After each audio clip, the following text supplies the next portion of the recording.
was on.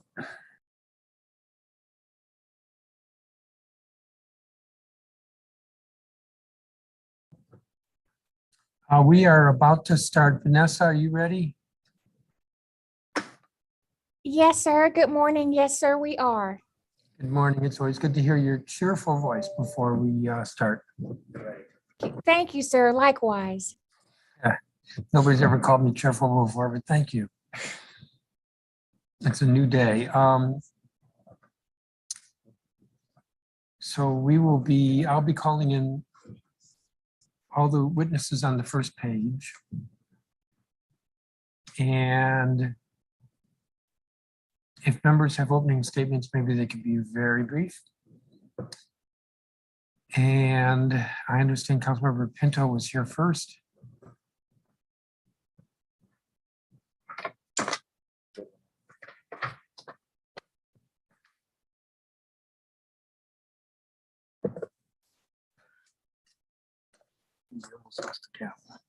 You don't have to.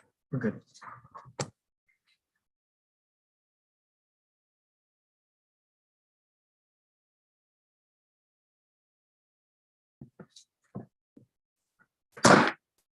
I'm calling to order this hearing. This is a public hearing of the Committee of the Whole of the Council of the District of Columbia.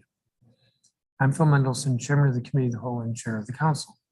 Today is Friday, April 8th, 2022. The time is 9:45 in the morning.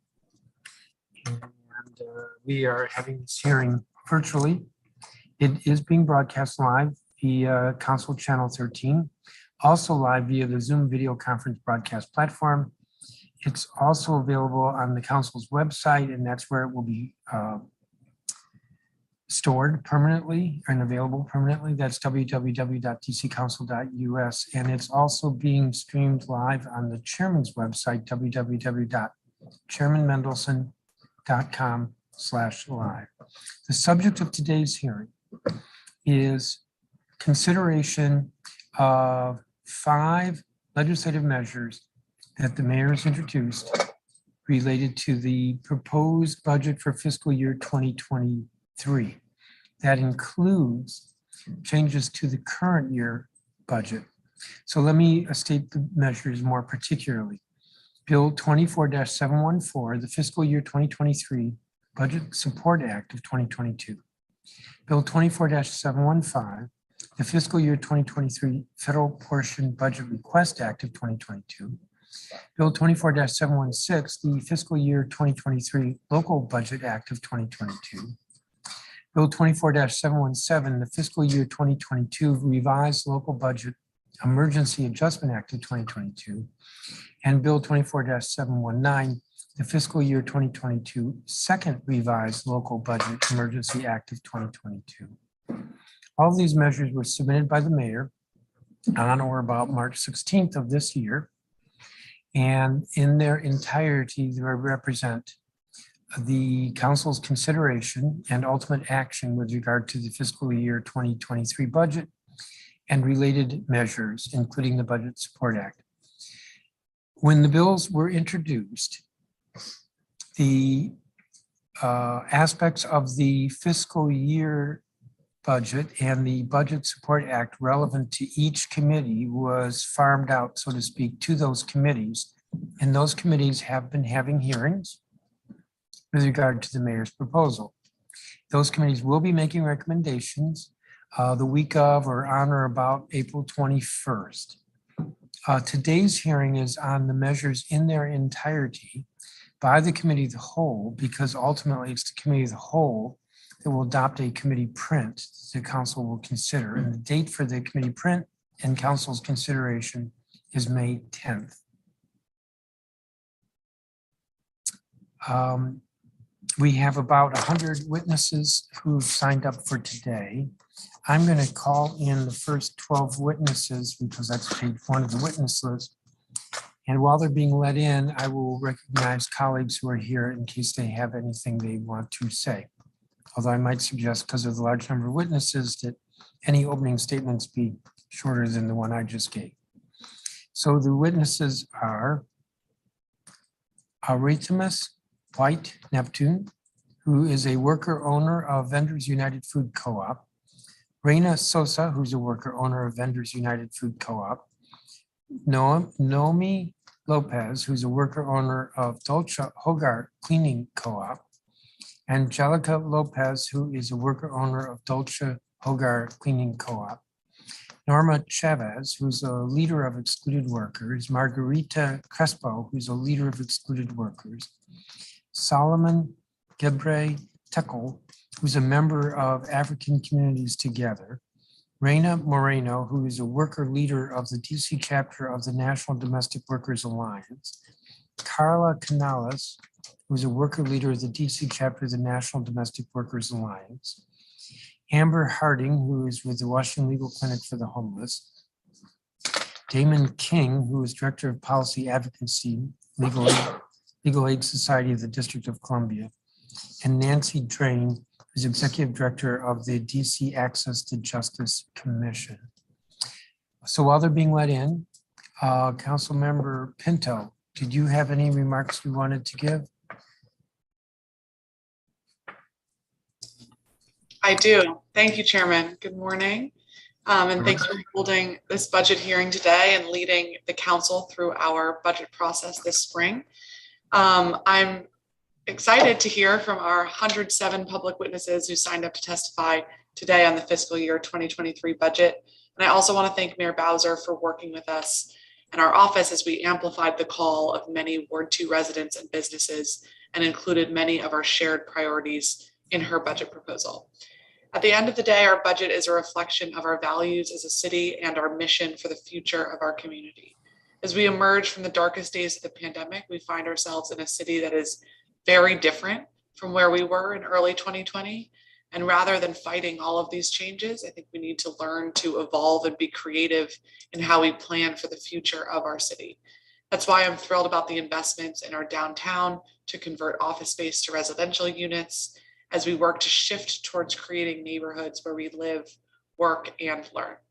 I believe the mayor's budget proposal makes some significant first steps in this direction, with in addition to office to housing conversions, investments in public transit like the K Street Transitway, support for our neighbors experiencing homelessness, a new Center City Middle School to improve the Cardozo feeder pattern, and investments in public safety.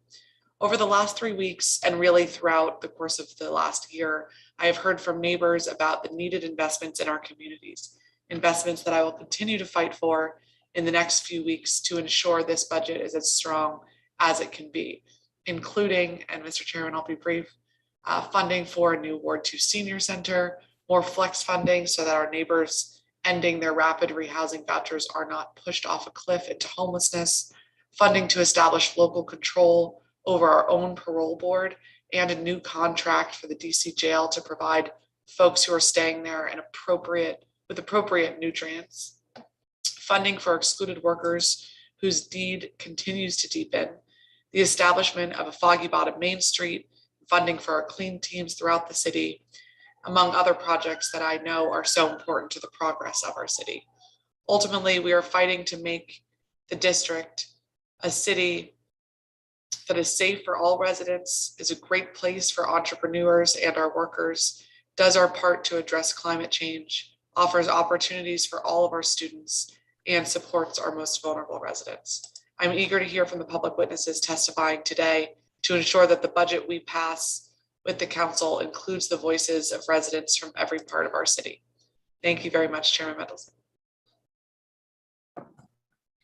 Thank you, Councilmember Pinto. Councilmember Trayon White, do you have an opening statement?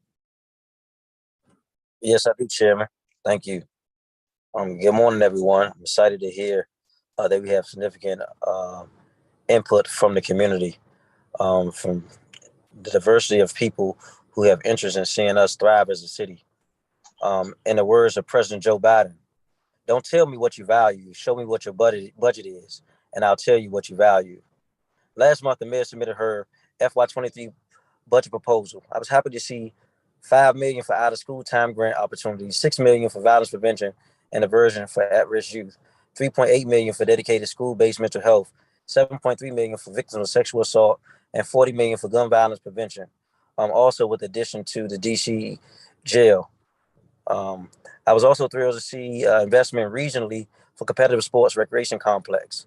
I still remain concerned about funding dedicated repair and modernization of schools. I was in a school yesterday and they were complaining about the heat and the air going out at the times that they needed the most. I'm confident that we can work together as executive and the council to make sure it's equitable resources distributed all across the city, especially for those who need it the most. With the eye towards public safety, it's critical that we expand violence prevention. The narrative for a long time has been crime was down, and we know since that narrative, crime has been up consistently for the last 3 years. Ward 8 has a naturally scenic route that welcomes all people, but the resources have been dismal.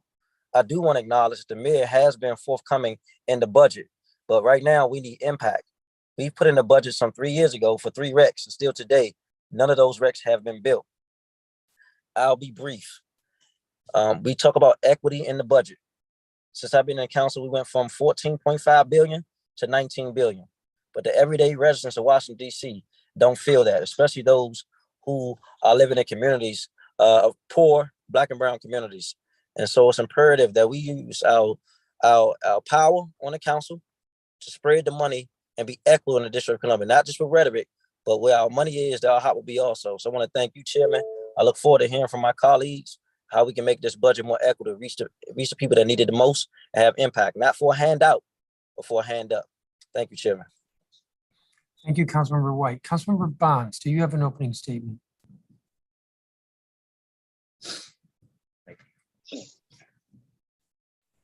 Councilmember Bonds, are you here?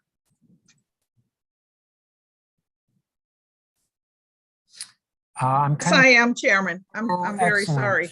I was Good morning. Good morning, everyone. I'm trying to navigate my system here. Yes, I do have a very, very brief statement. One, I'm really excited to hear from our public that has chosen to talk with us about the various documents that are necessary for our budget and for our FY23 budget. I am particularly interested in hearing where our public is on public safety, services for our schools, for our students, as well as, of course, housing. Those are the issues that I'm most concerned with. But in order to really move in the directions that I think we are headed, it means that we have to have an economy that can support those services. So I'm particularly concerned with what the business community and those that are part of our workforce have to say about how we recover, the speed at which we are recovering, so that we can continue with our economy to support the many different programs that are significant and very important to our community. So I'm here today to listen and to take from this process the information that we need in order to make fair judgment of how we expend this very, very hefty FY23 budget in particular, and look at our surpluses and how they really should be deployed. So thank you very much, Chairman. And again, good morning to everyone who is participating today.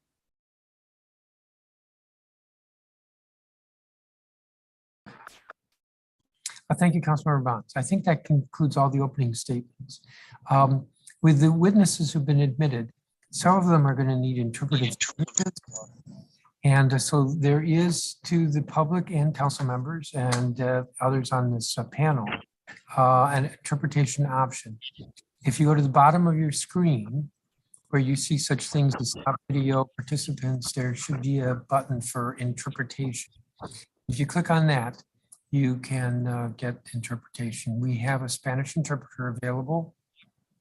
And I also understand that this would not be through the interpretation button, that there's one person who will be speaking in Amharic and there will be somebody testifying alongside interpreting.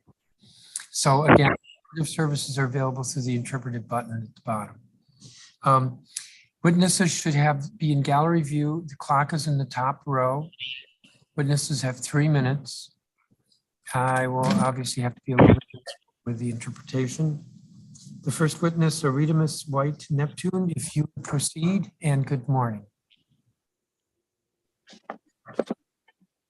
Good morning. First, I would like to say greetings and a blessing rising to the City Council Chairman, Phil Mendelssohn, and everyone who is here from the committee of all 13 DC City Council members.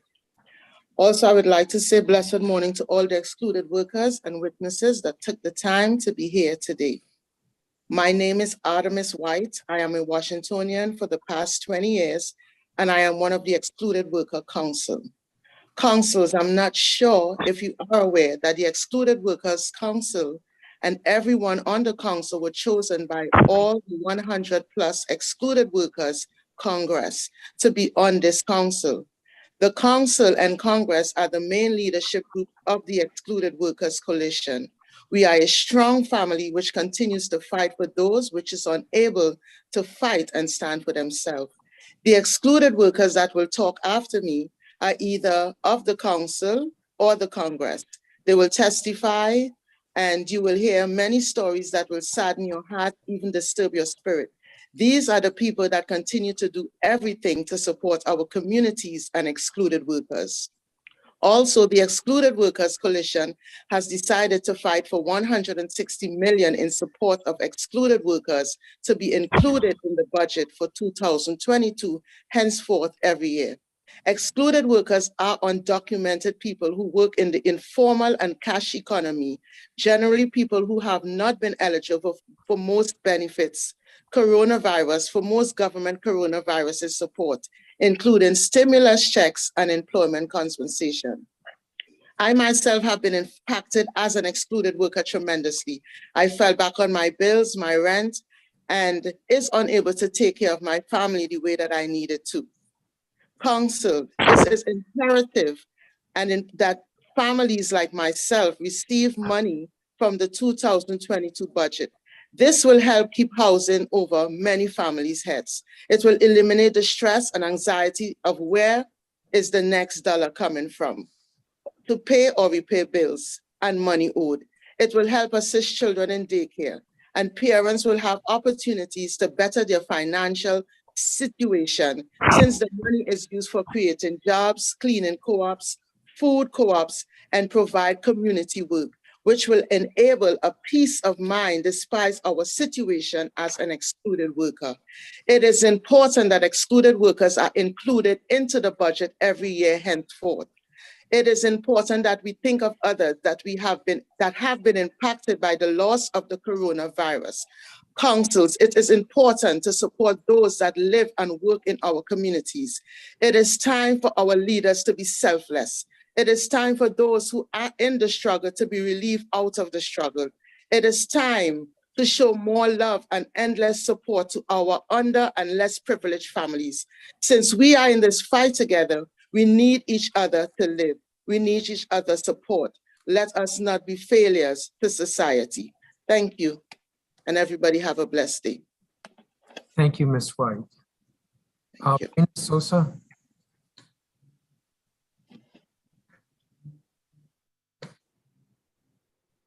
Is Ms. Sosa here, please? Sí, hola, buenos días. Mi nombre es Reina Sosa. Yo formo parte de los Vendedores Unidos y por lo tanto también de los trabajadores excluidos de Washington, D.C. Y nosotros en estos momentos estamos pidiendo que se nos incluya en el presupuesto del 2022. ¿Por qué? Porque nosotros somos una comunidad que estamos siendo afectadas con un grande impacto a raíz de la pandemia. Llevamos ya 3 años y sabemos que la pandemia aún está aquí, no ha terminado. Muchos de nosotros hemos sido infectados en estos recientes días, así como también vemos que también en el Congreso están todavía siendo infectados. Entonces nosotros no tenemos las herramientas para seguir continuando. y necesitamos un alivio económico más. Nosotros somos trabajadores que vamos viviendo día al día, que nuestra familia necesita seguir viviendo de una manera un poco más humana. Entonces nosotros estamos pidiéndoles los 160 millones porque sabemos que lo que nos han dado ha sido una migaja, no ha sido lo que en realidad nosotros necesitamos y no ha sido algo que nos han querido dar, sino que hemos luchado para que lo que nos han dado nos los dieran, porque en realidad si no nos hubieran dado nada hasta estos momentos. Entonces nuestra lucha como coalición de trabajadores excluidos sigue. Seguiremos trabajando y seguiremos luchando porque nosotros necesitamos este dinero para cada una de nuestras familias, que somos miles en Washington, D.C. Necesitamos pagar todas nuestras deudas. Son muchas. Por ejemplo, serían nuestras viviendas, porque en muchos nos están diciendo, oh, sí hay ayuda de esto y del otro, pero ya cuando vamos, no hay, nos ponen muchos obstáculos. Y no solo eso, tenemos deudas que se nos han acumulado ya en estos 3 años. Entonces necesitamos seguir viviendo, necesitamos seguir luchando y necesitamos ese dinero ahora. 160 millones, por favor, consejo. Se lo pedimos que piensen en nosotros, en los vendedores que estamos trabajando día a día en la calle, en todas las trabajadoras del hogar, trabajadoras domésticas, que pienso yo, muchos de ustedes tienen trabajadoras domésticas en sus casas. Así todos nosotros, trabajadores que de alguna manera trabajamos de manera informal aquí en Washington, D.C., necesitamos ahora esta ayuda. Por favor, a nombre de todos nosotros, de todos ellos, les pedimos, necesitamos 160 millones ahora, por favor. Muchas gracias. Thank you, Ms. Sosa. Nomi Lopez.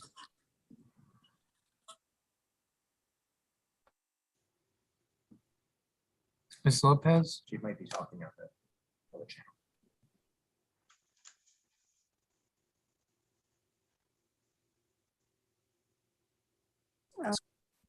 Ms. Lopez, I think you're muted. Está en silencio, Noemi. Hola, buenos días. ¿Me escuchan? I think I just heard her, and then I heard the interpreter. I can hear you. Hola. You just said good morning. Okay. Hola, buenos días. Mi nombre es Noemí, fundadora de Dulce Hogar, de la cooperativa de limpieza.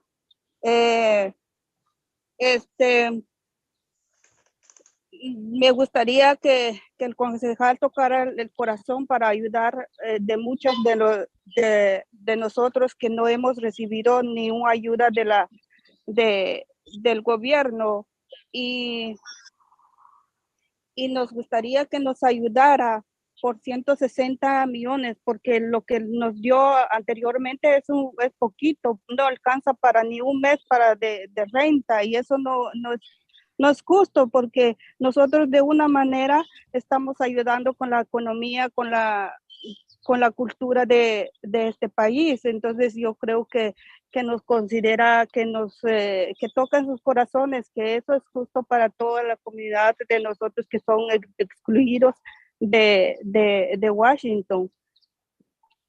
Y es una forma que nos puede ayudar, tanto como nosotros estamos luchando, trabajar y luchando para ayudar a la comunidad también, para que ellos tengan trabajo, pero muchos no tienen trabajo y necesitan de ese dinero, y por la pandemia que anterior todavía sigue y no hemos pagado las deudas que tenemos, y quizás dirán que ya están trabajando, sí, pero eso no alcanza para pagar las deudas que tenemos. Tenemos hijos, tenemos que dar de comer a nuestros hijos, y ¿dónde se va a alcanzar para la deuda anterior? Y lo que dieron únicamente $1,000, no alcanza de luz,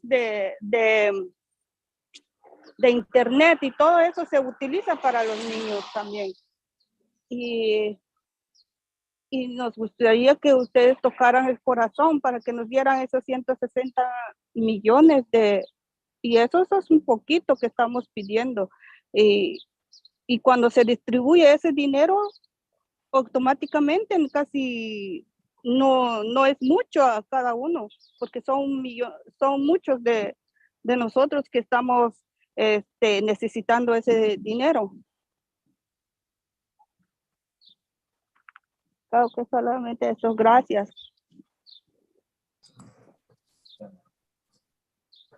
Thank you, Ms. Lopez. The next witness is Angelica Lopez, also from the same co-op.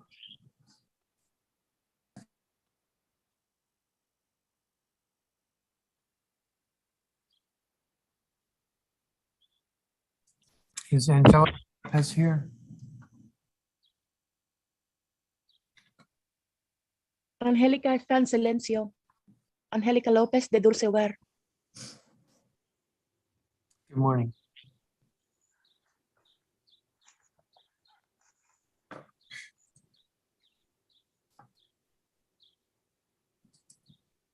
I can no longer hear you or the translator.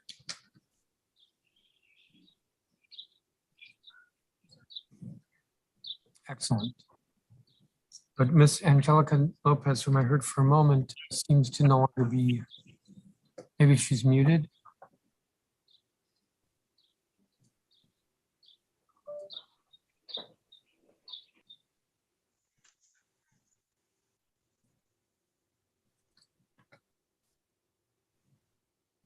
I believe she's muted. If you could tell her to unmute. We're working on it, Chairman Mendelson. I think move on to the next person and we will work on getting her unmuted. Thank you. Norma Chavez.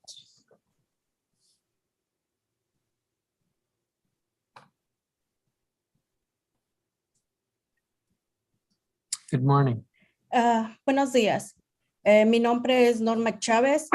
Estoy aquí para decirles por qué es necesario que pongan presupuesto a la campaña de trabajadores excluidos. Primero quiero mencionar que en el estado de Nueva York recibieron 15,600 las familias que fueron afectadas y 3,000 a quien no había sido afectado, mientras que en DC aún hay personas que no han recibido nada. Esto es lo primero que quería mencionarles. Después, quiero mencionar también que desde los inicios de la pandemia he estado realizando trabajos voluntariados con la comunidad y he visto casos muy dolorosos. Encontré a una señora con un hijo enfermo con un trasplante que desde luego no puede trabajar. La señora tuvo que empeñar muchas de sus cosas para poder cubrir sus necesidades. Es duro ver los recibos de todo lo que ella tuvo que hacer y perder. Hay otra familia en donde la esposa tiene una enfermedad y está en espera de un trasplante. Tienen una hija especial y el esposo tenía 3 trabajos. Perdió 2 de sus trabajos y ahora solo tiene 1. Hay otra familia en donde desafortunadamente perdieron al esposo y ahora la señora se quedó con los niños. Creo que es muy triste ver que los niños tienen que pasar por toda esta situación y que los padres no puedan aplicar para un apoyo. Y así como esto, yo les podría mencionar muchos casos. Pero bueno, por falta de tiempo, no podría decir todos. Pero sí quiero decir que muchas de estas familias aplicaron para los programas como el de Stay DC, fueron aprobadas, les dieron un número de cheque, pero pues hasta el día de hoy ese cheque no les ha llegado. Ustedes me podrían decir, envíen correos, hagan llamadas, busquen el cheque. Hemos hecho de todo y los cheques no han aparecido. Por todo lo mencionado, yo creo que es necesario que se ponga este dinero para que estas familias puedan cubrir todas sus necesidades. Yo creo que ya no son lujos ni son caprichos. Yo creo que hay que cubrir lo necesario. Desafortunadamente, todas las ayudas que han habido no han sido suficientes.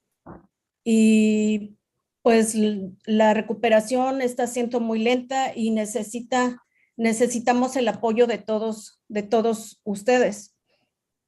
Yo sé, creo que en el pasado se los dije, es bien difícil tomar las decisiones que ustedes toman desde la posición en donde están, pero es más difícil de este lado en donde vemos todos estos problemas. Somos personas trabajadoras, somos personas que venimos a trabajar fuerte y necesitamos el apoyo, necesitamos salir de esto, necesitamos la ayuda de todos ustedes. Espero nos tomen en cuenta. Gracias.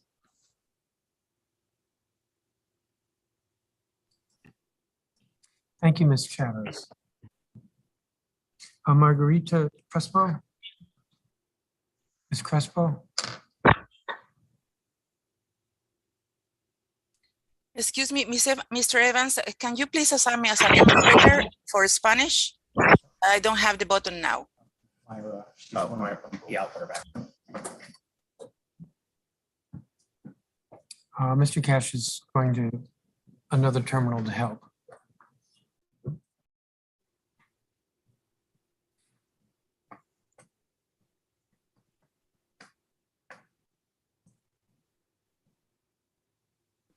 Perhaps, Chairman, we could call up Solomon Gebretekle and his interpreter who will be consecutive with him while we wait for Mr. Cash.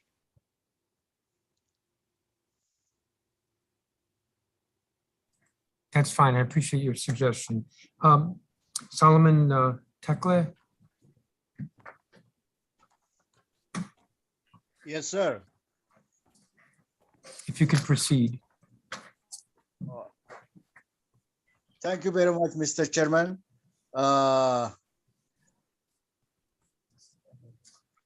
Can you hear me? Yes, I can.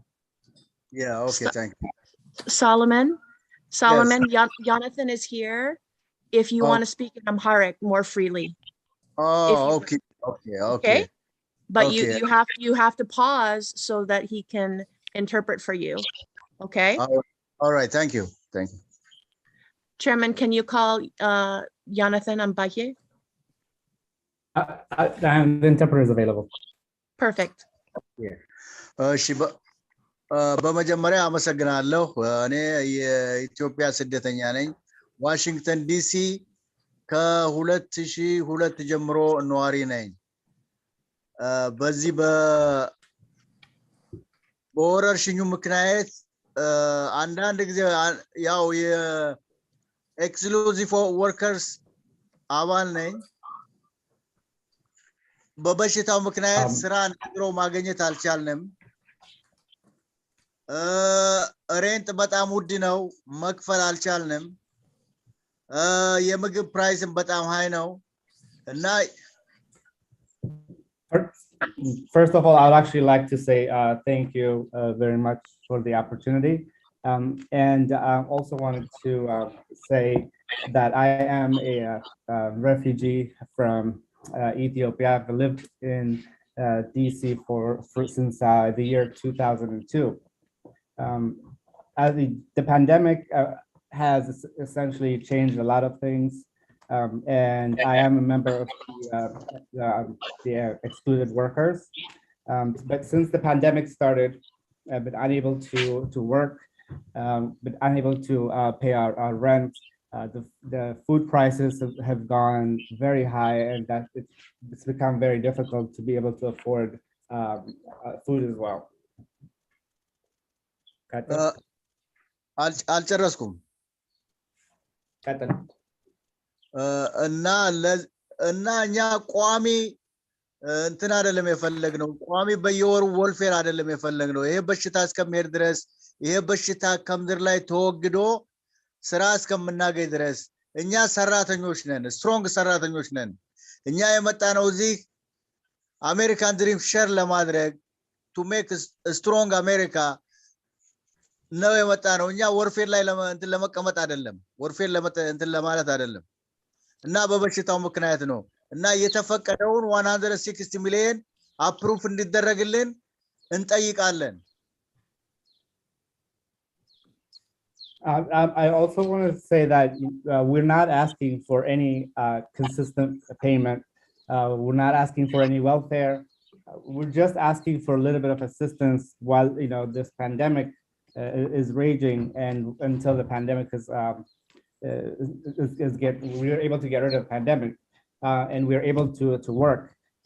We're very strong workers, and we're very committed to making the America strong, and also we're also here to share in the American dream as well. So I ask, I plead with you guys to be able to approve the money that was requested, which is the 160 million. And thank you.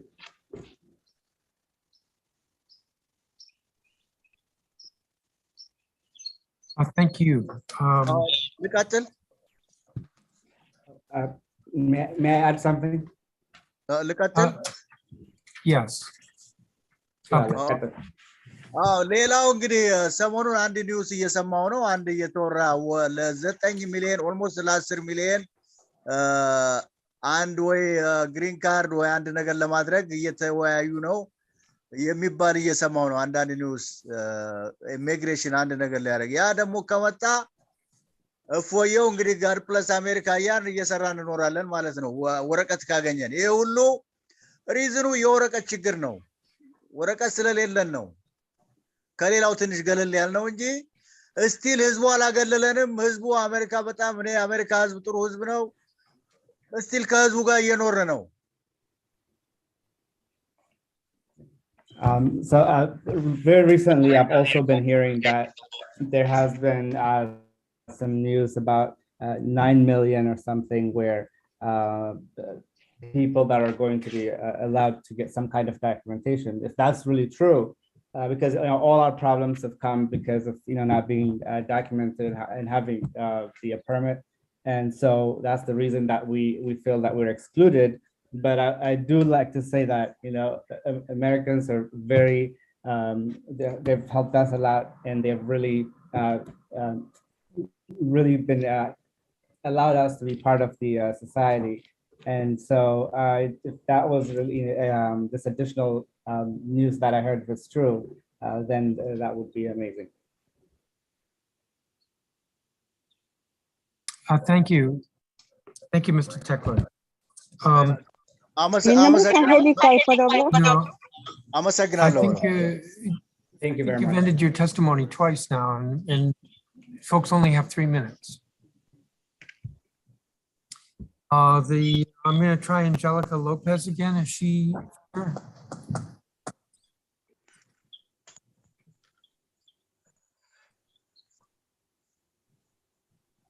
Angelica Lopez? Saying she's here. Sí, mi Angélica. nombre, sí, ¿me escucha? Sí. Sí, ¿me escucha? Mi nombre es Angélica. ¿Me escuchan ahora? Sí, claro. Chairman Mendelsohn is our, eh, perdón, Angelica, perdón, un momentito, mi amor. Okay. Chairman Mendelsohn, is the Spanish interpreter back on? Yes. Okay, just wanted to make sure. Thank you. Ok, buenos días a todos. Mi nombre es Angélica. Yo soy miembro de Dulce Hogar y Limpiando Casa. Estoy acá para pedir el apoyo de toda esta comunidad que hemos afectado mucho de la pandemia de 2020 y 2021 y estamos pidiendo de 160 mil millones. Y por esta razón que estamos pidiendo esta ayuda porque nos ha afectado bastante.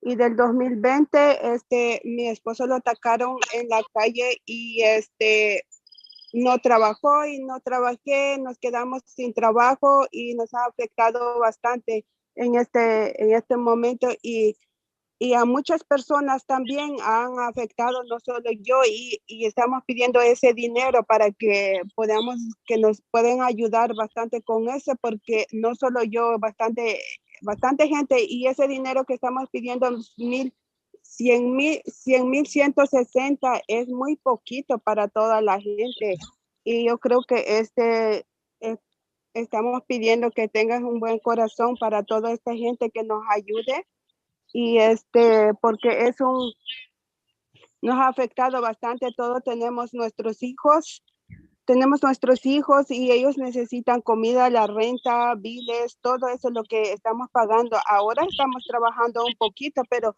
no nos alcanza para pagar todas las deudas que tenemos. Nos ha afectado bastante. Y hay mucha gente que tiene muchos hijos, tienen 2, 3 hijos. Entonces necesitamos esa ayuda está en tus manos. Ojalá que tengas un buen corazón, que nos ayudan porque somos trabajadores exclusivos y estamos pidiendo toda esta gente que estamos pidiendo, y estamos por otras personas que no pudieron estar aquí, y por eso estoy hablando por ellos también, porque no solo yo estoy pidiendo ayuda, sino que toda la gente y mucha gente, niños que están aquí sufriendo también porque no tenemos internet, no tenemos muchas cosas que nos ha afectado bastante, porque este trabajo que tenemos limpiando las casas, nos pagan poquitos también, entonces por eso es que estamos pidiendo esa ayuda, y además que eso estamos pagando impuestos también, y no sé que no necesitamos esa ayuda porque nosotros hemos pagado todos los impuestos también, y esperemos su ayuda.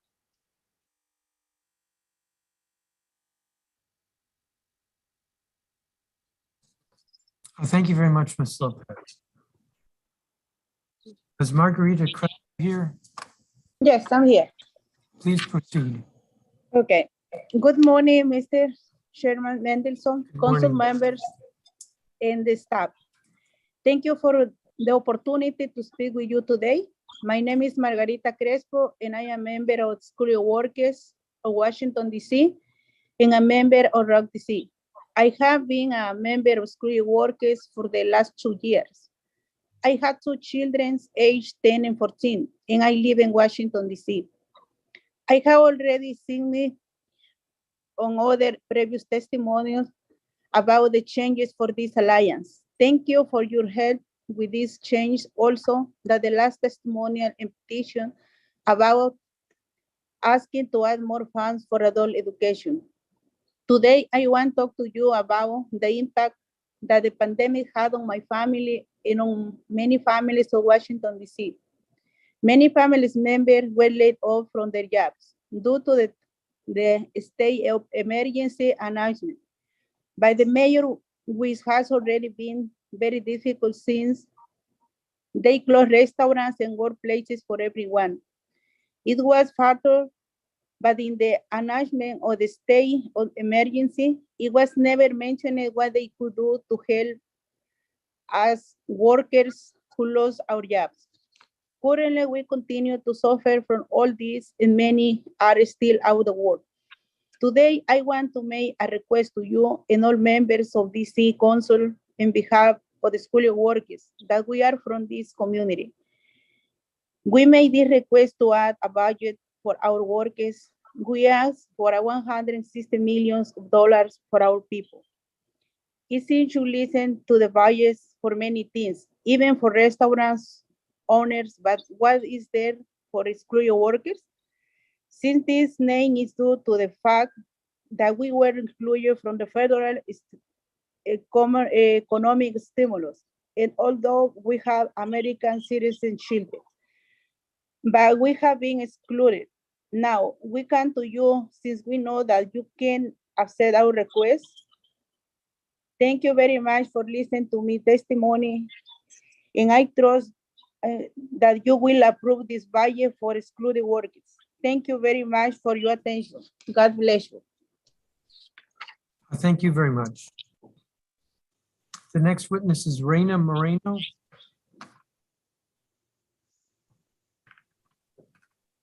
Sí, buenos días, señor presidente del Consejo, Phil Mendelson. señores concejales, miembros invitados y los trabajadores excluidos de Washington, D.C. Mi nombre es Reina Moreno, soy de Honduras, soy una madre soltera con 2 niños y soy miembro de la organización de la Alianza Nacional de las Trabajadoras del Hogar. También soy parte del Comité de Trabajadores Excluidos de Washington, D.C. y estoy aquí para pedirles a ustedes que incluyan en el presupuesto 160 millones porque nosotros lo necesitamos. Somos madres, somos mujeres que limpiamos casas, somos mujeres que cuidamos ancianos de esta ciudad, somos mujeres que cuidamos los niños. Creo que para nosotros es de mucha importancia, de mucha necesidad que ustedes incluyan 160 millones de dólares para nosotros. Es verdad que nos han dado ya, pero no nos ha ajustado. Aún la pandemia no ha terminado. Esto viene de mal en peor. Sé que el señor Phil Mendelssohn me conoce, ya me tiene aburrida, creo, de pedir, pero créame que si no necesitáramos, no pidiéramos el dinero. 160 millones, nuestra demanda. ¿Para qué es este dinero? Este dinero no se queda con nosotros. Este dinero vuelve a la ciudad. ¿Por qué? Porque tenemos muchas deudas. Pagamos luz, pagamos impuestos, compramos la comida, pagamos gas, pagamos agua. El dinero no se queda con nosotros. Miembros del consejo, por favor, somos trabajadores excluidos. No los excluyas más. Necesitamos de ustedes para poder sobrevivir, para poder tener nuestra familia, para poder sostener y llevar el pan de cada día a nuestros hijos. Es por eso estoy aquí pidiendo 160 millones a ustedes, que pongan el presupuesto, que creo que es fácil decir pongan 160 millones y creo que es muy fácil decirlo por decirlo, pero es una gran necesidad. No me excluyas, no me excluyas. Soy una mujer que limpio tu casa, que cuido tus ancianos, que cuido tus niños. Entonces, así como necesitan de nosotros, de nuestro trabajo, así queremos ahora que nos respondan. 160 millones es nuestra próxima demanda. Por favor, miembros del consejo, es mis palabras que tengo que decirles y recuerden ponerlo en el presupuesto 160 millones. Muchas gracias.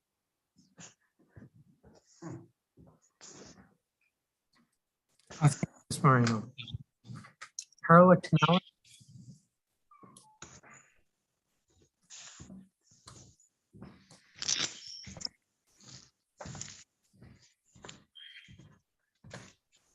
Chairman, I believe she can't join us today. Thank you.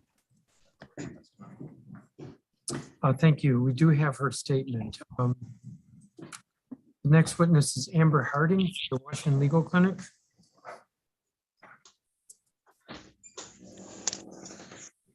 Good morning. Good morning. My name is Amber Harding from the Washington Legal Clinic for the Homeless. The Legal Clinic envisions and since 1987 has worked towards a just and inclusive community for all residents of the District of Columbia, where housing is a human right, and where every individual and family have equal access to the resources they need to thrive. We are members of the Fair Budget Coalition and the Way Home campaign, and we fully support their asks. My written testimony focuses on our housing priorities, but today I'm going to talk about rapid rehousing. Yesterday, we submitted on behalf of more than 57 experts and organizations a letter asking the council to take decisive action to reform rapid rehousing. Rapid rehousing is failing all of its metrics, and it's failing district residents. Even in a year with historic housing investments, the mayor will serve termination notices on up to 913 families in rapid rehousing merely for reaching a time limit. Many of these families have only been in the program during the pandemic, at a time when it was even harder than usual to get or keep a job, particularly for parents juggling virtual school and quarantine periods. The mayor says rapid rehousing's purpose is to move people out of shelter quickly, but other programs like vouchers do it better. The mayor says the purpose is to increase families' income, but it fails to do that for 75% of families. And even when it increases income for that small percentage, it only does it by about $39 per month per family. The law says the purpose of rapid rehousing is to provide permanent housing stability beyond the time period that people are in the program, but it's failing to do so for 90% of the families. Why does DC continue to fund and expand a program with a 10% success rate? Rapid rehousing isn't DC's only choice for moving families out of shelter. It is, however, the worst choice. If I asked you which program DC should invest in, one that keeps more than 90% of families permanently housed and costs $25,000 per year, or one that provides housing stability to only 10% of family and costs $32,000 per year, which would you pick? The less expensive, more effective program? Yes, that would be targeted affordable housing. It isn't just that the program doesn't work. It's not just that it's a waste of DC tax dollars, where DC pays $863 per month per family for case management that completely fails its albeit unrealistic goals. That money could go directly to families and far better meet their needs. It isn't just that there are better programs to pick from, it's that rapid rehousing actively harms families. What is the council's moral obligation to prevent certain foreseeable harm to its constituents? We often talk about time limit terminations as a benefits cliff because it abruptly cuts off support at an arbitrary point. So let's picture an actual cliff and a crowd of families edging towards the cliff. 1 out of every 10 families holds on, 9 out of 10 will fall off the cliff without your help. What's your moral duty? Will you stand to the side and watch them fall, or will you build a bridge across the gorge to safety? And will you do what it takes to prevent that disaster from ever happening again? Thank you. Thank you, Ms. Harding. Damon King. Good morning, Chairman Mendelson and members of the Committee of the Whole. My name is Damon King, and I'm the Policy Director at Legal Aid. I want to thank you for the opportunity to testify today on the Mayor's proposed budget for fiscal year 23. And I'd like to begin by thanking the Bowser administration for using this year's Budget Support Act to propose the permanent repeal of the 6-month in-person recertification requirement for the DC Healthcare Alliance.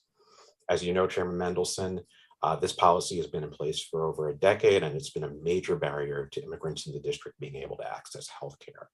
And so this change, if approved by the council, would be a major step in the direction of health equity.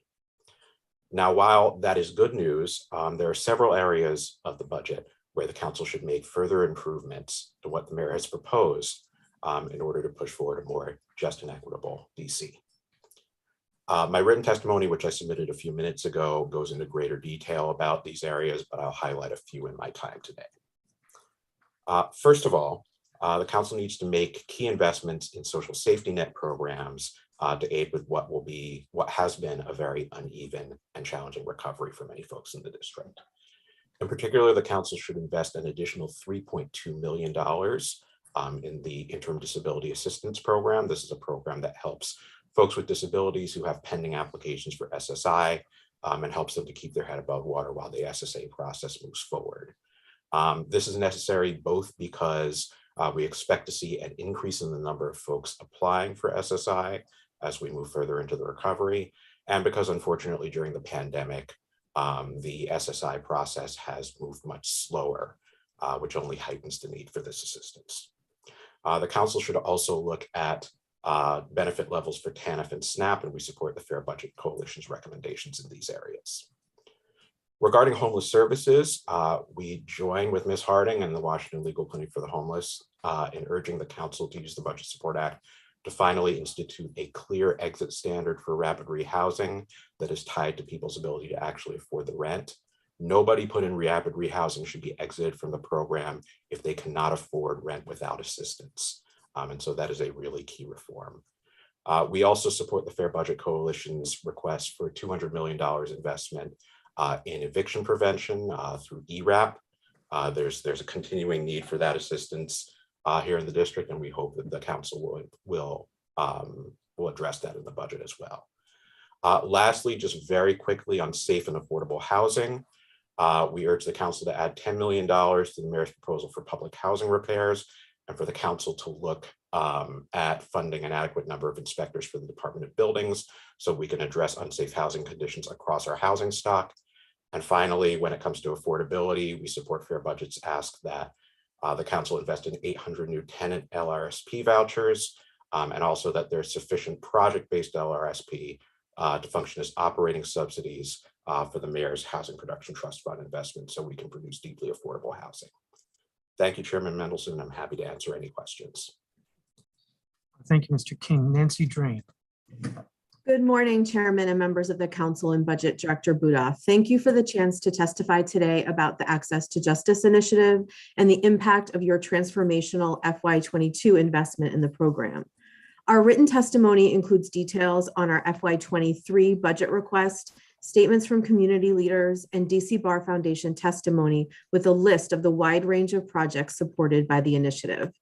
The Council's FY22 support allowed the initiative to expand legal help to address needs exacerbated by the pandemic. But even as an abatement of the public health emergency is in sight, the pandemic will not be over anytime soon for district residents facing these threats to their stability. They will continue to need consistent, uninterrupted help, and that requires sustained, recurring, and increased funding for proven interventions like the initiative. With my time today, I'd like to focus on the initiative's impact on eviction. Eviction diversion efforts stood up during the pandemic would not have happened without the Council's FY22 initiative funding, and the results are extraordinary. Legal services providers expanded their service model to use in-person outreach to offer tenants help in partnership with community-based organizations like canvassers and rental assistance providers. For example, every tenant with an eviction scheduled since September has been contacted by a canvasser to connect the tenant with legal and social services, including rental assistance, which, to be sure, is also a key element of this success and must also continue to be available. This intensive outreach works. It has stopped 70% of scheduled evictions for non-payment since September, 44% of other evictions, and 65% of evictions overall. One veteran provider said she's never seen anything like it. And the same model is now being used to reach out to tenants before their first court date. We also know that legal representation offered through the initiative works. 74% of tenants served retained possession of their unit. And even if they did not stay, they ended up with the ability to settle and avoid the entry of a final judgment. Initiative grantees have driven this cross-sector collaboration, and the Council's historic investment has been a catalyst for this work. While this is good news, the eviction crisis is not going away. With the end of the filing moratorium and rental assistance programs, new eviction cases are increasing. 60% more cases were filed in March compared to January and February, 10 times more than in November. And calls for legal help have increased almost 70% in the first 3 months of 2022. So as the Council considers this budget, we hope it recognizes that the initiative is an effective and worthy investment and supports our request for expanded funding to drive this work in housing, but also in the other areas that the initiative supports.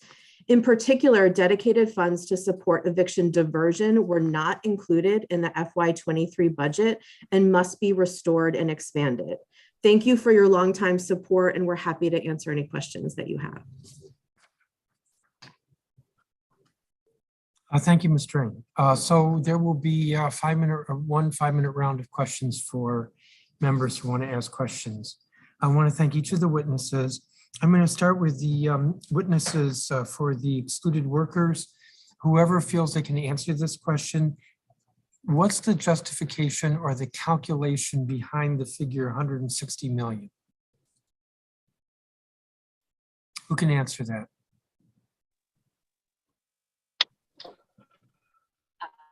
Chairman Mendelson, my name is Bianca Vasquez. I'm on staff with Beloved Community Incubator, one of the core organizations that has been supporting the Excluded Worker Leadership Council. The justification for the 160 million was from the initial ask from fiscal year 21, which was 200 million to put excluded workers on par with workers who have received federal stimulus funds and unemployment. We received $41 million in last fiscal year. And so the $160 million request is to complete that $200 million to put excluded workers on par with workers who received federal stimulus funds and unemployment. So let me restate to see if I understand this. A request a year ago was for 200 million. We funded 40, that leaves 160. And the 200 million was calculated by looking at parity, if you will, with unemployed, I don't know what to call them, included workers as opposed to excluded workers. Am I understanding that correctly? Yes, sir. Okay, thank you.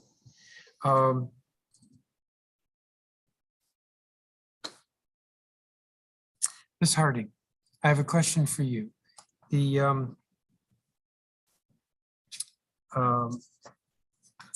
as you were testifying about how targeted affordable housing is a more economical and efficient approach than rapid rehousing, what went through my mind is we've put money into targeted affordable housing. Are all of the slots being filled? Because we can expand a program exponentially, but if they can't fill the slots for whatever reason, then it doesn't really help. So I think you understand my question. If we expand it, can we actually fill the slots? Are we filling all the slots now?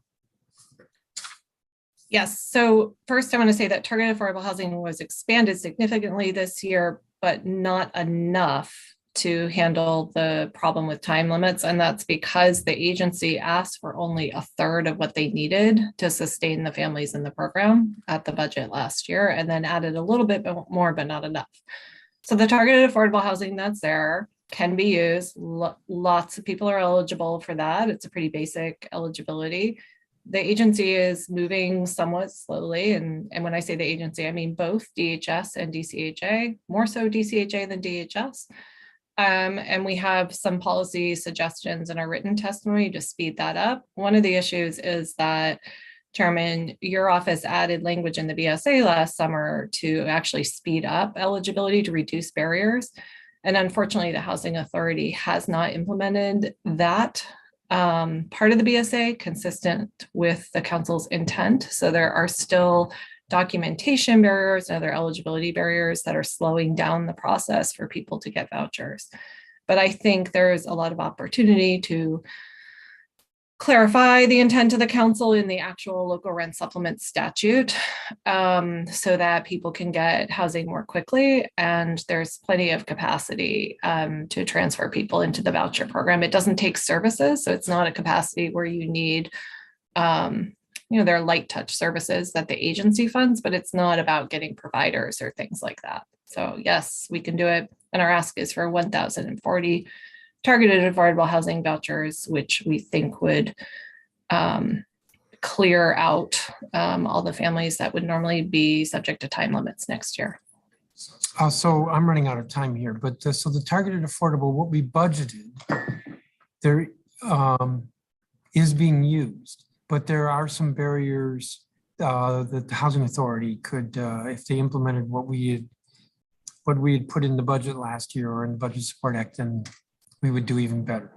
All right. Yes, and the faster you go, the less money you spend on rapid rehousing. Mr. King, I just want to note that while you were applauding the mayor for finally making changes to the Alliance recertification, I'm going to say that the council had a lot to do with that. We beat up on the mayor, as you know, as an annual project for the last 3-4 budgets. Last year, we got an agreement from her or from her folks that led us to believe that what happened this year would happen. So yes, she gets credit, but don't overlook my colleagues who were absolutely beaten and bloodied. Absolutely. You asked for 200 million for emergency rental assistance. The mayor put, I think, 130 million in. Or 120. So you're asking for 80 over that? Yes, we're asking to essentially completely meet the fair budget ask. No, I get the completely meet, but I want to understand what completely meet means. That means 80 million more?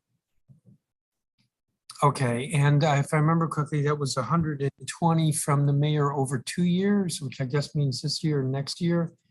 So that would be 200 million over 2 years, this year and next year. There's a FY22 and a 23 ask for ERAP. I think it was 187 for 22 and 200 for 23. So we have a gap of 113 in 22 and 172 in 23. Yes, and I apologize, Mr. Chairman. I didn't have the platform in front of me, but Ms. Harding is correct. Okay, can you repeat that, Ms. Harding? Yeah, and sorry for jumping in, Damon. I actually have it in front of me. It's 100. There's a gap of 113 million in FY22 and a gap of 172 in FY23. And that's the difference is between what was approved for FY22 and what the mayor put in. Okay, the gap for, I am like being too slow here. The gap for the current year, FY22 is 113. Yes. I am over my time. Thank you, each of you. Councilmember Pinto, do you have questions?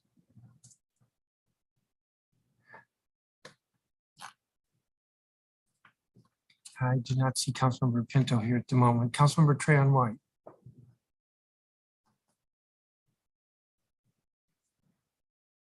Councilmember Trayon White. Councilmember Bonds.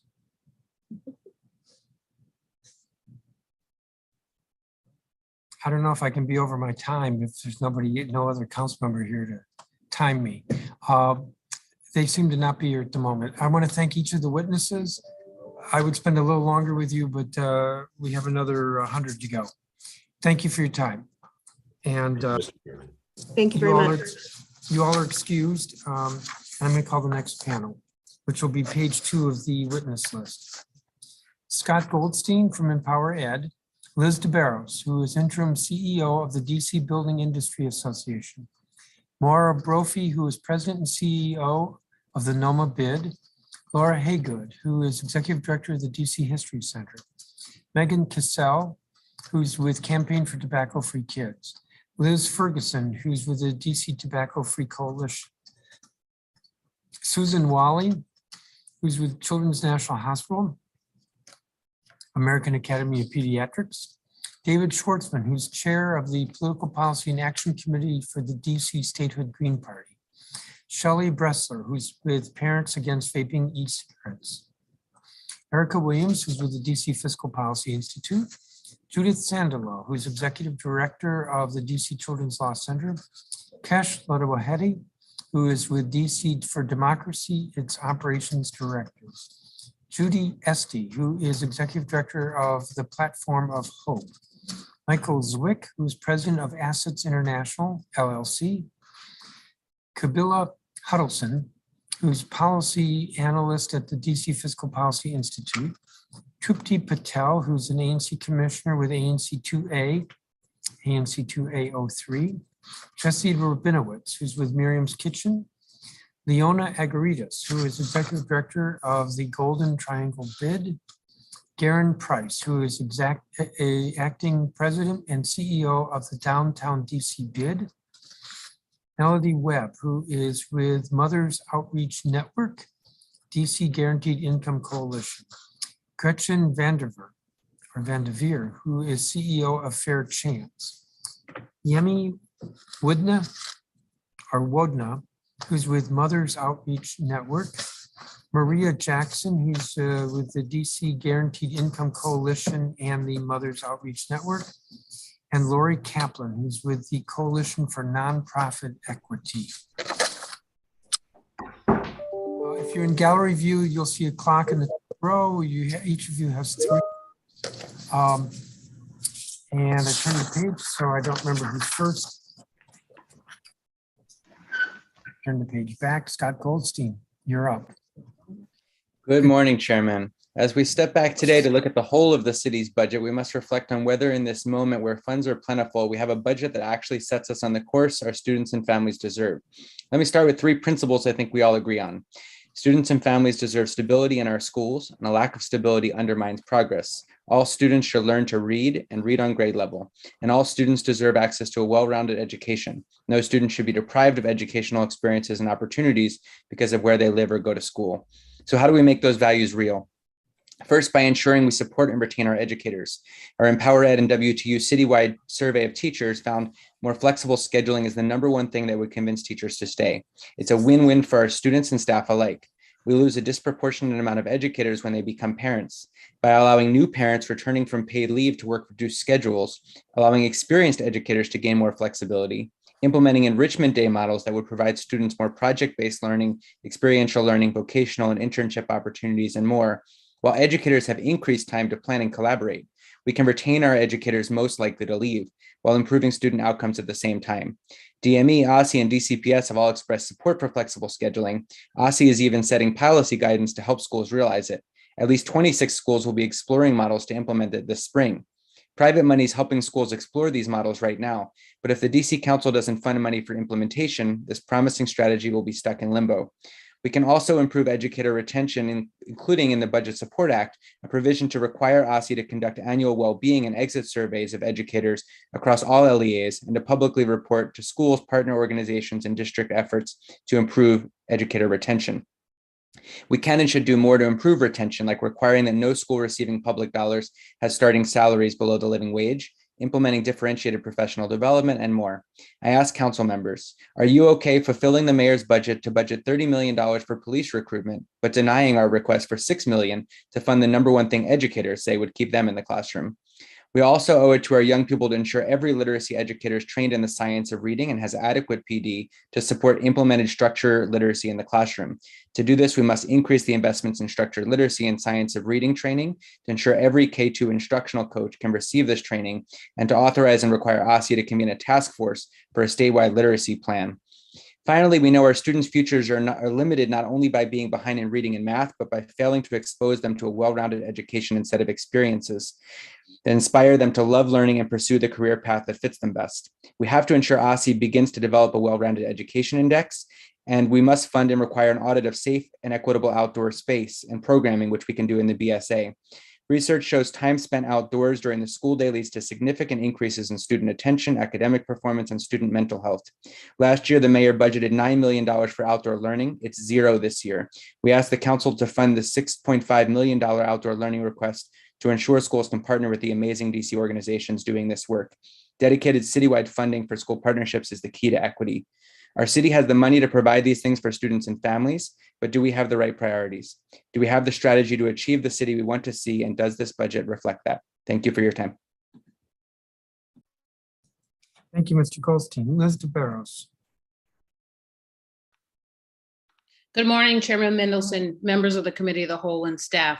My name is Liz DeBarros, and I am interim CEO of the District of Columbia Building Industry Association. I'm also a longtime resident of Ward 7. DCBIA is a leading voice of real estate development in the District of Columbia. Thank you for the opportunity to testify on the fiscal year 2023 budget. In my testimony, I will discuss our top priorities with the budget, the importance of adopting a budget without tax increases as proposed, especially as the Tax Revision Commission launches, the future of DCRA, investments in DDOT's public space program, and initiatives to support the recovery of our CBD, Central Business District, especially the residential conversion pilot program. First, we are pleased that the proposed budget does not include any tax increases and includes numerous investments in the district's recovery. As you consider the budget between now and the final vote in June, we once again urge the council to resist adding any tax increases. Last year, the council added more than $100 million in annual income tax increases during the final vote without a hearing. Fortunately, there is a mechanism now in place to assist the administration and the council to craft a balanced budget tax policy, the Tax Revision Commission. The mayor and the chairman both have announced their 5 appointments to be chaired by former Mayor Anthony Williams under the statute. The commission must submit its recommendation to the council and the mayor within the next year. We look forward to the commission's recommendations and urge the council to avoid further revenue increases until the commission completes its work, especially when we are seeing lowering of taxes in neighboring jurisdictions. Second, as we testified to this committee last month, the council should adopt a budget that ensures a smooth transition for DCRA under the Department of Buildings Establishment Act. We again ask the council to ensure that that DCRA's current functions are fully resourced through the budgets that you will adopt for the new Department of Buildings and Department of Licensing and Consumer Protection. We urge the council to include plans to ensure continuity and coordination of key agencies with overlapping responsibilities such as OTR, DOE, and DDOT. It is also important to ensure adequate support for the new agencies so that they are not incentivized to raise revenue for themselves. The council should be clear on how these new agencies are going to be funded and reduce mechanisms that would create fee generations without clear efficiency for those who are required to pay them. As part of this, the council should amend the statute authorizing Tertius through the Budget Support Act to codify DCRA's proposed rulemaking to reduce the fee to 5%, not to exceed $30 for any inspection. It should also clarify that Tertius shall not be the exclusive platform for engaging special inspections, since in our view, this was not the intent of the statute, and DCRA does not provide these inspections itself, if at all. DCRA and our members, just like you, want to ensure that DCRA's transition goes smoothly. All residents and businesses need a DCRA that works better than it currently does. We are eager to participate in the agency's transition working group to ensure that the Department of Buildings and the Department of License and Consumer Protection will be highly functional and transparent. It is paramount that the council adopts a budget that ensures the effective and efficient implementation of the new agencies as intended beginning October 31. Third and lastly, the council should support proposed enhancements to DDOT's public space program. One of our major focuses has been ensuring that the public space permitting process does not create unnecessary delays for projects. To that end, we are pleased that the proposed budget provides the much needed and long awaited $13 million overhaul for the TOPS program and increases staff funding for the Public Space Review Division. For these investments to succeed, reducing permit processing times from months to 30 days as direct lot's goal, they must come with increased efficiency, reduced uncertainty, and duplicity for permit reviews, and a commitment to transparency and active stakeholder engagement. We look forward to continuing working with Director Lott on implementing these. Thank you for the opportunity. Thank you. Yes, you went over your time. Thank you. I sorry, apologies. Mara Brophy. Again, Thank you, Chairman. On your screen. Please be Thank you, Chairman. Thank you. And good morning to you and the members of the Committee of the Whole and staff. My name is Mara Brophy, and I'm the President and CEO of the Noma Business Improvement District. I'm here today with a capital budget request. I'm testifying today on behalf of a diverse coalition of stakeholders in support of including $50 million in the capital budget to build the planned pedestrian tunnel to connect 3rd Street Northeast to the Noma Gallaudet Metro Station. Specifically, we asked that the funding be included in the first 3 years of the CIP because we are ready to proceed now with completing design and construction by fiscal year 25. This is a project that has been in development for years and will ensure that we harness the value of an existing public asset, the Noma Station, to advance Vision Zero, expand our multimodal transportation network, and ensure continued economic growth in Noma and beyond. It is difficult to conceive today, but for decades, there was no metro station on the Red Line between Union Station and Rhode Island Avenue. In retrospect, the wisdom of the infill metro station is obvious. In the first decade alone, following the station's opening in 2004, it had a nearly $5 billion impact, including producing more than 17,000 residential units, more than 20 million square feet of office and retail space, and 2,600 hotel rooms. It has anchored growth not only within Noma, but also in the neighborhood surrounding it. The Noma Station has enabled the district to stay competitive for residents and businesses. How people live, work, and play in cities is changing, and this is only being exacerbated by the pandemic. Maintaining mixed-use, transit-oriented neighborhoods throughout the city is going to be key for the district's economic recovery in the coming years. As powerful as the impact of the Noma Station has been, however, there is still value that is yet to be tapped. Inadequate transportation infrastructure in the area and dangerous conditions for pedestrians and cyclists on Florida Avenue limit the station from delivering on its full potential. Its 2 entrances are currently both located on the west side of the rail tracks. To walk from N Street to the east to locations such as Union Market and Gallaudet University, one must walk north on 2nd Street to Florida Avenue, then backtrack along Florida Avenue under a wide railroad overpass on a narrow sidewalk, close to 6 lanes of high-speed automobile traffic. This adds travel time, discourages transit use, and threatens public safety. The good news is that there's a solution that will not only address these issues, but also unlocks additional untapped value associated with the Noma Metro.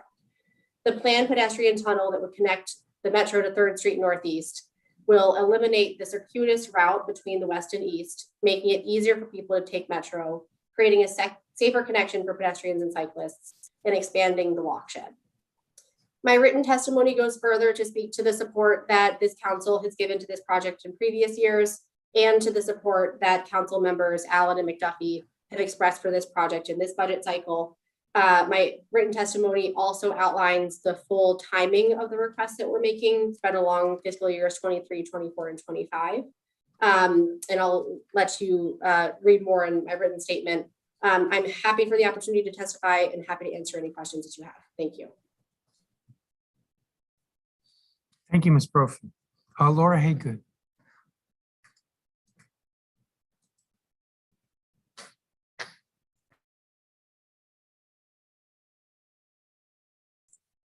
Sorry, unmuted. Thank you, Chairman Mendelson, members of the Committee of the Whole, and staff for the opportunity to testify in the fiscal year 2023 budget. My name is Laura Brower Haygood, and I am the Executive Director of the DC History Center. In my testimony today, I want to update the Council on how we are serving Washingtonians in all 8 wards to preserve our past, uplift our stories, and build community during one of the most disruptive periods in our city's history. I also want to thank the Council for its longstanding support that has made our work possible and ask for you to renew and expand our partnership. You have catalyzed our momentum to help our communities recover and reconnect, and there is so much more we can do by continuing the work together. From our home at the Carnegie Library in Mount Vernon Square, the DC History Center deepens understanding of our city's past to connect, empower, and inspire. We make local history accessible, timely, and relevant to Washingtonians through research and scholarship, youth education, adult programs, and exhibits. Over the last 2 years, the DC History Center has reinvented itself. Just last week, the DC History Center co-presented the 48th Annual DC History Conference with the DC Public Library at Martin Luther King Jr. Library. For the first time, we were able to offer free registration. As a result, we welcomed 850 attendees in person and online at over 25 sessions and events, demonstrating that our community deeply values its heritage. During this historic time, the district's investment in the DC History Center has helped make our vital work possible. Unlike other city historical societies that benefit from line items in their city's budgets, the majority of the DC History Center's funding still comes from private contributions and earned income, constraining our capacity to serve the district. Yet we believe that DC history has relevant lessons for all of us today as we redress historic injustices and rebuild a city that is more equitable and fair. Our work contributes towards just outcomes for Washingtonians of color and other historically marginalized groups by exposing the historical roots of current inequities and honoring agency, resistance, and resilience. We aspire to be an inclusive and welcoming convener, using the tools of history to put our audience members in conversation with each other while encouraging learning and empathy. We urge our stakeholders as engaged citizens, taxpayers, educators, and leaders to use these insights to support equitable outcomes. In spring 2021, we formed a community council comprising 3 to 4 leaders from each ward. Their input informed a new 3-year strategic plan, fiscal year 22 to 24, which will guide the work ahead. First, we will strengthen existing programs and develop new services that reach into all 8 wards. Second, we will use the tools of history to connect neighbors with each other, encourage dialogue, and inspire civic engagement. And thirdly, we will invest in our historic collections through better stewardship, digitization, and improved public access. We ask you to include support for the DC History Center in the fiscal year 23 budget in the amount of $500,000. Through this investment, the district can sustain the momentum that you have already catalyzed. This will benefit not only Washingtonians today, but Washingtonians for generations to come. Thank you for the opportunity to testify, and I'm happy to answer any questions you may have, of course. Thank you, Ms. Hager. Megan Kissel. Thank you. Good morning, Chairman Mendelson and members of the Committee of the Whole and staff. And thank you for the opportunity to speak in front of you regarding fully funding the Flavored Tobacco Product Prohibition Amendment Act as part of the fiscal year 2023 budget. My name is Megan Cassell, Regional Advocacy Director with the Campaign for Tobacco-Free Kids. We're the largest advocacy organization in the United States dedicated exclusively to reducing the toll of tobacco. Voting in favor of prohibiting the sale of flavored tobacco products last summer was a significant step towards supporting the health of DC's kids, reducing health disparities, and preventing the 800 tobacco-related deaths in DC each year. Now it's time to move from words to action and invest in our kids' health by fully funding the enforcement of this law, which will end the sale of flavored tobacco products in the District of Columbia. Youth e-cigarette use remains an epidemic, fueled by the marketing of more than 10,000 kid-friendly flavors like mango and mint and gummy bear. Today, more than 10% of DC high schoolers are using e-cigarettes. But let's be clear, kids aren't just experimenting, they're becoming addicted. Flavored e-cigarettes are delivering high levels of nicotine, and they're driving a youth addiction crisis. Nicotine harms adolescent brain development and can prime the brain for other drugs. And while youth e-cigarettes epidemic justifiably gets a lot of attention, no other flavored tobacco product contributes more to the death and disease caused by tobacco use than menthol cigarettes.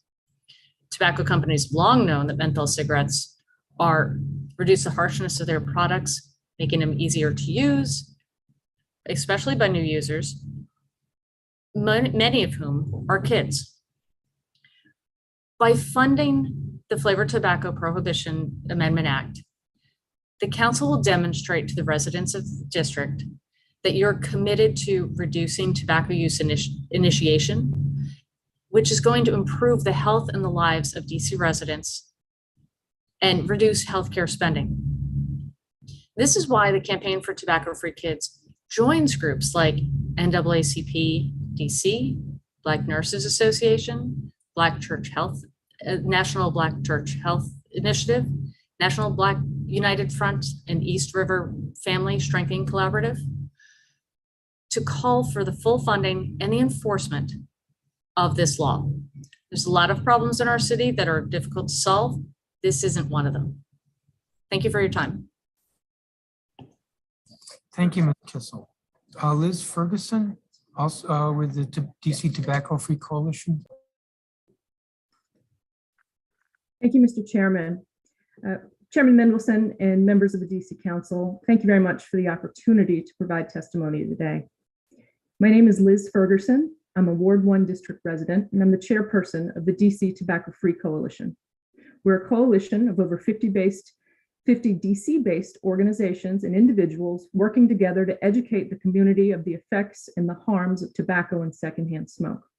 Our coalition consists of many national health organizations like the Campaign for Tobacco-Free Kids, American Heart Association, the American Cancer Society, and Parents Against Vaping and E-Cigarettes, who are headquartered here in the district, as well as many local institutions like Howard University, Breathe DC, Community Wellness Alliance, Mary Center, and the YMCA of Greater Metropolitan Washington. I'd like to support the previous and forthcoming testimonies of each of my fellow coalition members, and I'll try to avoid repeating many of the statistics that you'll hear today.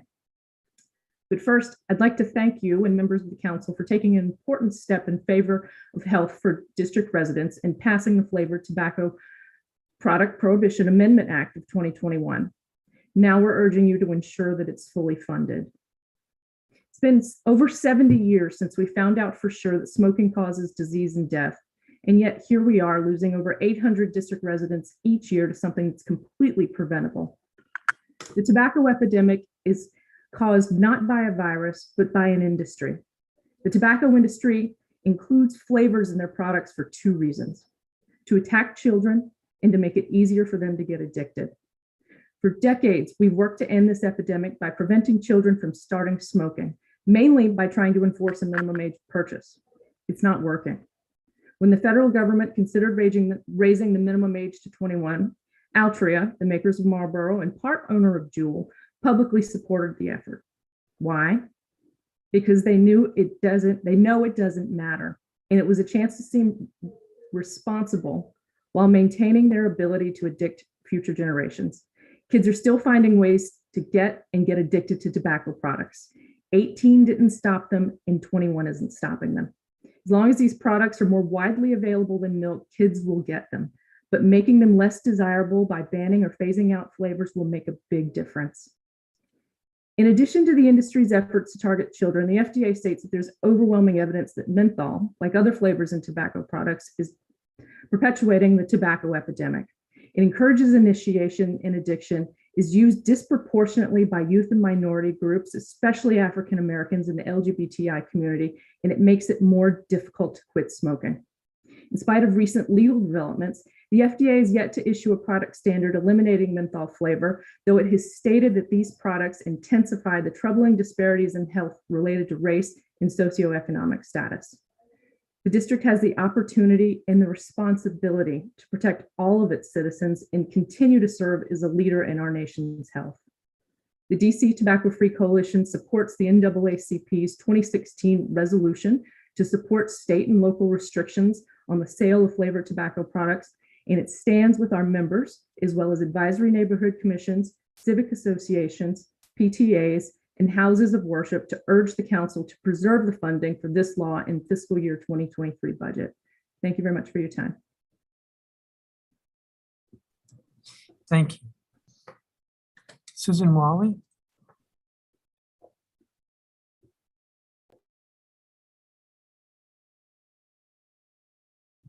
She may not be here. David Schwartzman.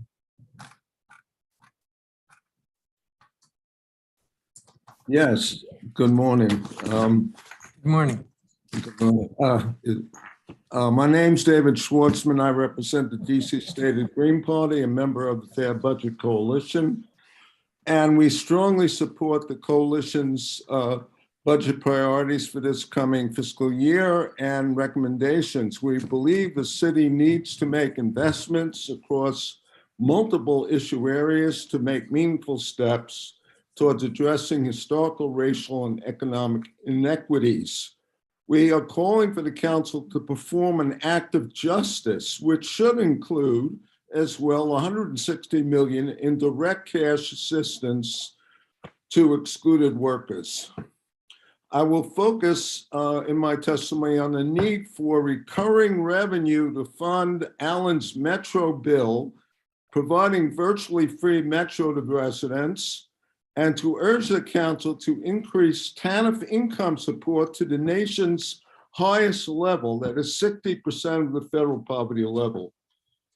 The poverty level of income support for TANF now in DC is 36% of the federal poverty level and is among the main causes of child poverty in DC.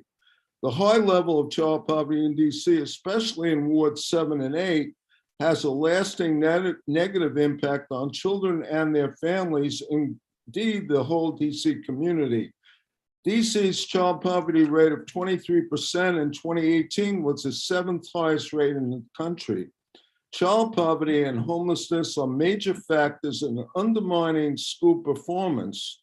Most DC TANF recipients are Black, and the consequences of a failure to address inherited child poverty in DC has intergenerational implications.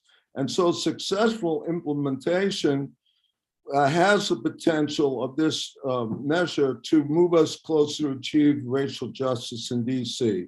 The total ask for fair budget is $33.4 million per year for initial 2-year implementation, with the full increment of $68 million funded in the second year and continued funding thereafter. Recurring funding for council members Allen Metro bill and the increase in the TANF income support should come from progressive taxation, hiking the rate on the big corporate sector, which has received hundreds of millions of dollars in Trump tax cuts, just as wealthy residents having their DC income tax rates thankfully already hiked by DC Council this past summer. In any case, the council should be able to find $34 million initial funding, for example, by transfer of funds from unwelcome subsidies to the big corporate sector. We already have strong evidence of the effectiveness of direct cash assistance provided by the Thrive program, which has indicated that 43% of recipients already also get TANF income support. I should also mention, as a member of 1DC, we demand DHCD open and fund the first right to purchase loan program. And finally, the DC Council should seize the historic opportunity of implementing a comprehensive Green New Deal in DC for a better life for all its residents by sharply reducing income and wealth inequality and eliminating homelessness and child poverty, realizing the vision of our human rights city status. Thank you.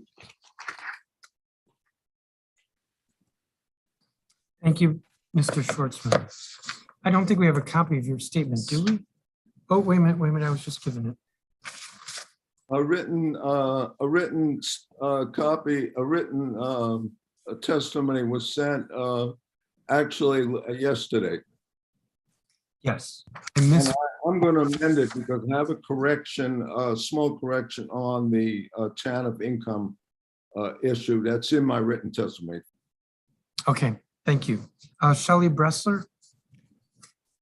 Hi, Chairman Middleton and members of the DC City Council. My name is Shelley Bressler and I'm a resident of Ward 6. I am here today as the DC advocate for Parents Against Vaping E-Cigarettes. Started in 2018, Parents Against Vaping E-Cigarettes is the national parent voice created to fight the youth vaping epidemic. As a parent of two current college students, I have seen how rampant e-cigarette use is among their peers. Due to all the hard work by the public health community, this is a generation of kids that would never have initiated tobacco use. However, due to e-cigarettes and all that hard work has backslided. These kids were lured in by the enticing flavors and social media influencers and were told that vaping was not harmful. Now, many of these kids have serious health issues and are addicted to nicotine.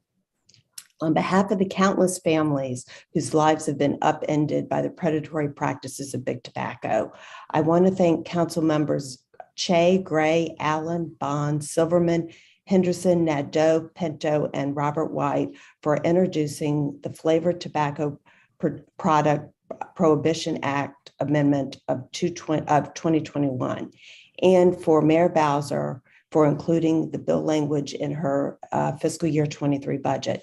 In addition, a big thank you to my council member, Charles Allen, and the staff of the Judiciary and Public Safety Committee for all their works on moving the legislation. This historic legislation will end the sale of all flavored tobacco products, including menthol, in the District of Columbia. Ridding the market of flavored tobacco products will help curb the youth e-cigarette epidemic and close racial health inequities resulting from decade-long targeting of communities of color by big tobacco with menthol-flavored cigarettes. Nationally, flavored e-cigarettes remain unreviewed on the market despite evidence that youth use e-cigarettes at high rates and that flavors are the primary reason why youth use e-cigarettes. The FDA's and CDC's National Youth Tobacco Survey found that more than 2 million youth used e-cigarettes in 2021. The National Institute of Drug Abuse Monitoring the Future survey found that 19.6% of high school seniors used e-cigarettes last year. Flavors are a major reason. Approximately 85% of youth e-cigarette users report using flavored products, and 70% of youth e-cigarette users say they use e-cigarettes because they come in flavors I like. Thank you for the opportunity to speak today. As a DC resident and a parent, I am proud that my city is taking action to take these products off the market and out of kids' hands. I urge the council to retain this provision and approve the FY23 budget. Thank you. Thank you, Ms. Bressler. Erica Williams. Thank you, Chairman Mendelson and members of the committee. for the opportunity to testify today. My name is Erica Williams. I'm the Executive Director of the DC Fiscal Policy Institute, a nonprofit organization that shapes racially just tax, budget, and policy decisions to advance an anti-racist, equitable future. And my oral testimony today will focus on two things: the need to fulfill the request for $160 million in pandemic relief for excluded workers, and the need to extend the district's earned income tax credit to undocumented workers. My written testimony also recommends some considerations for the council regarding tax abatements for downtown building conversions that we hope you'll take a look at. Due to a long history of structural racism, occupational segregation, and discrimination, Black and brown workers including those who were excluded from unemployment and other forms of pandemic relief, continue to face joblessness and economic hardship in what for too many is an ongoing and prolonged recession. DC's Excluded Workers called upon the DC Council last year to provide a total investment of $200 million in cash assistance to help meet basic needs.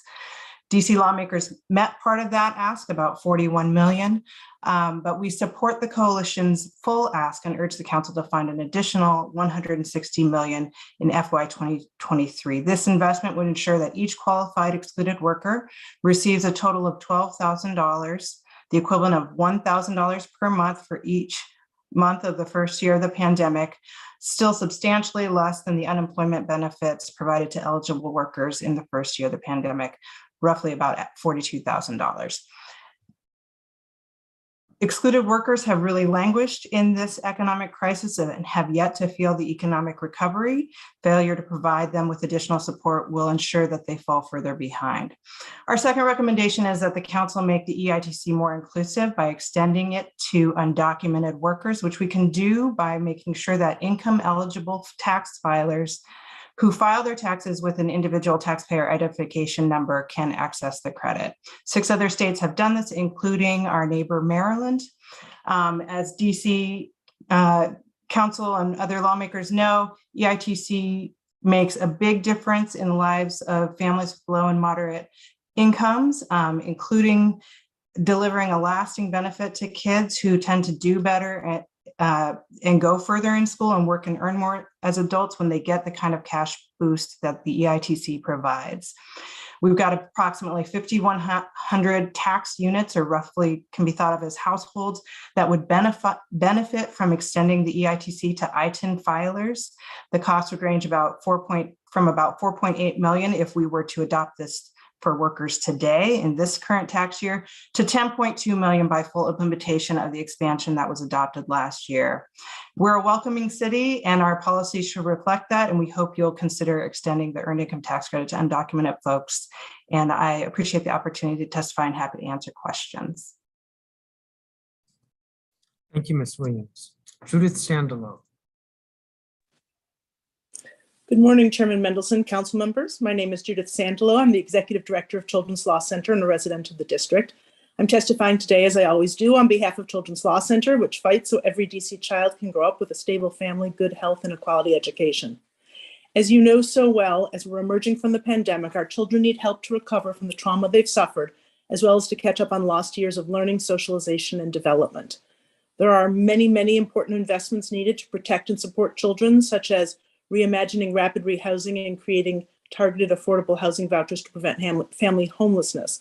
My colleagues have testified about many of these over the past several weeks. However, I will focus today on 2 priorities that will have a big impact but might be overlooked because they have a relatively small price tag.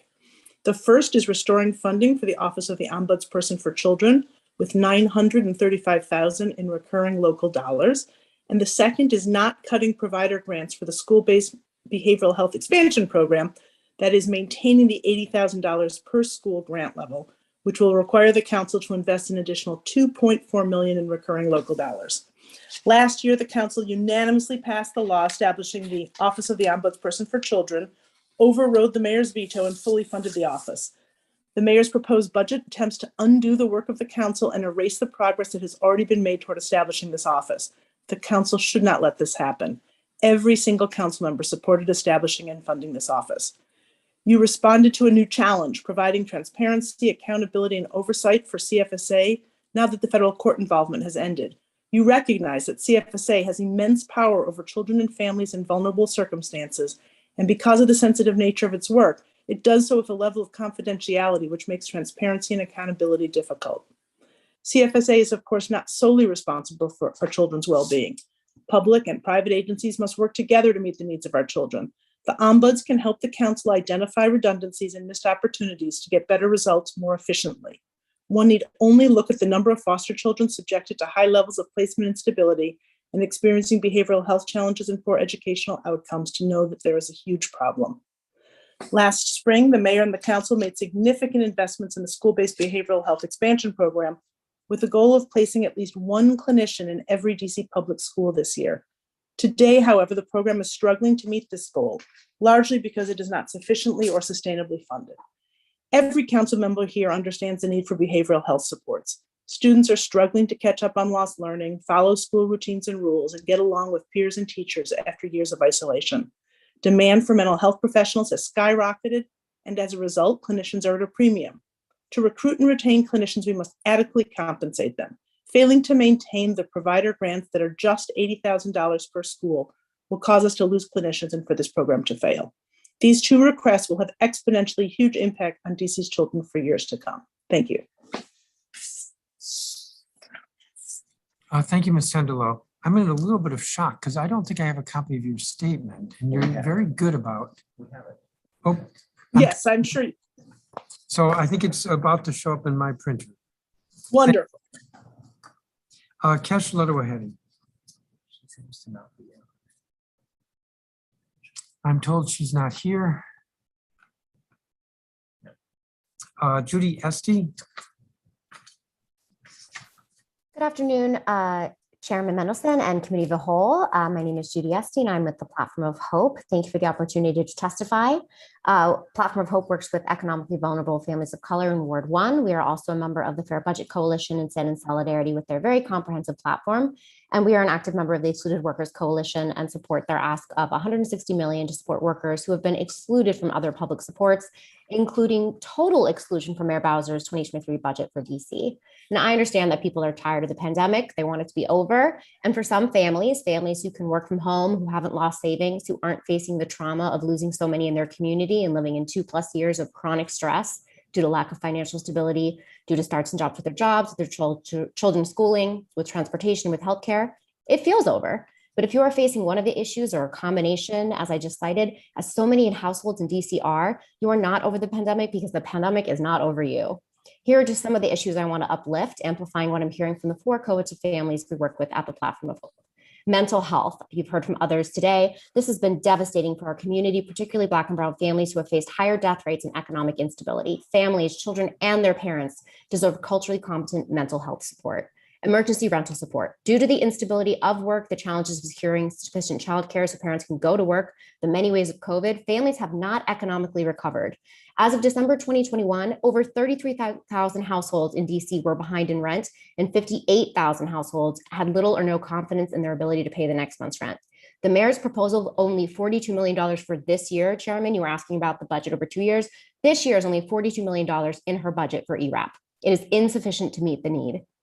Rapid rehousing, I want to uplift the concerns others of this call that rapid rehousing doesn't work. It's a short-sighted solution that we keep pretending works when in fact it doesn't. Together with other advocates, we're calling the council to ensure that 913 families are not evicted as planned, that these vouchers are funded in the budget, and that we actually can reform and change this program so that it isn't setting families up for failure just so that the mayor can look good. Excluded workers. This is a community that has been bearing the brunt of the inequities in our country, where some families received over $42,000 from unemployment insurance and the federal stimulus. These households have had to survive on 2 payments totaling around $2,600 since 2020. DC FPI released a report last year that noted that their $200 million ask is in fact a total steal. If we were to equitably fund this community as we did everyone else, the cost would be $511 million. And New York funded $2.1 billion. So don't tell us and them that $200 million over 3 years of a pandemic for 15,000 people is too much. Tied to this, I want to support the efforts to change our tax code so that folks without Social Security numbers would be eligible for the Earned Income Tax Credit. Excluded workers pay their taxes and should be eligible for this rebate in order to support their families.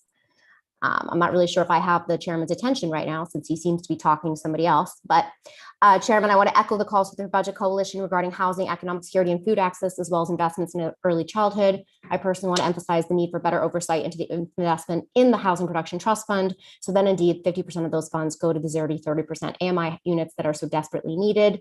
We're thrilled that the mayor has increased HBTF, but the fact that DC has never actually allocated the appropriate amount of this housing is completely unacceptable. Recovery takes time, it takes patience. I asked this question last year. Does this government only really care and define recovery but when its affluent citizens get to have their cocktails unmasked? I really hope not. Thank you for your time. Thank you, Ms. Esty. Michael Zwick. Good morning, Chairman Mendelson, members of the Committee of the Whole, and staff. My name is Michael Zwick, and I am president of Assets International LLC, a licensed and fully bonded private investigation agency that works in the district and in other jurisdictions across the country to reunite owners with their unclaimed property. Thank you for the opportunity to testify on the fiscal year 2023 budget. Purpose of my testimony is to ask the council to include language for the fiscal year 2023 Budget Support Act to require the office of the Chief Financial Officer, or the OCFO, to provide the amounts and values of unclaimed property if requested. This had been the practice until 6 months ago, when the revised Uniform Unclaimed Property Act, otherwise known as the Act, took effect. By making this change and restoring what had been the process for decades, the council can ensure that the law promotes reunification of owners with their property as intended. As part of the fiscal year 2022 Budget Support Act, the administration proposed, and the council adopted, the act which repealed and replaced the district's law governing the administration of unclaimed property by the OCFO. The purpose of the act was to update the district's earlier law, which had been in place since 1980. While many of the changes are appropriate, over the past 6 months, it has been clear one such amendment has had deleterious effect on returning property to the appropriate owner. The OCFO construes the act to deem the amounts and values of property to be personally identifiable financial information that must be kept confidential and may not be disclosed except in highly limited circumstances. As a result of the act, the OCFO no longer makes available to the public the amounts and values of unclaimed property, among other key identifying information. The OCFO's rationale for limiting disclosures to prevent fraud. While this is well-intentioned, the risks are vastly overstated, and the disclosure of information has now been so limited that it is impeding the central purpose of the act, which is to reunify owners with their property. According to a survey by the Unclaimed Property Professionals Organization, fraud represented less than 0.01% of the $1.5 billion in unclaimed property returned by responding states over a 3-year period. In contrast, states that allow for greater disclosure of information, especially amounts and values, have significantly higher rates of property recovery. According to the National Association of Unclaimed Property Administrators, which represents state unclaimed property administrators themselves, such as the OCFO, quote, the purpose of unclaimed property laws is to protect the public by ensuring money and property owed to them is returned to them, rather than remaining permanently with financial institutions, business associations, governments, and other entities. Public access to information about unclaimed property is crucial to fulfilling this purpose. Increasing access to identifying information makes reunification more likely by improving efficiency of the recovery process for all stakeholders, reducing claims from people who are not entitled, and allowing the public to make informed recovery decisions. Professional finders, such as my company, plays an important role in unclaimed property administration. We research public records, ascertain who's entitled to property, and then work with owners to complete the local claims administration process so they can be reunited with their property. Most of our clients had no idea they were entitled to the assets we have located them until we told them. We have recovered over $150 million in assets for more than 2,500 individuals and companies across the country and the world.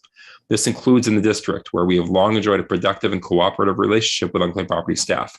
Unfortunately, the recent change in district draws made it much more difficult to assist with reunification of owners and their DC unclaimed property. To ensure that the act serves its purpose of reunifying owners with their property, the council should clarify the act in 2 ways through the fiscal year 2023 Budget Support Act. First, it should expressly provide that the OCFO must provide amounts or values of property, as well as any other information the OCFO believes will assist in recovery, to another person upon request, subject to a bond if the OCFO requires. Second, the council should clarify that amounts and values are not personally identifiable financial information that must be kept confidential. I have attached draft language for this requested amendment to my testimony. These changes will benefit both the district and the public. They will enable responsible professional finders to do more complete research of unclaimed properties so they can assist owners in reunification. They will also reduce the risk of misuse and assist the OCFO to more efficiently and effectively administer the program as intended. Thank you for this opportunity. Thank you for this opportunity to testify. Thank you. Kibula Huddleston. Good morning, Mr. Chairman. And it's Quabila, just so you know. Thank you for the opportunity to testify. My name is Quabila Huddleston, and I'm a policy analyst at the DC Fiscal Policy Institute. Several weeks ago, I testified before you about the mayor's proposed investments in DC public schools and highlighted our analysis of initial school budgets that found that the proposed increase to the uniform per student funding formula in DCPS's new school funding model make progress but leave room for improvement. Many schools are concerned about the sustainability of their budgets beyond investments of one-time dollars that many schools are currently relying on to fund everyday resources. DCFPI asks that you work closely with the mayor and DCPS chancellor to ensure that any future policy changes, 1, improve the status quo, 2, address root cause of fundamental issues, and 3, do not further exacerbate the challenges students, educators, and families are facing. All that said, the primary focus of my oral testimony today is on the council's need to make additional investments to support and improve the behavioral health of students in the district. My written testimony also includes a recommendation to make deeper investments in the behavioral health of infants and toddlers. DCFPI is a co-chair of the Strengthening Families Through Behavioral Health Coalition. The coalition brings together a diverse group of advocates who share a commitment to improving DC's behavioral health care system for children and families. Our coalition is thankful for the mayor and the council's investments in school-based behavioral health to date. In fiscal year 22, the Department of Behavioral Health was allocated enough funding to ensure that every school could have at least one full-time clinician. Importantly, the fiscal year 22 approved budget also continued the $10,000 grant supplement that DBH began providing to partnering behavioral health community-based organizations that place clinicians in schools, bringing grants up to $80,000 from $70,000. The supplement has been vital in allowing CBOs to increase and diversify the types of services that students and school communities need. For fiscal year 23, the mayor is proposing several new investments in school-based behavioral health. And while these investments are welcome, the mayor's proposal eliminates the $10,000 grant supplement that DBH has provided to CBOs over the last 2 years. The council must act and provide an additional $2.4 million in recurring dollars so that DC does not lose ground. Prior to the pandemic, most CBOs could expect to cover at least 50% of their expenses via billing Medicaid for intensive supports or tier 3 supports. Since the pandemic, however, CBOs have provided less tier 3 services to students, with Medicaid billing declining by 50% during the pandemic, according to DBH. If not for the $80,000 grant, many existing CBOs would find their partnership with DBH financially infeasible. Furthermore, a higher grant amount is better suited to attract new CBOs the district needs to reach its goal of at least one full-time clinician per school. Additionally, DCFPI is urging the council to provide $300,000 to fund a cost study so we can begin to right-size the funding model of the school-based behavioral health program. Since 2016, DBH has provided CBOs a grant amount that was based on estimates and data the department gathered at that time. We need better data to ensure that this program is financially sustainable and suited to meet the growing behavioral health needs of DC students. Thank you for the opportunity to testify, and I'm happy to answer any questions. Thank you, Ms. Huddleston. I don't think we have a copy of your statement. I submitted it and I see it in the Dropbox.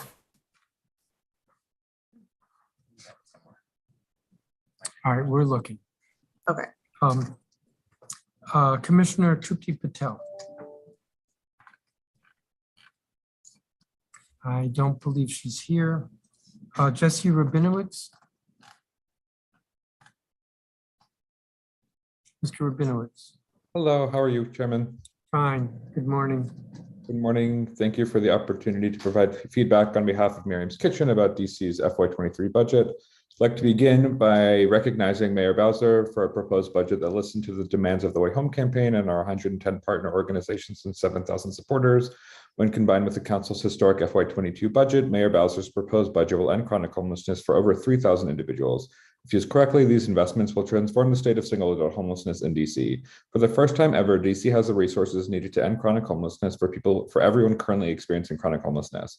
My testimony outlines 3 vital steps to ensure the funding results in safe, stable housing that will meet our long-term goal of ending chronic homelessness. Miriam's Kitchen is a proud member of the FY Budget Coalition and support the vision outlined in their budget platforms. When I first started working in Miriam's Kitchen, the primary roadblock to ending homelessness was severe lack of funding for PSH and significant systems gaps. Today, thanks to the several robust investments by the mayor and the council, there isn't one large gap, but rather small holes in the form of policies and implementation failures that, when put together, prevent people from moving into housing. Below are top-line recommendations, which have already been shared with DHS and DCHA. The DC Council must exercise its oversight prerogative to ensure that these reforms are implemented. Inaction is not an option. In order to grow DC's PSH program by thousands, significant increases in staffing are needed at the provider agencies as well as within the DC government. However, DHS has expressed that recruitment and hiring staff is a central reason for delays in the expansion of the program. It's not lost on me that DC's approach to staffing for MPD, which the need for is dubious at best, is drastically different than how DC addresses staffing concerns for human services. Recently, Mayor Bowser announced that MPD recruits are eligible for a $20,000 signing bonus, as well as for tuition reimbursement, housing assistance, and take-home vehicles. What would homelessness look like if we treated social service programs with this level of urgency and seemingly unlimited funding? I, for one, would rather see our dedicated social workers get much deserved incentives rather than funding extra police for an already overfunded police department. I encourage the council to use their budget process to shift funding away from police and towards programs that help communities. Additionally, we recommend that DHS work collaboratively with providers by lowering barriers to employment, reducing barriers to employment that are currently preventing people with lived experience of homelessness from working in this field. Seriously examine making permanent COVID-era changes such as Brit housing, 24-hour shelter, and sanitation stations and encampments. We also encourage DCHA to follow the council's legislative guidance and allow people to self-certify identity for housing and enable PSH providers use their contracts to stop voucher discrimination. My testimony outlines needed steps to add funding for homeless prevention. We're calling for an additional $300,000 for Project Reconnect, which will fully fund DC's homeless program to prevent homeless for individuals. And we call on the council to ensure that DC stops encampment evictions. We all agree that everyone living outside should move into their housing quickly. We believe that the city's continued focus on encampments actually harms DC's best chance ever to end chronic homelessness by displacing people and harming trust with provider agencies. My full recommendations are attached. Thank you for the opportunity. I look forward to answering any questions. Thank you, Mr. Rabinowitz. Commissioner Patel, are you here?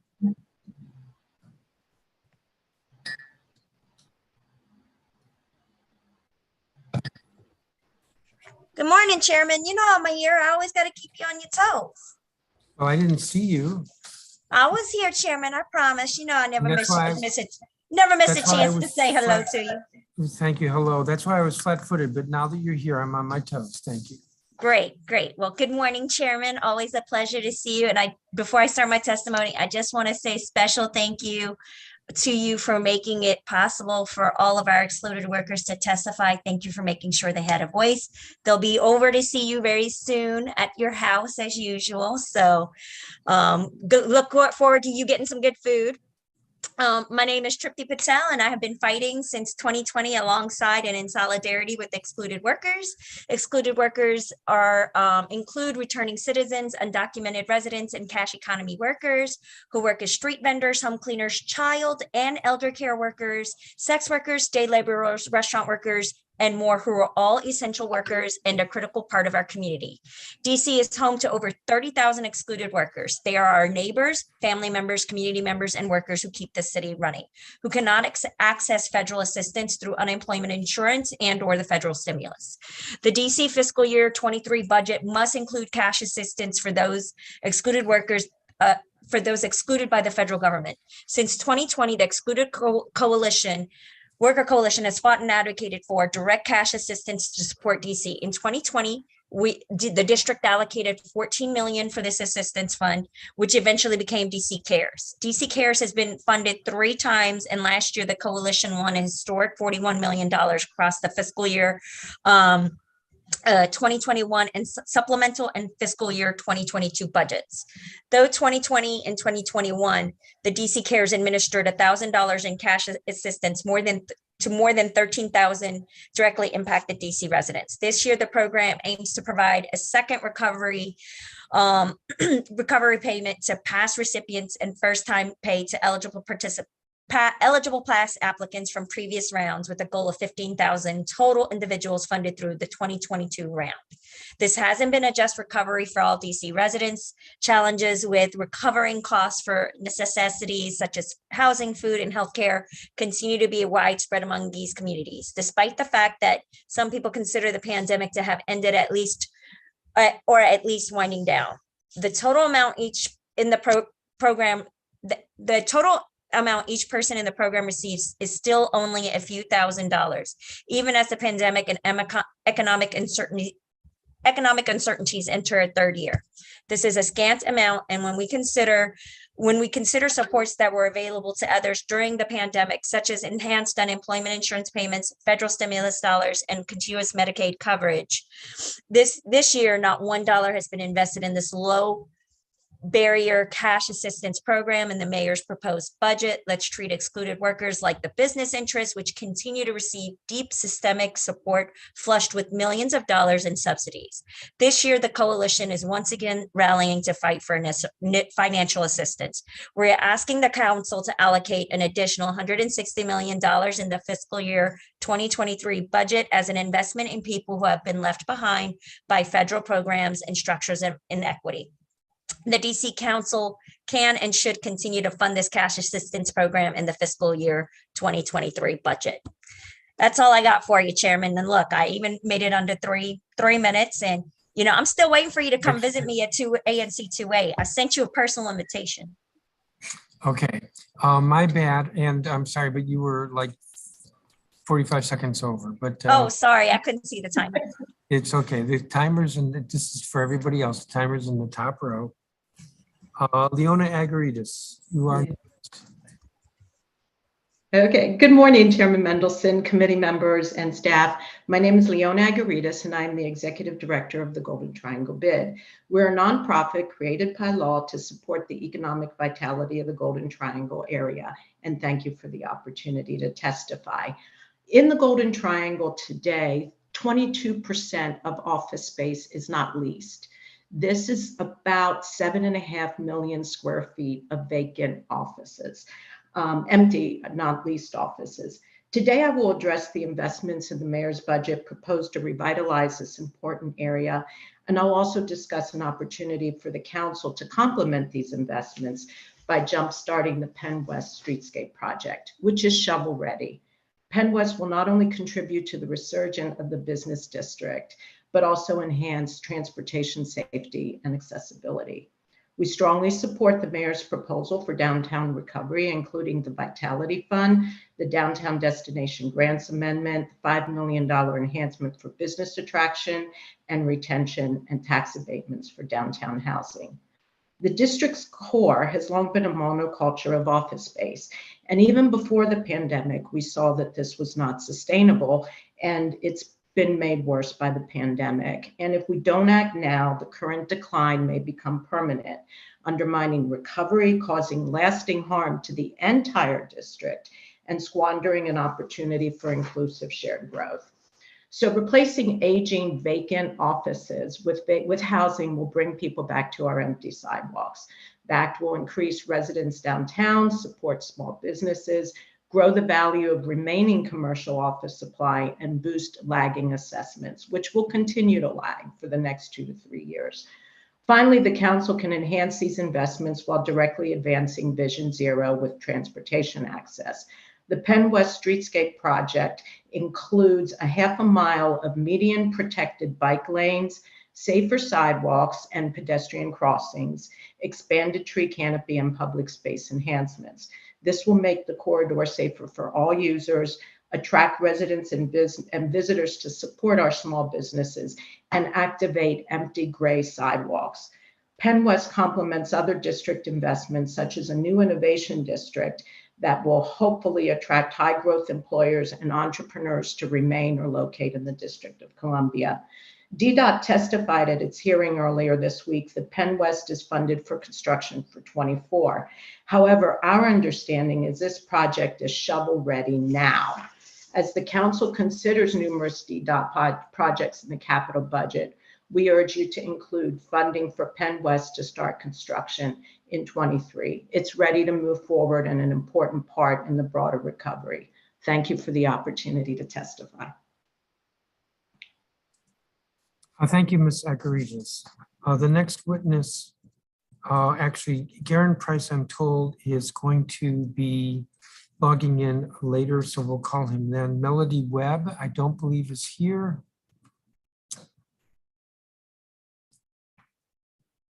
Gretchen Vanderveer, I don't believe she's here. Yemi Woodna, I don't believe she's.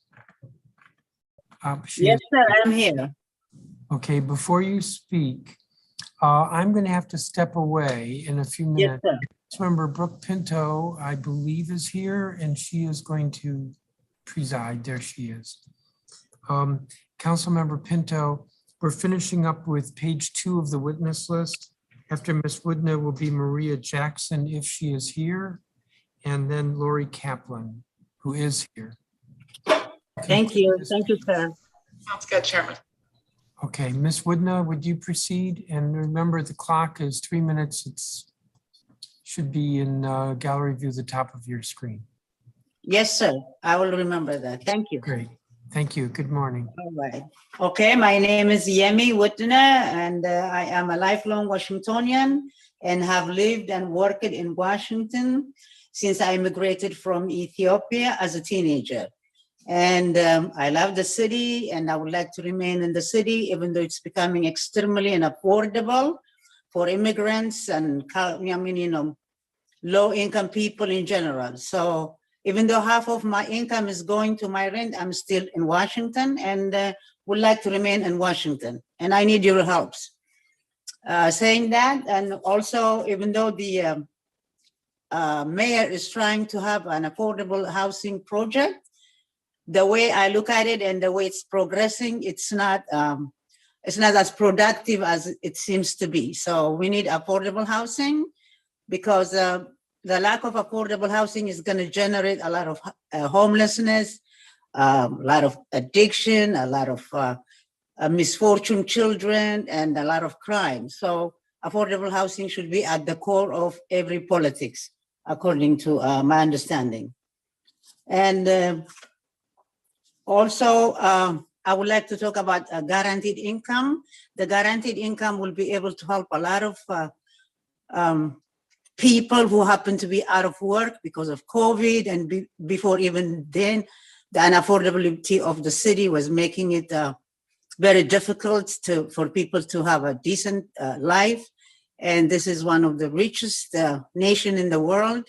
It should be able to take, to see this as a social problem and come up with some kind of tangible solution. So the guaranteed income will be able to facilitate a little bit to needy people. So it should be encouraged to manifest itself. And another issue I have is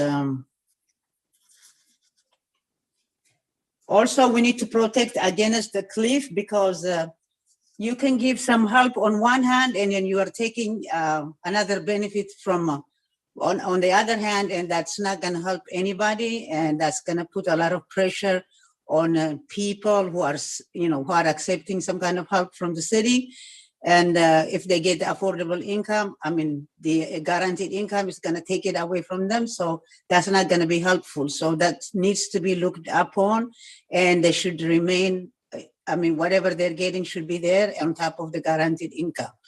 And thank you for your time. It's a privilege for me to speak up, to bring the issue of especially affordable housing and the guaranteed income. And hopefully you will execute it. And thank you for your time. Thank you, Ms. Woodna. Maria Jackson, I believe, is not here. Maria Jackson, you are next. You will be followed by Lori Kaplan, and Councilmember Pinto will be taking over. Thank you.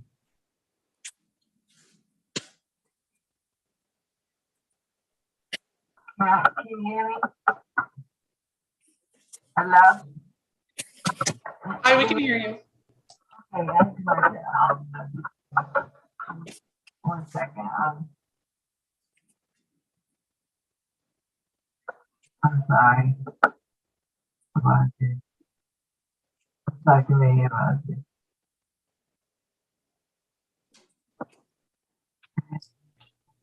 No problem. Ms. Jackson, would you like us to go to the next witness so we can come back to you in a few minutes? Yes, I have anything. I do apologize. Well, there it is right there. Apologize. I apologize.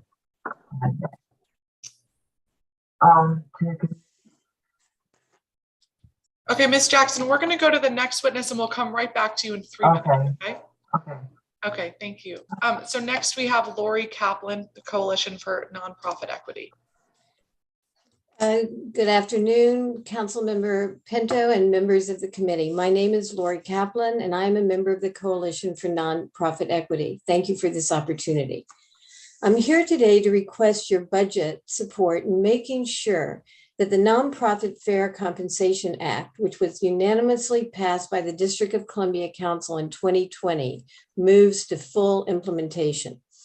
Specifically, our coalition is requesting that you include funds for agencies like DHS, OSSI, DHCD, and DOES to make sure that all indirect costs, as required by District of Columbia law, are integrated into every contract and grant that DC government agencies award a nonprofit agency.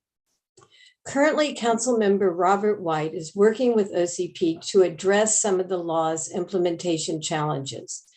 OCP is working on creating standard language for RFP inclusion, training for contract managers, and public meetings to introduce stakeholders to the specifics of the law. And OCP and DC's Chief Equity Officer are also working with the city administrators to address implementation challenges. While these positive steps go a long way, they do not address the financial challenges required to cover full indirect costs for those nonprofit agencies providing services and supports to our city's residents.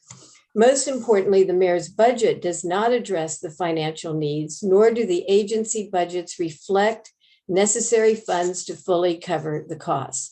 It is difficult to know what the true costs are. In fiscal year 2021, funds were awarded to OCP to conduct a study regarding the fiscal impact of full implementation. This study was not completed.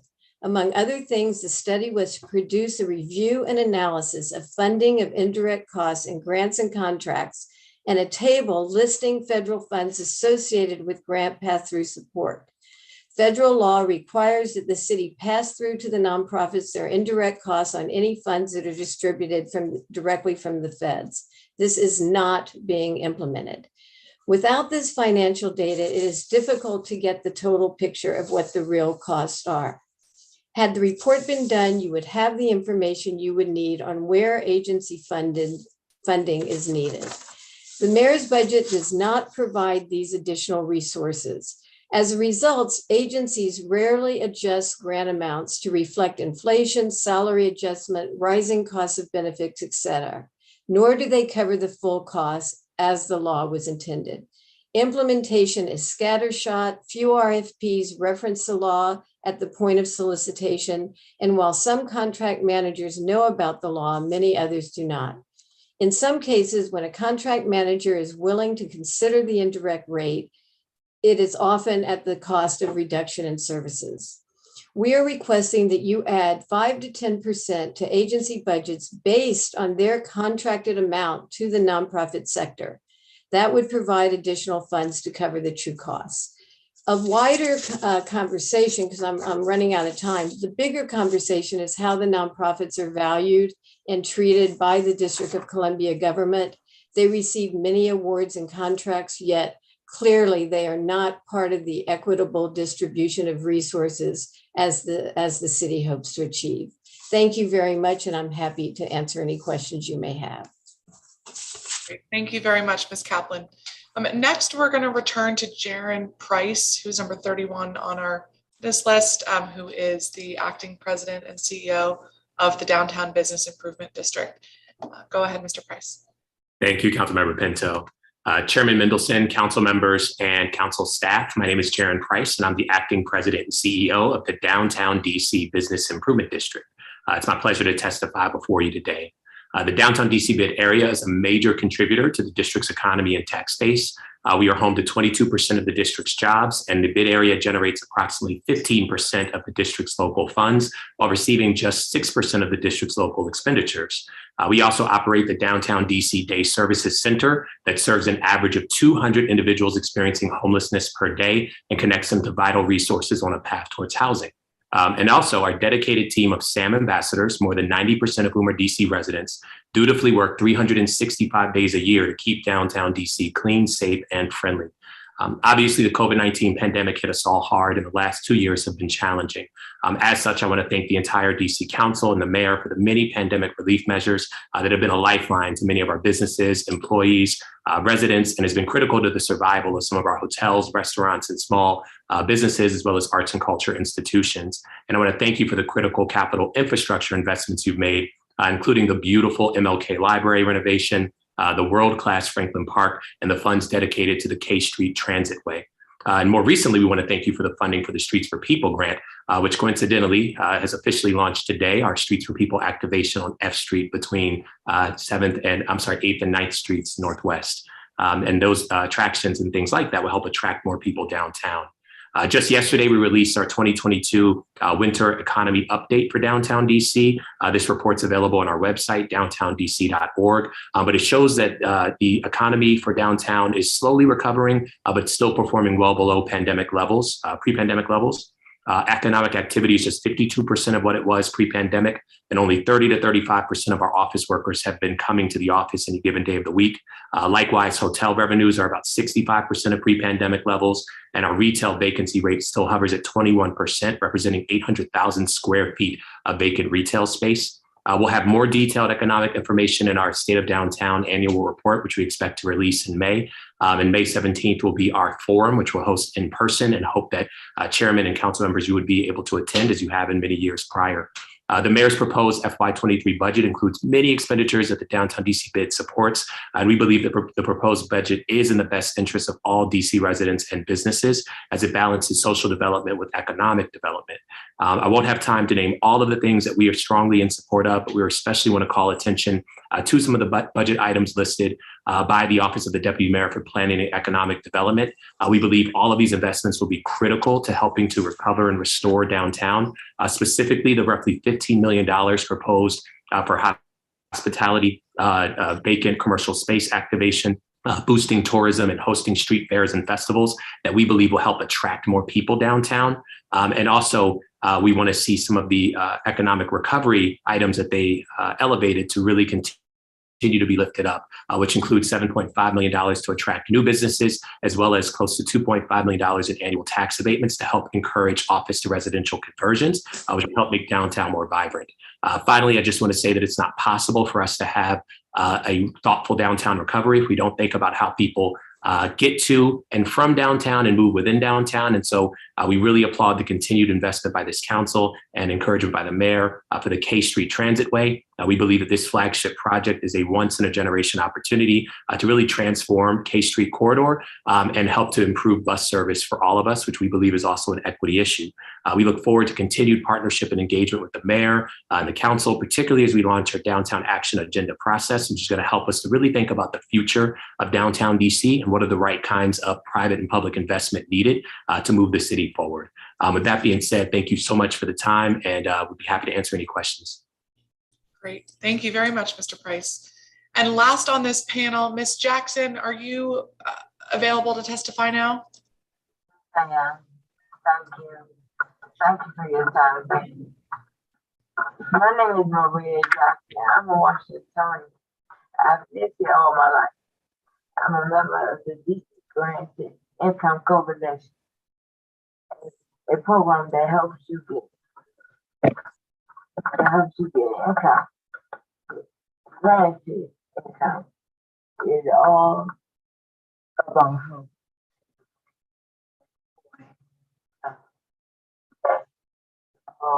That we want to live. That we want the ones I had. This would allow us to be able to afford,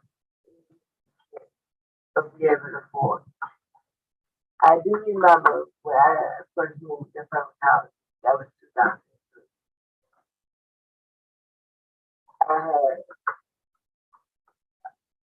By that time I had my second child. I am in a wheelchair. I'm a mother of 4. I have a divorce. I was thinking I was struggling with my children, 18, 17, 14, and a 17-year-old is involved with everything. They did not help me. My financial solution has been okay, but I struggle. This is where the DC income coalition program come in. Because I do believe by them being granted and y'all maybe will help them for us, then for money, then for other currency also. It would be a great point because we're probably affecting Medicaid and tariffs and whatever other money you get. We'll be able to save up and we'll have to rely on such things. The government gave me, not recently, just recently, the government gave me one choice to move, one option to move. And that was the option I had to move out of my 3-story house. And then they gave me one option to move into an apartment. That's the housing authority. It's not helping me. I'm a human being. I deserve a nice place to live. If Alex came down here and just stayed where I live at, you'll be reading the same thing I'm saying. And then I see everybody building more senior citizens building. I know about that. And I got more places for people that walk.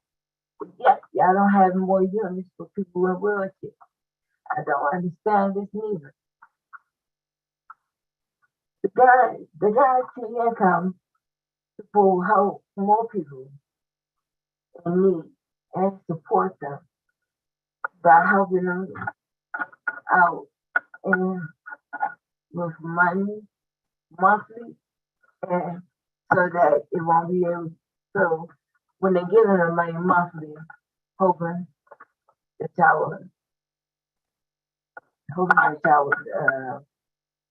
council would. Ms. Jackson? Yes, you're about a minute over, so I'm going to ask you to stop there. But if you have any written testimony, please make sure that the committee we hear you on the need to make sure we have more wheelchair accessible units. So thank you very much.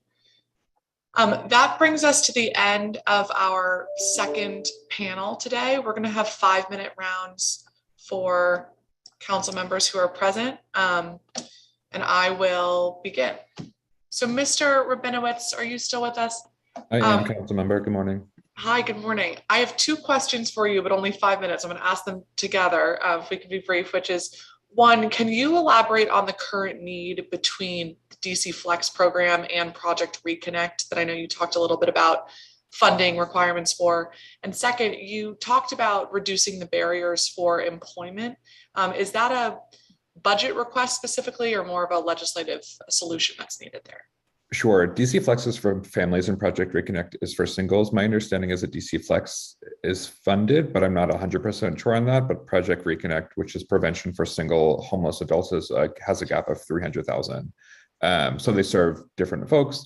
And the barriers to employment are things like background checks, degree requirements, all of those things. And that would be just a contract change over at DHS, not a budget change. Okay, thank you very much. thank you to everybody on this panel and the previous panel who testified for support of our excluded workers and the clear need for more funding. I want to ask you, Commissioner Patel, and thank you for being a champion in this area. One, how the estimates for what the existing need have been calculated, and if we have any lessons learned from the last round of funding that had significant delays in getting out the door, to do better this time in the hopes that we're able to identify additional funding. Absolutely, Councilwoman Pinto, and on behalf of the El Consejo, which is the Excluded Worker Council, thank you for being the first member of the council to support our ask. Number one, I guess you could say the lessons learned from this time is, I think it was just the lack of communication with all the partners. I know that members of the El Consejo and the El Congreso, the workers, felt that they were kind of left out of the process of the rollout because they felt that they had fought so hard for this and wanted to be a part of the launch, and they have felt just really minimized and left out of that process. So I think moving forward, I think it's just making sure that, you know, the partners are all communicating with each other as well as the workers. And I think that would have kind of cut back on a lot of the questioning and the frustration, and you know, no one was trying to accuse anyone. I think it was just kind of like, where is this money? What happened to this money? Why is it getting to us, especially in a dire time of need? So I think that would be the biggest lesson. You know, and I think it's just, you know, communication is that big key. Where we came up with the number, the 160 million is actually the balance that we actually asked for it last year. We only got 41 million out of the 200 million we requested. So the workers had asked for 160 million, $1 million of late fee is what they wanted to say. Okay. And basically that number comes from the fact that if every member of the people who were pulled in, which were 15,000 people, if they were given, you know, $1,000 for one calendar year, which I would believe roughly $12,000 would have gone to each person, each individual. And so that's, even as one of my colleagues said, that's a steal. You know, because clearly people who had you know, I'll use myself as an example. I was laid off just like the excluded workers. I received a total of $41,000 between enhanced unemployment, stimulus package, SNAP benefits, and Medicaid. And, you know, I qualified for all of that. And I got $41,000 in one calendar year. And excluded workers are just asking for, you know, $12,000, which is still not even going to make them completely whole, but at least it will give them a little bit of dignity. And thank you very much, Commissioner. I'm just going to ask you to stop there because I'm going to be out of time soon, but thank you. Mr. Price, I share your enthusiasm for a lot of the programs for downtown and our Golden Triangle to revitalize our business community. Can you, in these last couple of seconds, talk about anything that we can do to support our Chinese-owned businesses, in particular for Chinatown? Yes, absolutely. I think some of the things that have been proposed, particularly in the planning and economic development aspect of the budget, speak to some of that. So really thinking about how we support and offer some renovation opportunities to improve spaces that some of our traditional Chinese-owned businesses are in.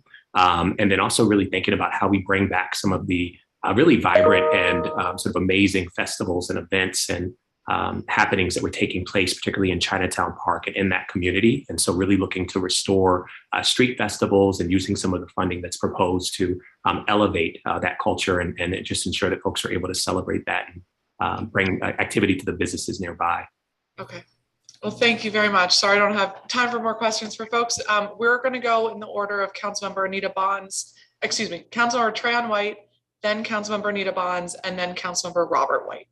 So Councilmember Trayon White, are you here?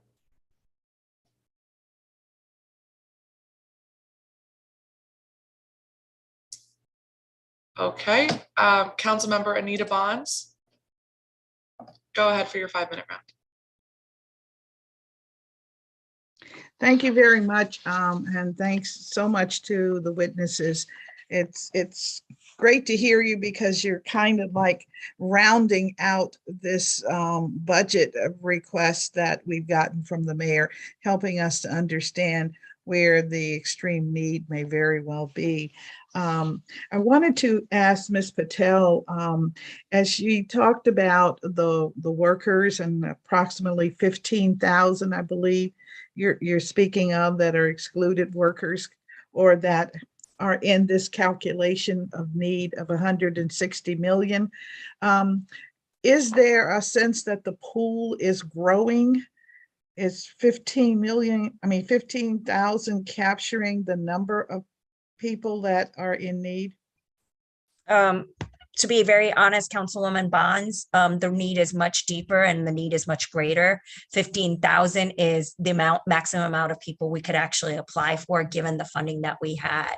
We actually estimate that there are actually 30,000 and we're only capturing half of that. And, you know, even the people that we've been able to capture, some of those 15,000 still haven't received a single payment yet. And do you have data that you can share with us that would indicate how many have received nothing, you know, that are really in absolute dire straits?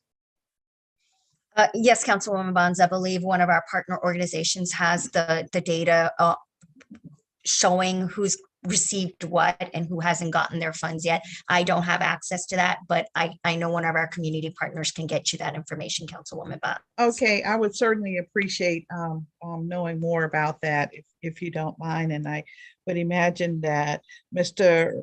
Rabinowitz will also help with that, as always, helping us to identify that population. Thank you.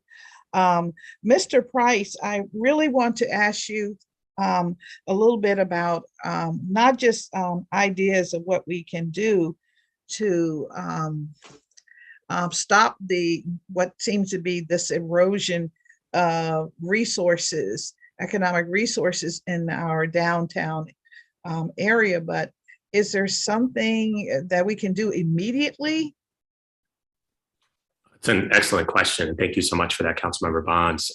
You know, I want to first just thank you and other members of the council. I think there have been a lot of immediate efforts taken to provide a lot of really important relief that have really been a lifeline to a lot of our businesses, and a lot of the folks who we've spoken to have been really appreciative of some of the efforts throughout the pandemic. So I think continuing to keep a finger on the pulse for where those immediate needs are, but also really just thinking about, you know, the future of downtown. I think many of us are sort of looking ahead and trying to figure out what's in store and what's next. And I think one of the ways that we'll succeed in doing that, it's been mentioned a lot, you know, thinking about more of a mixed use downtown. Our bid, downtown DC, and the Golden Triangle bid are disproportionately commercial office space heavy. And so what that means is that throughout the pandemic, as workers have not been in the office, that daytime foot traffic just hasn't been there, and it has really hurt many of our businesses throughout downtown. And so really thinking about how we begin to attract people back through creative marketing campaigns, through ways of just sort of getting people here for events and festivals and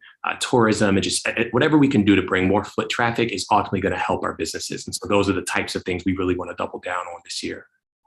Okay, and my question then would lead to, are we thinking about reimagining what downtown looks like? You mentioned mixed properties or mixed projects. So are we thinking about creating more green space, maybe with some of the buildings, you know, just trying to understand what we might envision the downtown to look like.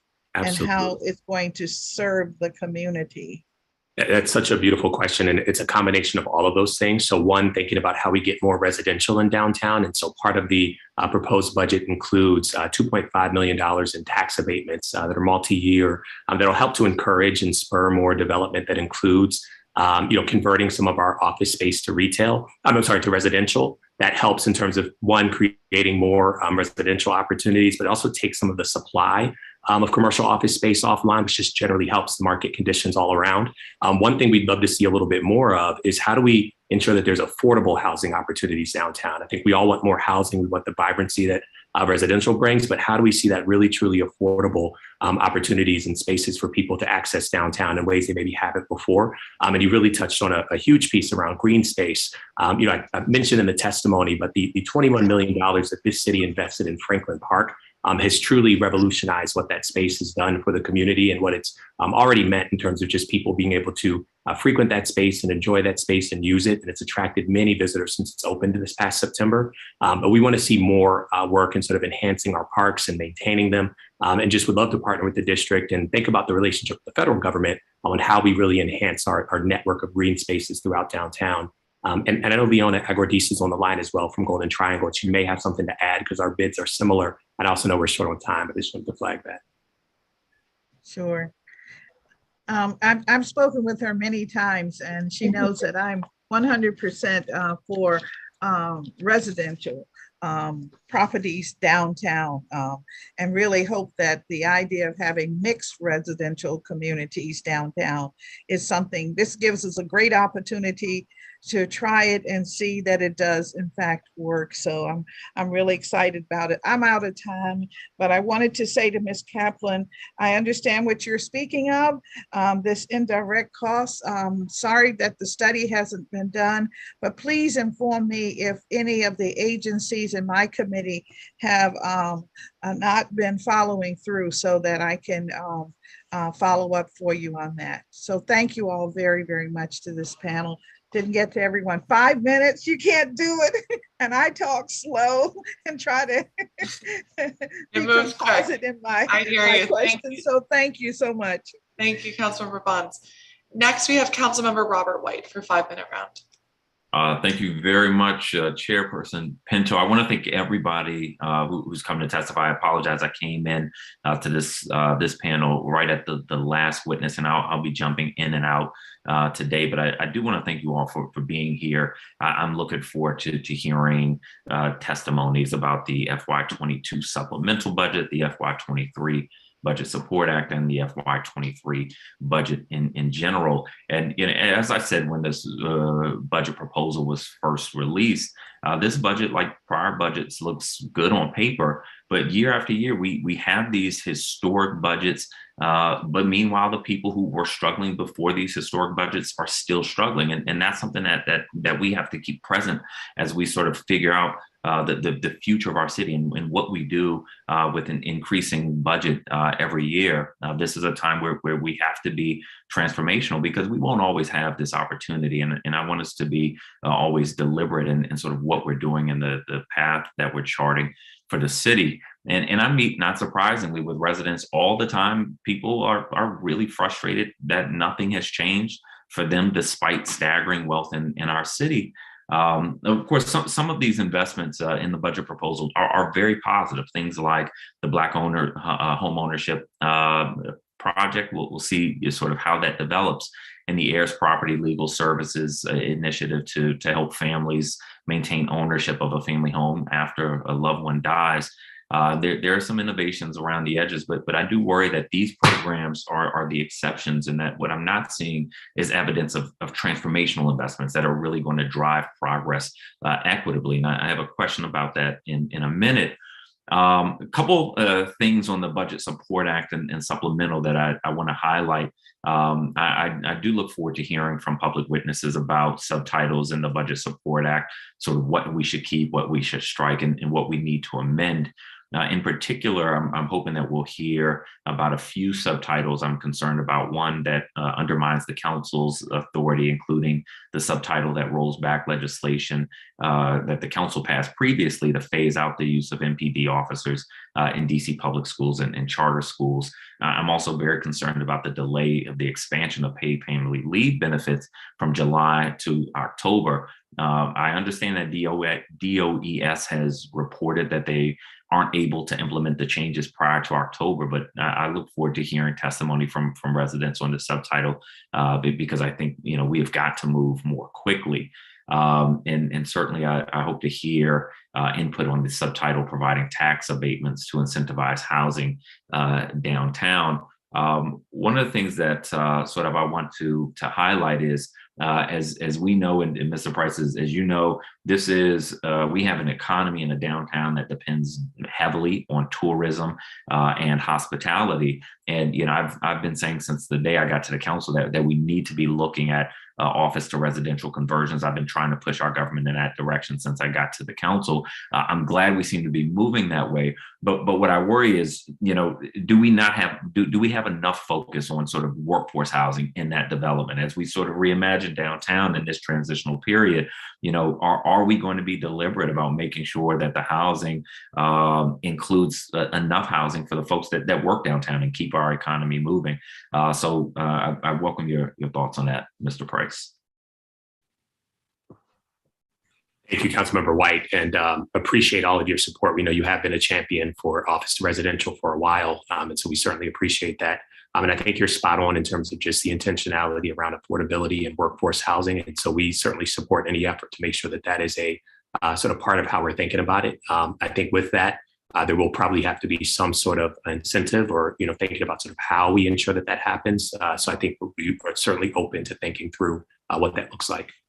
All right, I appreciate it. I'm going to push on that because I think this is our opportunity. This is a significant transition in our economy and a transition in our downtown. Along those lines, K Street Transitway, a lot of folks looking forward to it, but given the uncertainty of the future of downtown, is that the best investment right now, or are there other things that we should be looking for such a substantial amount of money? Should we be sort of rethinking this plan that was developed before our current sort of economy?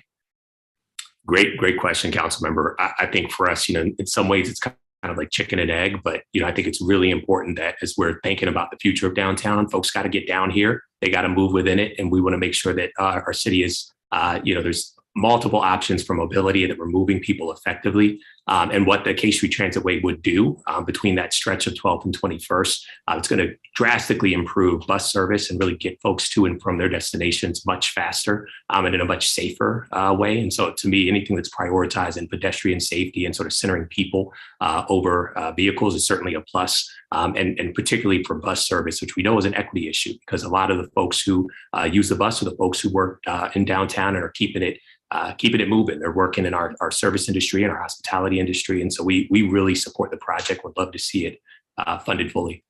I appreciate it. I don't want to make folks nervous. People get nervous when I ask questions. I just think you always got to ask questions and not go on autopilot. So, no angry emails, please.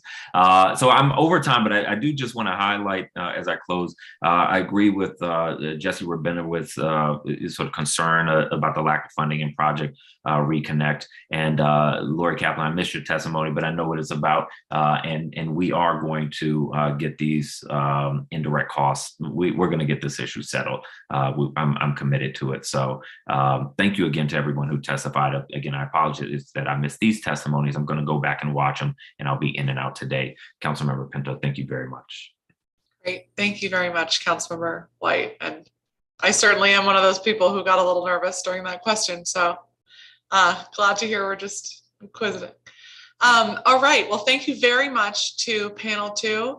Appreciate all of your time and effort and advocacy today. We are going to move on to panel 3, and we're going to be starting with Kesh Ledawati, who was initially in panel 2. So we'll be starting with you, Ms. Ledawati, for panel 3, and I will read the rest of the names for panel 3 while we get populated.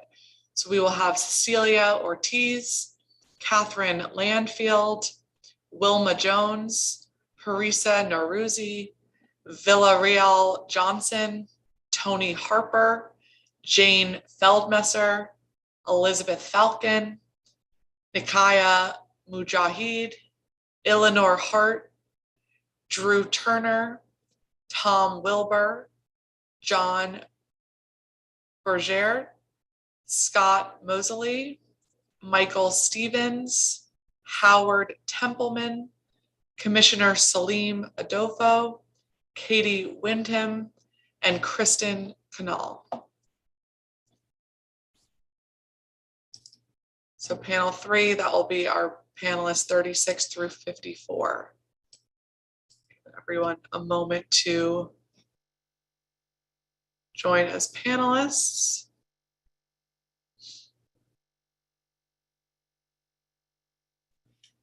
All right, and we can get started with our 3-minute rounds with Kesh Ladawedi. Thank you so much, Councilmember Pinto, and apologies for being delayed. I was not aware the hearing time had changed, but appreciate your indulgence. Thank you so much, council members, for this opportunity. My name is Kesh Ladawedi. I am Operations Director of DC for Democracy. Our 700 plus voting members are middle and low income DC residents who appreciate that the budget is a moral document that should use the full potential of our tax dollars to promote racial and socioeconomic equity. We are longtime members of the Fair Budget Coalition, and we fully support their budget recommendations. Our budget asks are based on the CFO's February estimate of a surplus of $576 million in the current fiscal year, while the CFO has cited an accounting error to reduce the surplus by a whopping $392 million.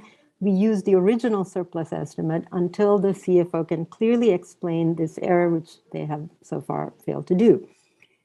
Given our commitment to racial and socioeconomic equity, our budget recommendations focus on the programs that make immediate and significant improvements in the lives of the DC residents who are most in need.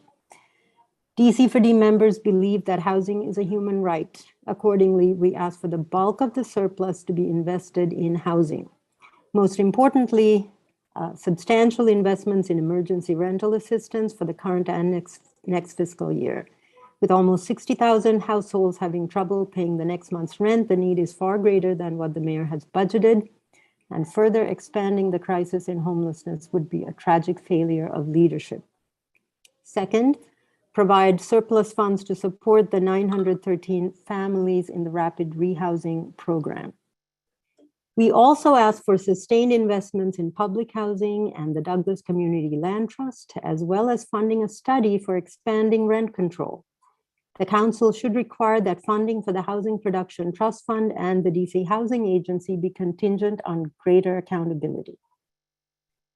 Community safety is another priority for us. We ask the council to oppose the mayor's proposal to expand the police force and instead to thoughtfully implement the recommendations of the council's own Police Reform Commission. Modest steps can be taken this year, including maintaining the council's commitment to phase out school resource officers from public schools and to fund violence interruption and hospital-based violence intervention services. We joined the Excluded Worker Coalition to ask for $160 million in surplus funds for one-time cash assistance for these essential workers who carried our community through the pandemic, but were cruelly left out of the social safety net. Finally, we applaud the DC Council's Special Committee on COVID-19 Pandemic Recovery for embracing our proposal to expand the earned income tax credit to workers who file taxes but lack social security numbers, mostly undocumented residents. We have included further details about our budget recommendations in our written testimony. Thank you so much for the opportunity to testify. Thank you very much, Ms. Ladawedi. Next, we have Cecilia Ortiz. And I'll ask you all to try to stick to your 3-minute so I don't have to cut you off. Thank you.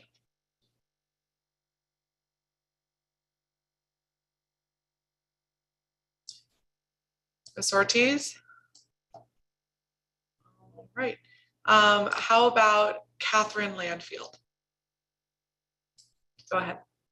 Yes, thank you so much. Good afternoon to you, and thank you to all the members of the COW for this hearing. My name is Catherine Landfield. I am a longtime Ward 3 resident, a former school social worker, daughter of a refugee, and an advocate for racial and economic justice. Today, I'm here to urge you to right Mayor Bowser's grave wrong when she put no money into cash assistance for excluded workers for the FY23 budget.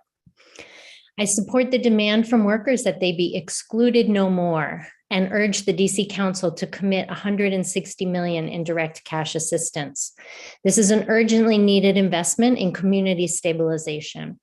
The DC Council must creatively find ways to fund this program, whether through budget surplus, one-time federal monies, or through local revenues. I note that my written testimony includes information about how the coalition came up with the ask and how our ask compares to the financial support of non-excluded workers during the pandemic.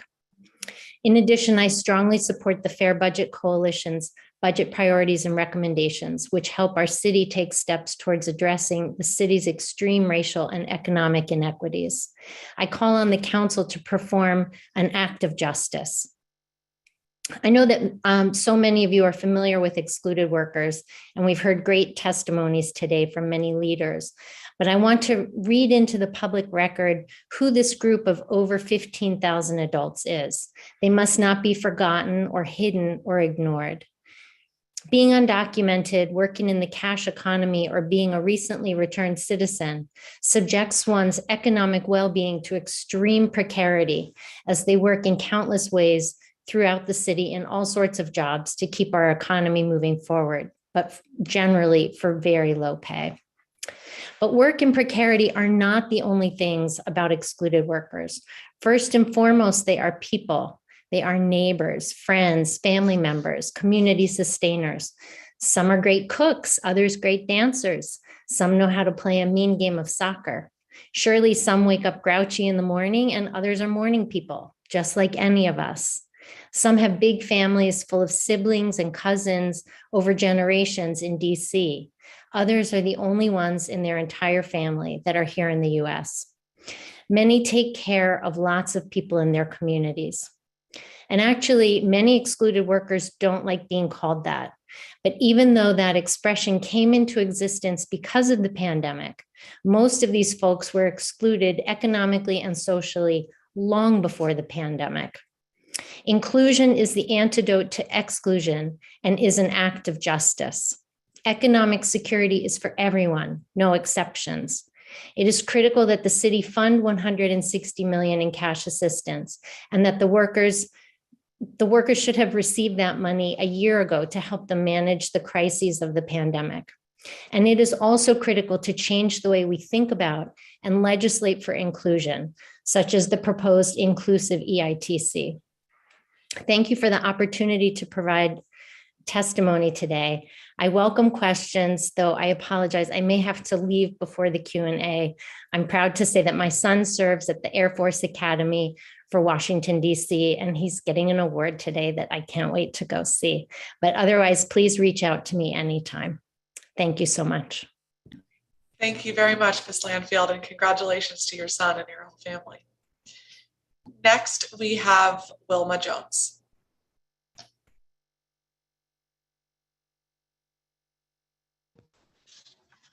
Greetings, Councilmember Brooke Pinto, and to the other chairman members that's there today and everyone else.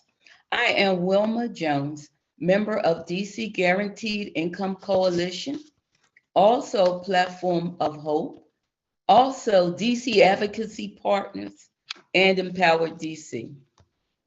I'd like to tell you about the DC Guaranteed Income for All. My children are adults. My youngest son is 25, who has special needs that restrict him mentally to about 10 years old.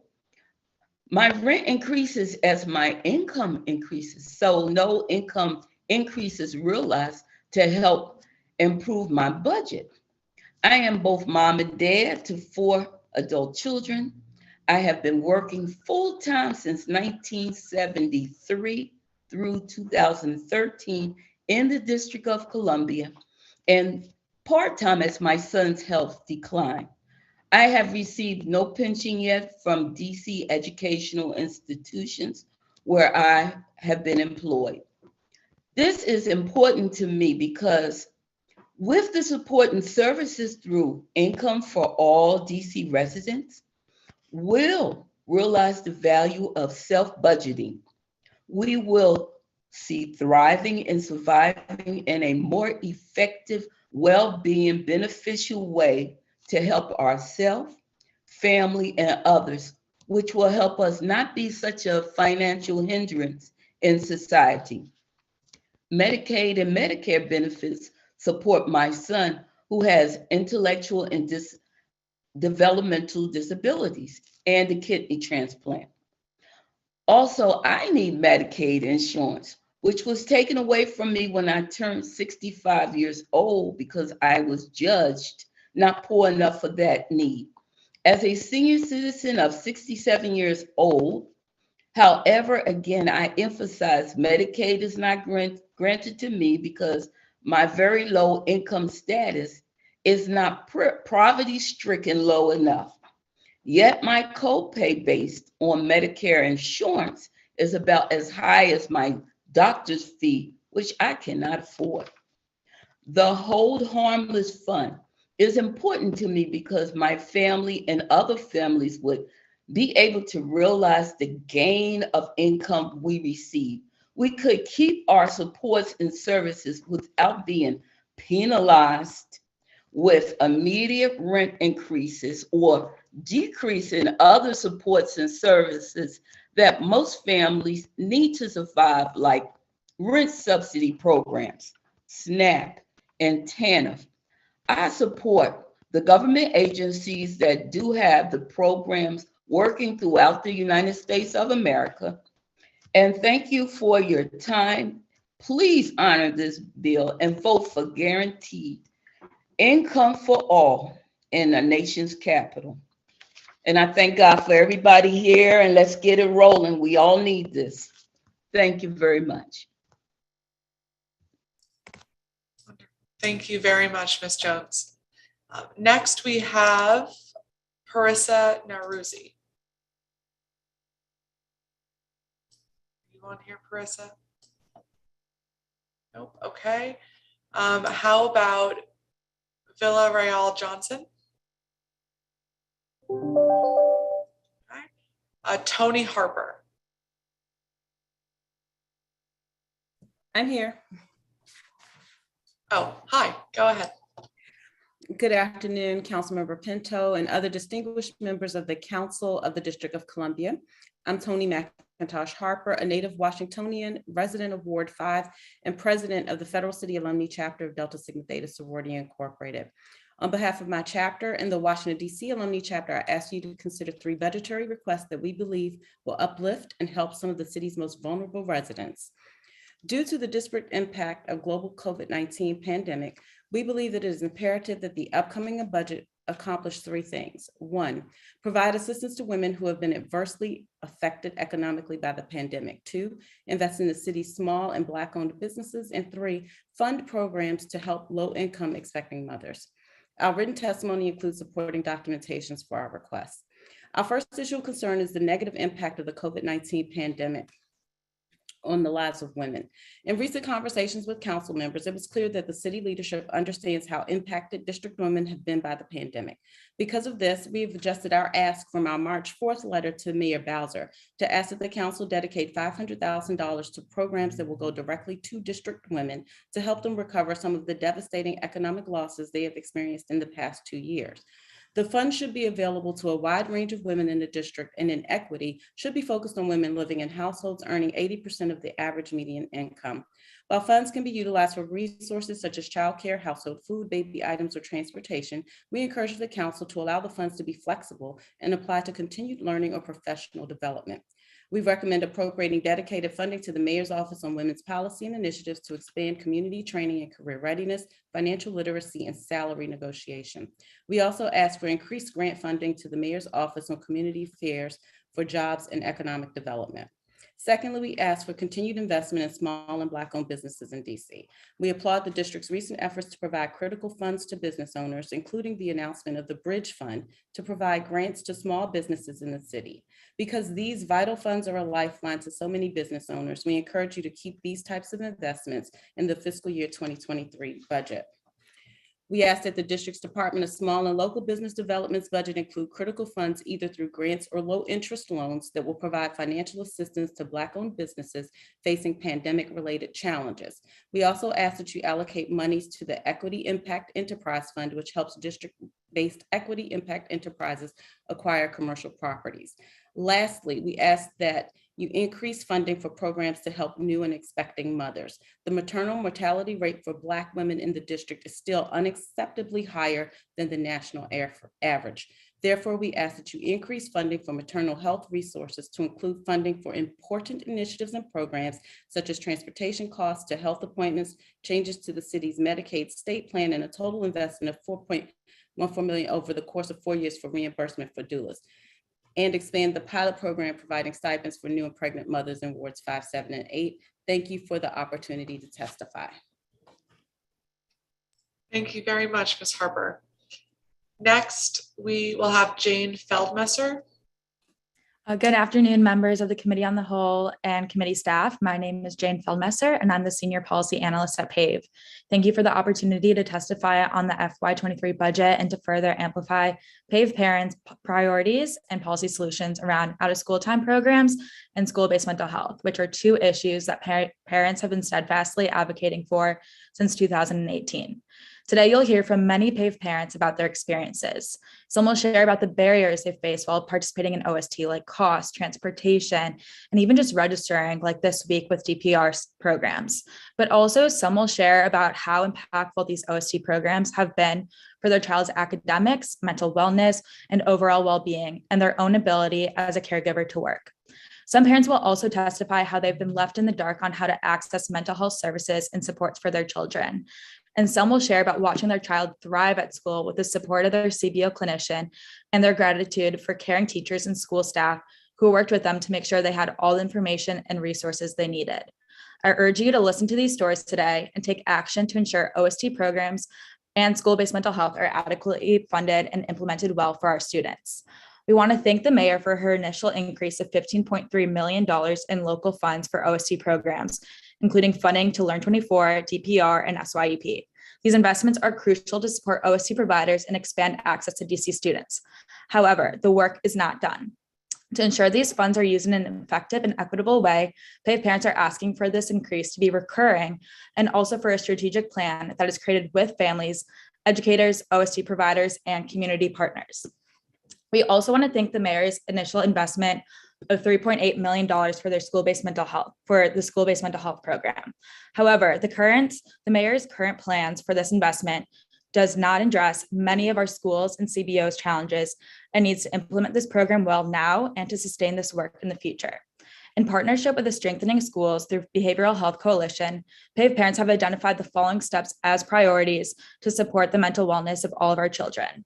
1, right-size the grant amounts for our CBO clinicians with an investment of $2.4 million. We want to thank Chairman Mendelson for his leadership on increasing grant sizes for CBO clinicians to $78,000 in the last year's budget. However, since the funding increase was only one time and not continuing to the mayor's current budget, CBO clinicians are now facing significant cuts. So with the current budget, CBO clinicians are receiving grants based on the 2016 rates, which does not account, 1, for inflation, and nor does it account for students' outsized needs and increased cost of care for mental health services amidst the pandemic. 2, provide at least $300,000 to fund a cost study to determine the correct cost of the school-based mental health program. This includes assessing the cost of all things needed for the strong implementation of the program. This is the epitome of a work smarter, not harder strategy. It is well worth this investment so we can make targeted, high impact, and long-term investments and plans. While there have been strong steps to improve access to mental health supports and OST programs at schools in DC, far too many families are not aware or able to receive the support and services that they need. It is only when we authentically put our communities at the center of our work, listen to and value each other's perspectives, and honor the leadership of parents who are the experts on their kids and communities that we can advance equity and excellence for each and every one of our kids. Thank you so much for the opportunity to testify, and I hope that we can count on your leadership. Great, thank you very much, Ms. Feldmesser. And I think we are rejoined by Chairman Mendelson, who will take over again after we hear from Elizabeth Falcon. Hello, thank you for the opportunity to testify today. My name is, good afternoon, Chairman Mendelson and members of the DC Council. My name is Elizabeth Falcon, and I'm the Executive Director of DC Jobs with Justice. DC Jobs with Justice is a 30+ member coalition made up of, oh, I messed up my screen, trying to look at the time. of faith-based organizations, student groups, labor organizations, and community groups. Together, we are dedicated to protecting and advancing the rights of working people and supporting community struggles to build a more just society. We've been active in the fight for cash assistance for excluded workers since March of 2020. Excluded workers include returning citizens, undocumented residents, cash economy workers who work as street vendors, home cleaners, care workers, sex workers, day laborers, restaurant workers, and more, all who are all essential and a critical part of our community. Since 2020, the Excluded Worker Coalition has fought and advocated for direct cash assistance to support DC residents. I appreciate the strong words from the excluded workers themselves who started off this hearing. I want to reiterate the needs that they expressed about how important this program is for their lives, for the lives of those in their communities. I hope to add to their testimony by sharing some background and updates from the DC Cares program. The funds for excluded workers have been operated by the DC Cares program. The program has operated in 3 rounds. The first was $5 million allocated directly from Events DC in the spring of 2020. The second was $9 million from the council in the summer of 2020. And the third was funding in this fiscal year passed in August that totals $41 million and is a combination of funds identified by the mayor and the council, primarily this council under your leadership, Chairman. I was intimately involved in the creation and implementation of the DC Cares program until my parental leave starting in the summer of 2021. However, I'm happy to present an update as far as my current understanding from the program. The DC Cares funding program is funded through Events DC, who contracts with the Greater Washington Community Foundation. The program is then administered by Mary Center, Bread for the City, Latin American Youth Center, Centronia, Carecen, and Friends and Family of Incarcerated People. This year, the program anticipates serving 15,000 residents. Since the program began engaging residents in the recertification and distribution of the FY22 funds in February of this year, they have had 12,371 total approvals. That's 82% of their total $15,000 goal. Sorry, 15,000 person goal. Of those, 8,042 are closed, meaning that over 8,000 residents have received their funds. Goal. This is record for processing time for the program, which continues to operate in a low barrier way. To date, the program is primarily serving those who have received funds from the program in the past. I've reached the limits of my time. I'm happy to talk later during the Q&A about the funds that have been received by residents, which only totals $3,300 per person over the last 3 years. Thank you. Thank you, Ms. Falcon. And thank you, Councilmember Pinto, for filling in. Nikaya Mujahid. I don't believe I see him. Drew Turner. Drew Turner, you're next.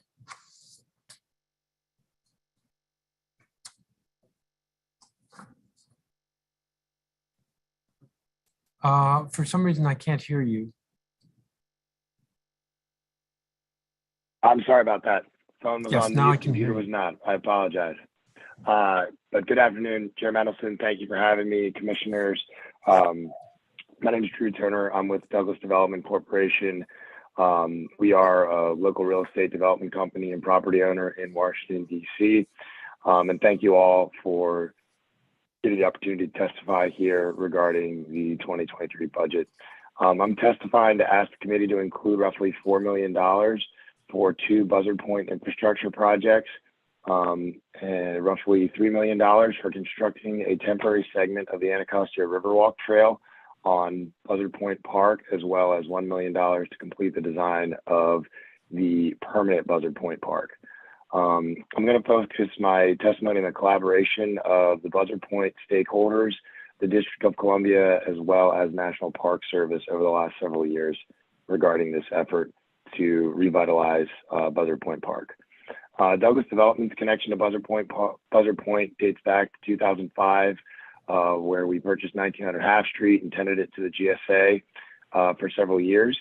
In 2015, the GSA moved out and we reimagined this old office building and created it in, reinvented it into 453 residential apartments with ground floor retail. That transformation was completed in late 2020, and right now we're 90% leased with over 500 people living in the building. as well as a pre-K 3 through 3rd grade charter school on the ground floor.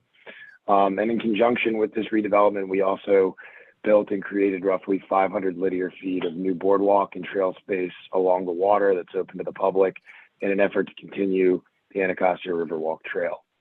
In order to ensure the Buzzard Point has safe, inviting, accessible public spaces, the Buzzard Point Owner Committee, which comprises of several different property owners, leaseholders, and stakeholders within the district, we've been working closely with National Park Service on a new park, as well as a temporary connection along the Anacostia Riverwalk Trail on Buzzard Point Park. As part of this collaboration, we've entered into an MOU with National Park Service for designing the park and formulating an agreement for construction and management. This will follow the immediate construction of a missing segment of trail on 1st and Water Street Southwest. And these projects represent years of collaboration among the private sector, as well as National Park Service and the District of Columbia. There's a great need right now for this trail right now. Several apartment buildings and condo buildings have already opened. There's over 1,000 units in Buzzard Point now that are open and occupied. In addition, we have a school with several hundred students that could use this area for outdoor learning experiences. The park and trail will dramatically enhance the public space and accessibility within Buzzard Point for current and future residents, advancing multiple district goals for public safety, transportation, connectivity, and economic development. Thank you for the opportunity to testify, and I'm happy to answer any questions you might have. Thank you, Mr. Turner. I don't have a copy of your statement. Have you sent it? We'll make sure it goes in. If I have not sent it in, we'll get it into you. Okay, that would be very helpful so that I can remember and look at the Buzzards Point projects. Tom Wilbur. Yes, good afternoon, Chairman Mendelson. Good afternoon. Members of the Committee of the Whole and staff. My name is Tom Wilbur, and I'm Executive Vice President at Ackridge, which is a full-service commercial real estate firm based in Washington. Ackridge with Western Development and or partners are the co-developers of River Point, a mixed-use project with 480 residential units and 70,000 square feet of restaurant and commercial space on the Anacostia Riverfront, just down the way from Drew Turner's project that he just talked about. Over the past 5 years, Buzzard Point has gone from being an underutilized industrial waterfront area to being an up-and-coming mixed-use neighborhood. DC United's construction of Audi Field, with the city's support, stimulated the private development by the 4 developers here today. Our projects have been well received, but our new residents and businesses, who are the real pioneers in this new neighborhood, will all want to see more progress on retail development, public amenities, in order to encourage new development and to retain them in our projects. River Point has 3 restaurants committed to our waterfront spaces. Last year, Greg Caston opened his newest restaurant, The Point, with a wonderful outside deck overlooking Anacostia.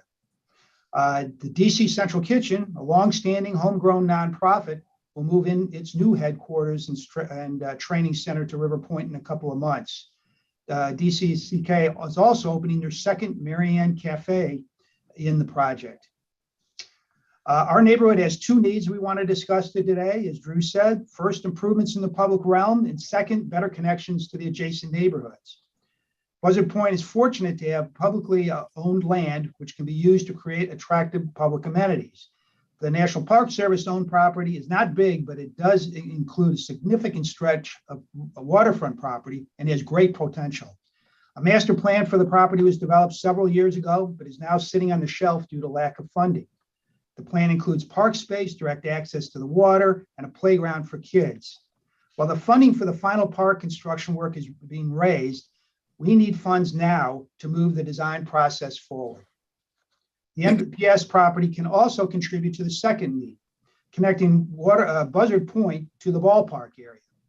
The 27-mile Anacostia Trail actually starts at our River Point project. We have built the first 100 yards of the trail on our property, and Drew has built his down the way. To the west of our site, that trail connects a continuous dedicated bike and pedestrian paths leading to the wharf, to Georgetown, Bethesda, and beyond, and over the Potomac River to extensive rail systems in Virginia.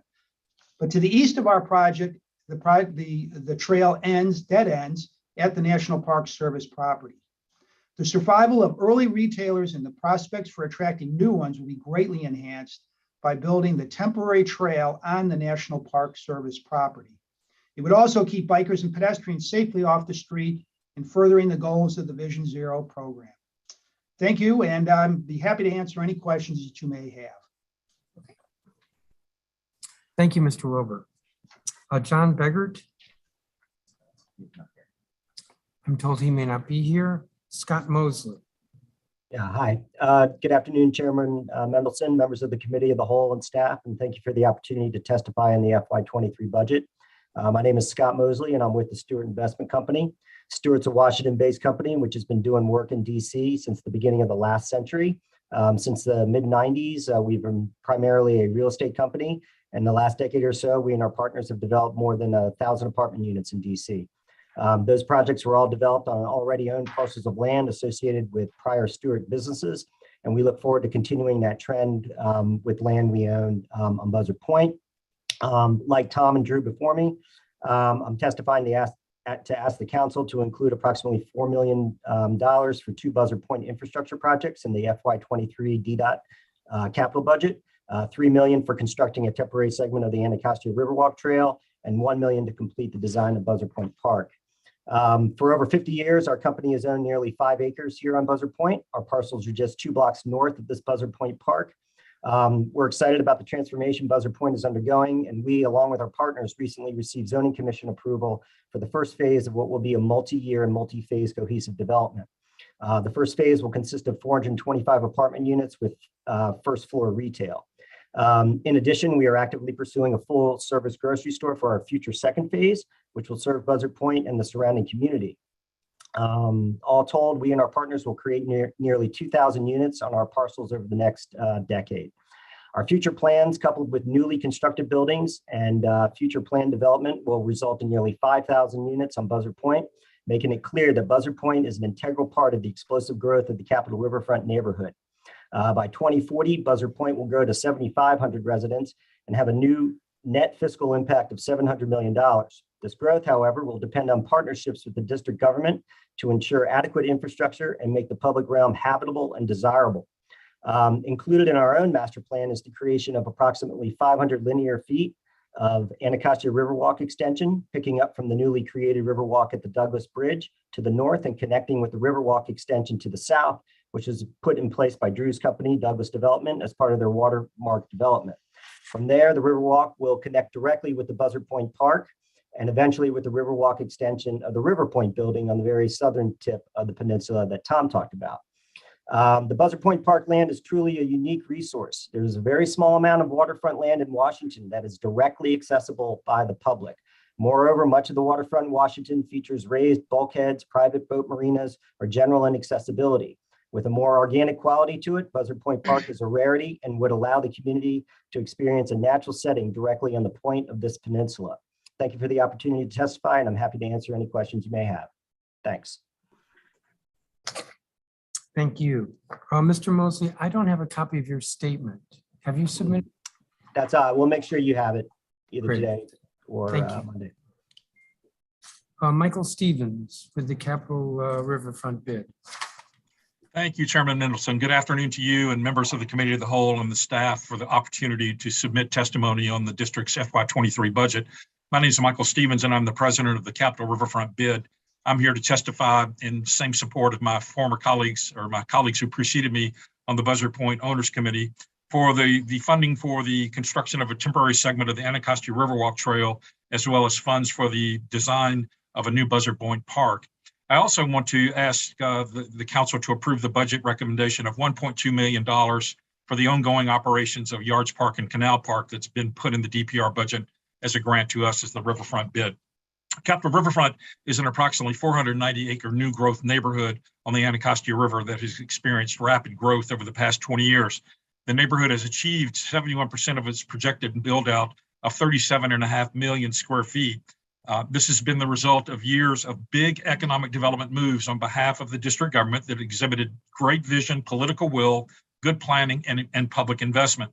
The Anacostia Waterfront Initiative Framework Plan was a foundation for that effort, and the private sector has responded with over $10 billion invested in development projects, and you're now starting to see that in Buzzard Point. Some of the public dollars invested in the riverfront have been centered on the construction of public infrastructure that has facilitated private development. 2 new world-class parks in Yards Park and Canal Park, basic infrastructure such as water and sewer upgrades, 2 new bridge systems, including the new Frederick Douglass Memorial Bridge, and access to the Anacostia River through the Riverwalk Trail and new piers and docks. These public investments have helped create a quality of life and riverfront identity for the neighborhood that helps define our outdoor ethos. Canal Park and Yards Park have been instrumental in creating a sense of place, identity, and community in a former light industrial and manufacturing backyard of the city. They've also provided open space relief for over 17,000 new residents that call Capitol Riverfront home. Buzzard Point is a sub-area of Capitol Riverfront that is experiencing rapid growth in a residential market that already includes almost 1,100 new units and is anchored by Audi Field. My colleagues have already told you about the ongoing pipeline, and we could have up to 6,000 residential units there, as well as office, retail, hotel, and the new Eagle Academy is located there as well. The Buzzard Point Vision Framework Plan, created by the DC Office of Planning, called for more parks and open space and access to the river as necessary foundations for the creation of a successful community. We agree with this assessment and can point to the success of the parks in Capitol Riverfront, east of South Capitol Street, of what this public investment can leverage for a new emerging neighborhood. Parks and open space are fundamental building blocks for our communities, and the Buzzard Point community has the opportunity to create such a park on the Buzzard Point National Park Service lands. And create completion of another segment of the Riverwalk Trail will allow access to the river for thousands of residents and visitors to the DMV. Urge the council to approve that $4.059 million for 2 Buzzard Point infrastructure projects, as well as the $1.2 million for Yards Park and Canal Park. Thank you for the opportunity to testify. I'll be happy to answer any questions you may have. Thank you. I have one question. I don't have a copy of your statement. Have you submitted it? I thought we had submitted a lot of them, but we will make sure you get them right after we get off the call with you, or the Zoom call with you. Great, thank you. Howard Templeman. I'm told he's not here. Commissioner Salim Adolfo. Good afternoon. Can you hear me?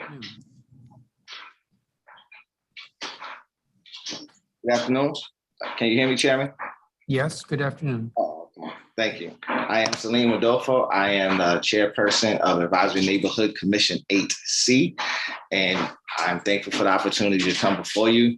I definitely want to say that we are in strong support of the fair budget, FY23 budget priorities and recommendations, and we believe the city needs to make investments across multiple issue areas to make meaningful steps towards addressing historical, racial, and economic inequities.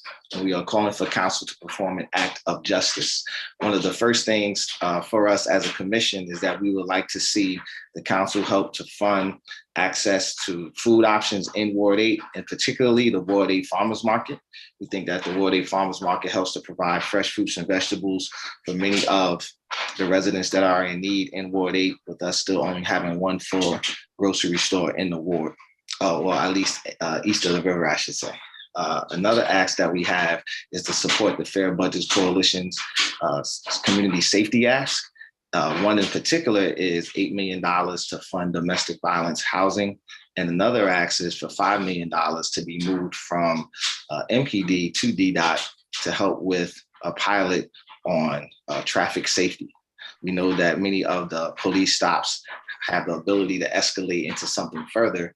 And so if we can have someone that is non-law enforcement to help with minor traffic issues, then that will help to reduce the amount of incidents that we have with police brutality.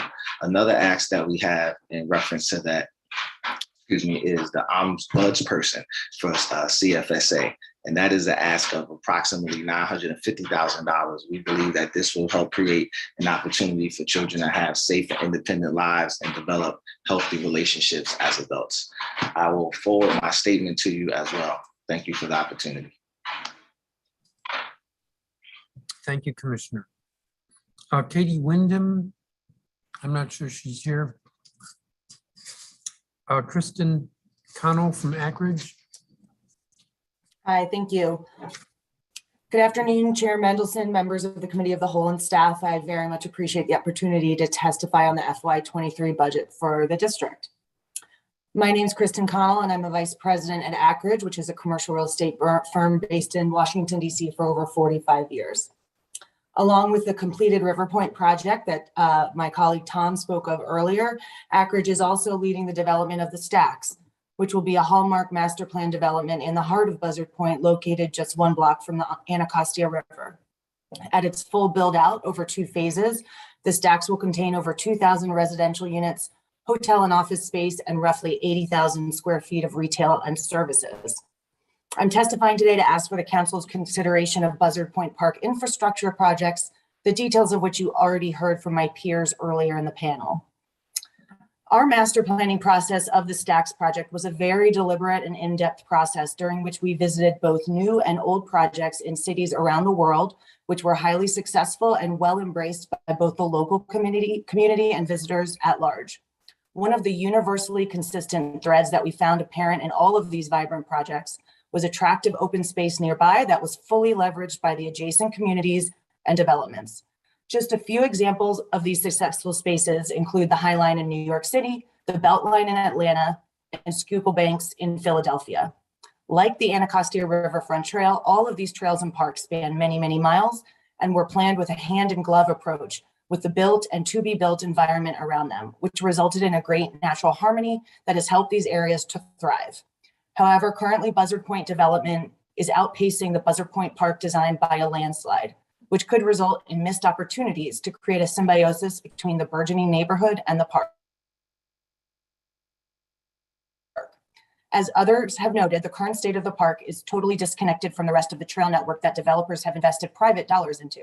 These completed trail sections result in an incredibly attractive, lively, safe access to the natural amenity that is the Anacostia River, but only for limited portions of the shoreline. With the first phase of the Stack starting this year, its completion will also bring 2,000 additional residents just a half a block from Buzzard Point Park and the river who are looking for outdoor spaces to enjoy. While we at Ackridge are proud to have designed a very public-centric project, which includes its own public park of over half an acre, that will not be enough to satisfy an entire neighborhood of over 8,000 current and future residents. Buzzard Point Park represents 3 acres of essentially fallow land that could otherwise be enjoyed by the community and serve as a commuter and recreational trail for walkers, joggers, and bikers. With only 3 primary public streets to get in and out of Buzzard Point, an incomplete waterfront trail is forcing vehicles to interact with pedestrians and bikers in a completely unnecessary way on an already limited and constrained street network. The introduction of additional residents with 3 new projects underway or almost complete and many more in the planning stages will only exacerbate that problem. To that end, I genuinely implore the city to meet the needs of a growing neighborhood and help finish what private developers have started in completing this missing trail segment and finishing the permanent park design. While Buzzard Point Park holds great promise, that promise is currently sitting on a shelf in unrealized conceptual plans that will likely never come to fruition without the district's help. I very much appreciate your time today in considering allocating $4 million of the budget towards this incredibly meaningful natural amenity. Thank you for your time and happy to answer any questions. Thank you, Ms. Connell. Joe Smith. I'm not sure he's here. Lynn Amano. Thank you, Councilmember. I'm here. Good morning, Chairman Mendelson and council members. Thank you for giving me the opportunity to testify today. I am Lynn Amano, the Director of Advocacy of Friendship Place. This past year, Friendship Place provided over 3,500 individuals with housing and services in the DC region. As a member of the Way Home campaign, we support the mayor's inclusion of 500 units of PSH for individuals and 260 units of PSH for families in the FY23 budget.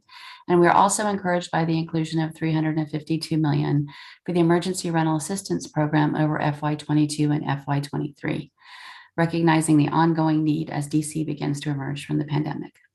We support Mayor Bowser's inclusion of $500 million for the Housing Production Trust Fund and matching permanent supportive housing dollars.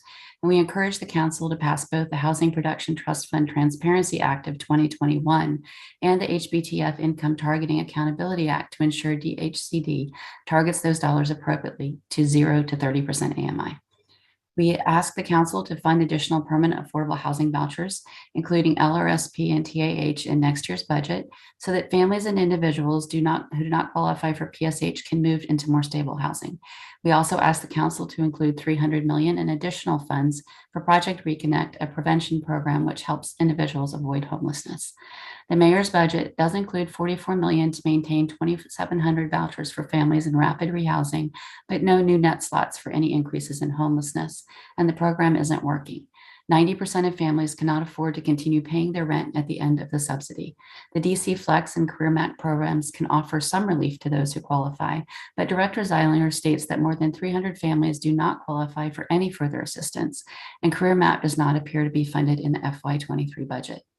Friendship Place supports the Fair Budget Coalition's budget platform and joins with them and other organizations to encourage Mayor Bowser and the DC Council to reform rapid rehousing.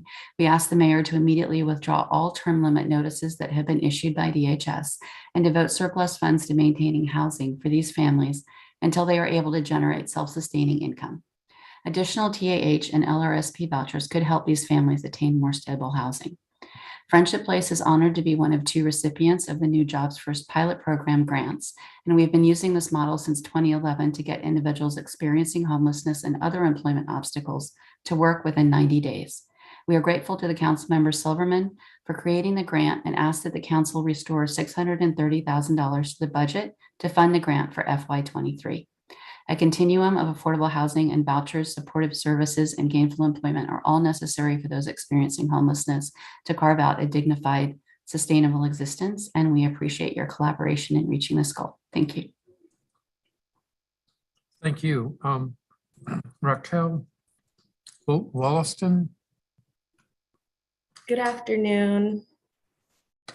Good afternoon.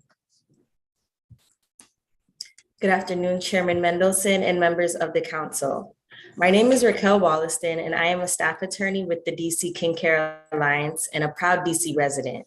The mission of DC King Care Alliance is to support the legal, financial, and related service needs of relative caregivers who step up to raise DC children and their extended families in times of crisis when the children's parents are not able to care for them. As a member of the Fair Budget Coalition, we support a just and equitable recovery from the COVID-19 pandemic. I am testifying today regarding DC's proposed FY 2023 budget, and specifically to ensure that there is adequate funding for the Ombudsperson for Children. I will read to you now a petition with over 200 signatories to date, asking the council to stop Mayor Bowser from effecting an end run around the DC Council's establishment of an office.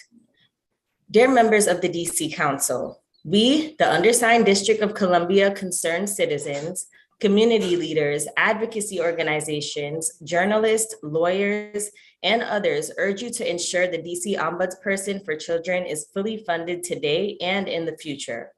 The Office of the Ombudsperson for Children Establishment Amendment Act of 2020 became law over the mayor's veto on April 5th, 2021, and the Office of the Ombudsperson for Children was funded with $935,000 of local funds in DC's FY 2022 Local Budget Act. Regrettably, the mayor omitted funding for this position in her FY 2023 budget and went even further to defund the monies already allocated to the position for FY 2022, even though council has already invested time and funds to attract the best talent to fill this critical office. The DC Ombudsperson for Children is tasked with improving outcomes for CFSA children by holding agencies accountable for fulfilling their responsibilities under the law. The importance of this position for DC's children and families is particularly critical now, as the LaShawn class action litigation is coming to a close, along with the court's monitor's oversight of the Child and Family Services Agency's operations. Indeed, there are many day-to-day operational as well as systemic issues that were not resolved by that litigation and require an independent arbiter to ensure the well-being of our children and families. As the Child and Family Services Agency often describes, DC Child Welfare is a system that encompasses many agencies, organizations, and individuals. Specifically, Children and families involved with the child welfare system also intersect with many other agencies and programs, including the juvenile justice system, DC public schools, domestic violence programs, health and mental services, and many others. Accordingly, the work of the ombudsperson will be broad in scope to ensure the safety and security of our young people across all of these agencies and government-funded programs. Mayor Bowser is attempting to end ground around the DC Council's decision to establish an ombudsperson for children. What the mayor could not stop with the veto, she now seeks to undercut with an overreach of her authority. We implore you to not allow this, but rather to move swiftly together to identify and reallocate funds to the Office of the Ombudsperson for Children. Please send a message to Mayor Bowser in the District of Columbia. Thank you. Thank you very much. Alania, I'm not sure why I'm having a hard time pronouncing your first name, Golding. It's Eliana. Eliana, that's simple. Great. Well, good afternoon, Chairman Mendelson and members of the council.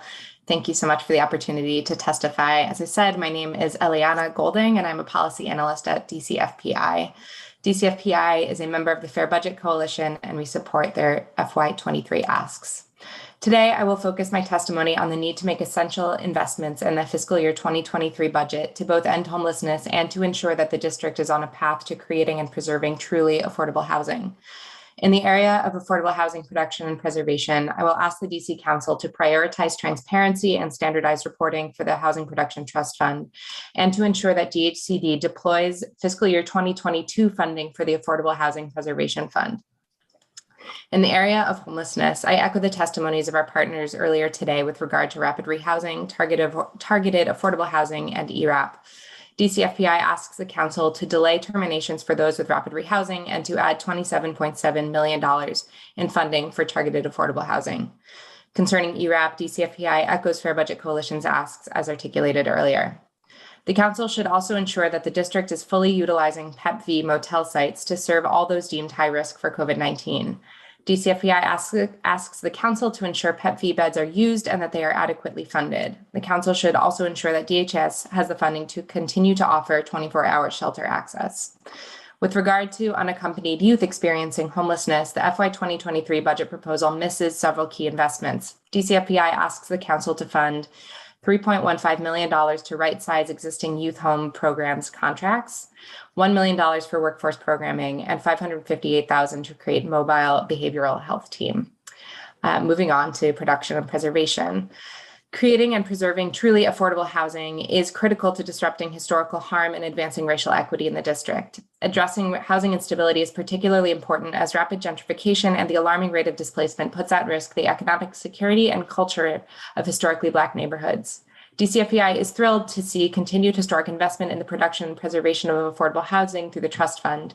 It is essential that DHCD deploy these resources according to statutory requirements to address DC's most urgent housing needs. $500 million is a groundbreaking investment and should also come with groundbreaking improvements to transparency and oversight, yet the council continues to lack access to important details about the trust fund that are essential to informed and effective policymaking. DHCD has not published an annual audit on the trust fund since 2019.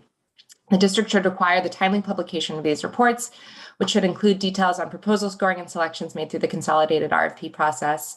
The reports should also include detailed information on how the agency calculates the appropriate amount of operating subsidy through the project and sponsor-based LRSP, and relatedly why DHCD has been unable to meet the district's statutorily required affordability targets.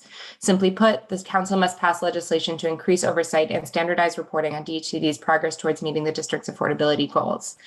Finally, we ask the council to ensure that DHCD promptly deploys the funds for the Housing Preservation Fund and that they also provide loan repayment calculations and work with fund managers to ensure that the Housing Preservation Fund has enough money to meet the need for these preservation dollars. Thank you so much for the opportunity to testify. I look forward to discussing these recommendations further. Thank you, Ms. Golding. Marquis Cotton. I don't think I see Marquis Cotton. Oh, he's here.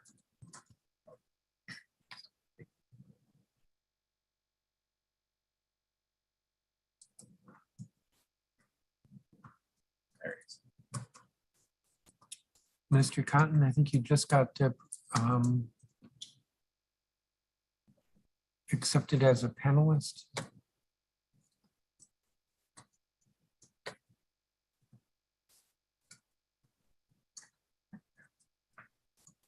Good afternoon. Can you hear me? Yes, please proceed. Oh, good afternoon, Chairman Mendelson and the committee of the whole. My name is Marquise Dion Cotton. I'm a born Washingtonian. I'm a father of three. I have a 21-year-old, a 17-year-old, and a 15-year-old. Today, I'm here to testify about OST programs. And I would like to go back to 2006 when $611 million was allocated by the DC government to bring the Washington Nationals to DC. And this project was special to me because not only was I an employee on this project at the Washington Nationals Park, but also the Washington Nationals Youth Academy located east of the river. Two of my children attended the OST program 3 days out the week and also 6 weeks in the summertime. OSTC programs have helped me and my family as a pathway to do other things that might not have been possible without the investments that the city council and the mayor have made. But on a second note, I also want to speak on the funding for mental health services in schools, which plays a huge part, especially during the pandemic. And I thank you for your time and this opportunity. Thank you, Mr. Cotton. Stephanie Griffith Richardson. Good afternoon, Chairman Mendelson and members of the Committee of the Whole. My name is Stephanie Griffith Richardson, and my son, Langston, attends L.C. Whitlow Stokes East End in Ward 7. I also serve with Parents Amplifying Voices in Education, PAVE, as an organizing captain on Ward 7 and a PLE board member for Ward 7. Thank you to the mayor for the $15.3 million more for out of school time programs, but especially for the $3.9 million, which will go towards expanding out of school time recreation programs put on by DPR and the community-based organizations. I am here today as a concerned Ward 7 parent and an active community member in hopes that you will consider two very important questions as you deliberate over the FY fiscal year 23 budget. While these increases are great, will these fundings actually meet the needs of all families? How can we also make sure that funding will equitably distributed to provide high quality programming without a current needs assessment and community engagement around OST programs? As you know, DPR summer registration opened this week. And as we consider pandemic recovery for the district, OST is a great way to keep kids and young people safe, out of trouble. It is one way to provide communities the resources that they need to avoid crime and violence before incidents happen. Investing in OST helps to make sure that those families have access to safe and affordable options for kids in the summer. The data shows that this year after year, the registration process, which is a gateway to the needed programs, is a mess. This ultimately limits the access for families who need it the most. It is common knowledge that the registration for DPR programs is not a great experience for parents. I think it's quite clear that when registration consistently reaches capacity within the first 10 minutes of opening, there's a problem. This year, the registration process changed. However, is the district communicating with families on how to use this site? We need to make sure that everyone across the digital divide have access to district's world-class parks and recreation. We need you and all of this to create a strategic plan with families, educators, OST providers, and community partners to ensure access to in-demand programs for all kids. A part of this is to make sure that you're communicating and engaging families, especially those east of the rivers, on offering and how to gain access. Over the mid-year break, my son Langston participated in COVID learning pods at our local rec center. And he was only one of 3 students who participated. I highly doubt that the low enrollment was because of low interest. People didn't register because they simply didn't know about it. The only thing they must know in terms of information sharing around registration on Friday was that it opened. Our communities need press releases, digital and print newsletter circulation, multiple emails and text messages to residents. Often summer programs are publicized, but breaks or other special programs are not. Simply putting this information in the newsletter and walking away is not enough. PAVE parents advocates for increased funding to make sure that the programs exist, but we also need you to prioritize family engagement and communication strategies to make sure that parents actually know about the programs the city offers. Ms. Griffith-Richardson, you're almost a minute over your time. I apologize and thank you for your courtesy. Okay. Thank you, and we have your statement. Roger Marmot.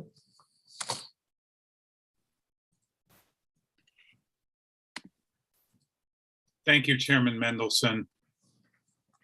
I am a DC native, gun violence survivor, and the founder of an organization called Peace for DC, which is hoping to help bring solutions to our crisis of violence. The mayor's FY23 budget as presented today is inadequate to address our tragic level of shootings and homicides and implement an effective public health approach to reducing violence. This year's budget has slashed the mayor's very public commitment of $193 million in ARPA funds for gun violence prevention over 4 years. That promise now appears to have been broken with a drop of over $60 million and a $30 million decrease in FY23 alone. Why would we abandon our commitments to reducing violence now when murders are at an almost 20-year high?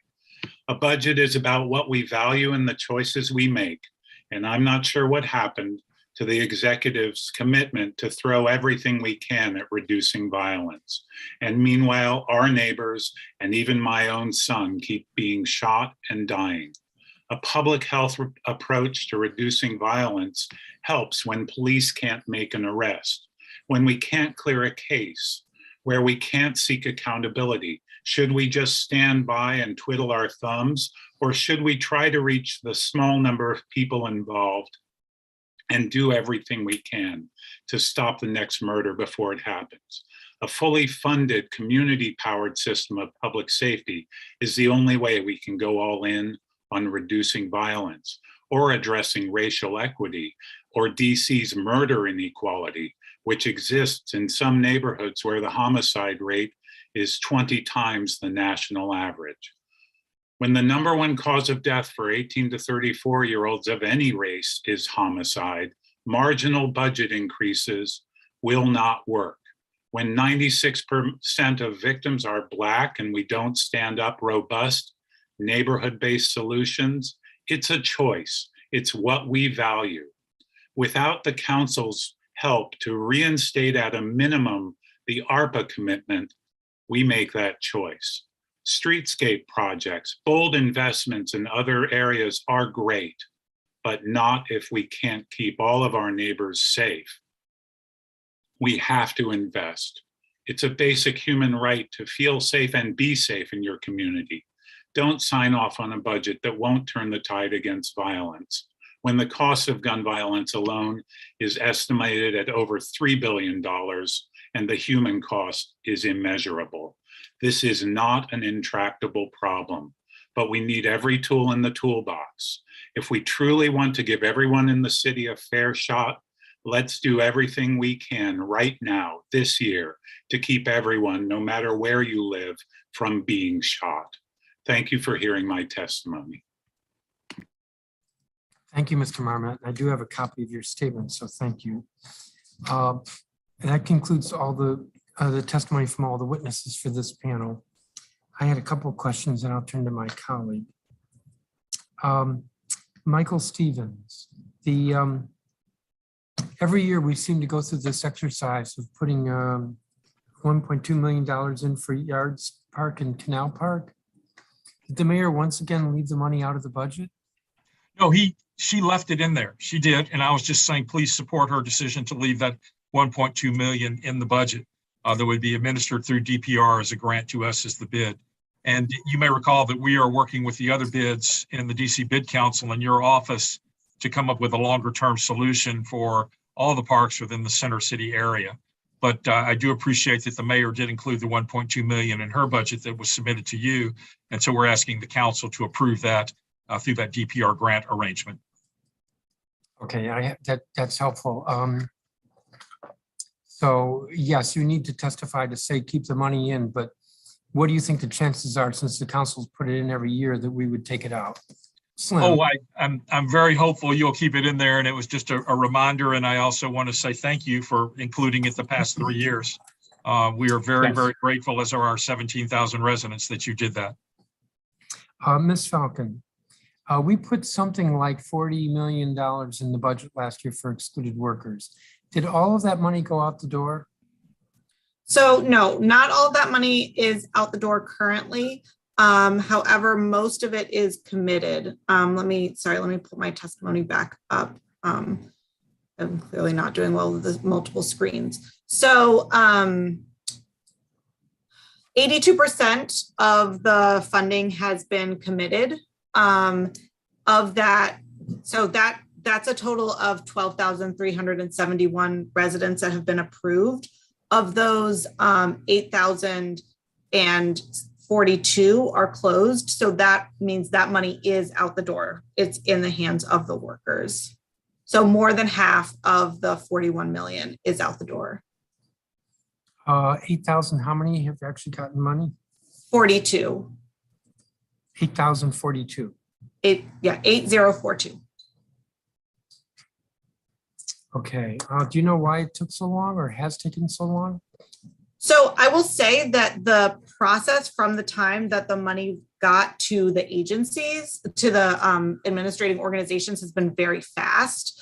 The application was able to open in February and has gotten that much money out since that time. So I unfortunately was on parental leave for most of the time that the delay was occurring. I believe a lot of the delays were in kind of just all of the steps of the money being allocated from the council to Events DC to the Community Foundation to the agencies and the provider of the cards, rather than once it got to the nonprofit agencies themselves, they were really ready to move the funding. So yeah, that's all I can say on that issue. Thank you. I saw Ms. Landfield. Did you want to add to this? I just wanted to add that actually, given what was expected, given the amount of time that it was expected to take, that the money has been going out faster than was anticipated. So actually, given all the front end delays and given some of the challenges in connecting with people who have had to move, have lost their cell phone coverage because of costs, like it's really hard to get money to people who are struggling this much. The money's gone out quite quickly. Thank you. Yeah, that's 1,000 people a week that have received funds. 1,000 people a week in 8 weeks, yes, but the fiscal year started October 1st, and didn't we have money last year in the budget for payments? Yes, but the money to go from the city government to Events DC was extremely delayed. We had a hearing with Councilmember McDuffie where he was horrified how long it had taken. There was really some very serious delays that had nothing to do with the DC Cares program. I will also say, I know one of the things that happened is that there were federal ARPA funds involved. And so the Events DC legal counsel needed to double check the rules for managing that to make sure that everything that happened in the program was legal. So yeah, so I would say there were a series of kind of 3-week or month-long delays throughout the process that, yes, did add up to a very late start for the program. I think you guys are being too kind to the bureaucracy, but I'm out of time. So let me turn to Robert White, assuming that he is here.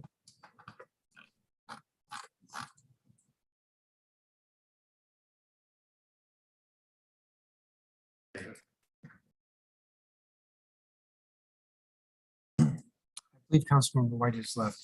Thank you, each of you, for testimony. Hold on. Thank you. Thank you, each of you, for your testimony. You all are excused. Thank you, Chairman Mendelson. Very much. Those who didn't submit a written copy, please do. And I'm going to call the next group of witnesses. Thank you.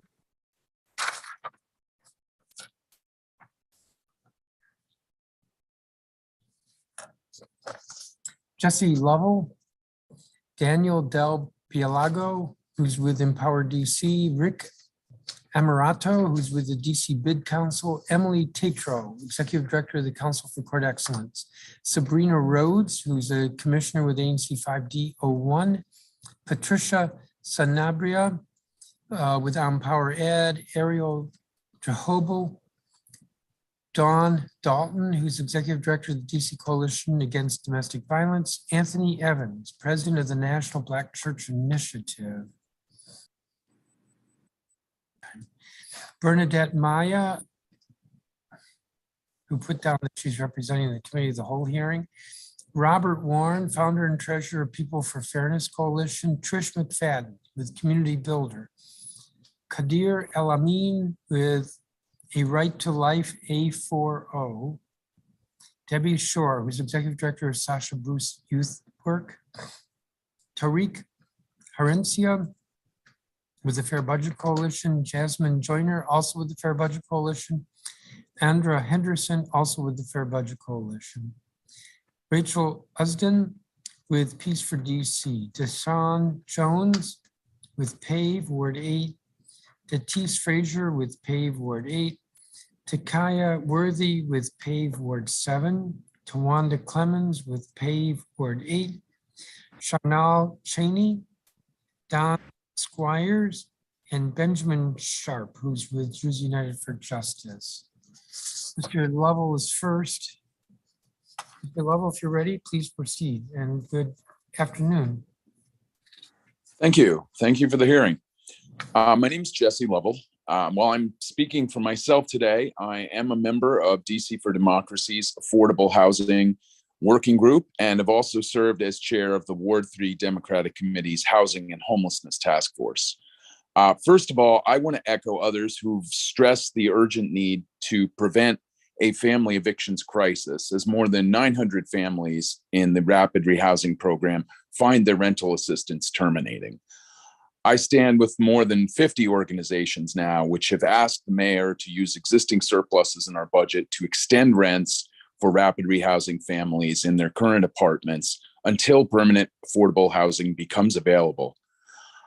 Groups like the Washington Legal Clinic for the Homeless have already testified that they are seeing multiple cases where families have been warned by DHS that their rapid rehousing leases are ending without any further communications about other programs which they already qualify for, such as targeted affordable housing or permanent supportive housing in many cases.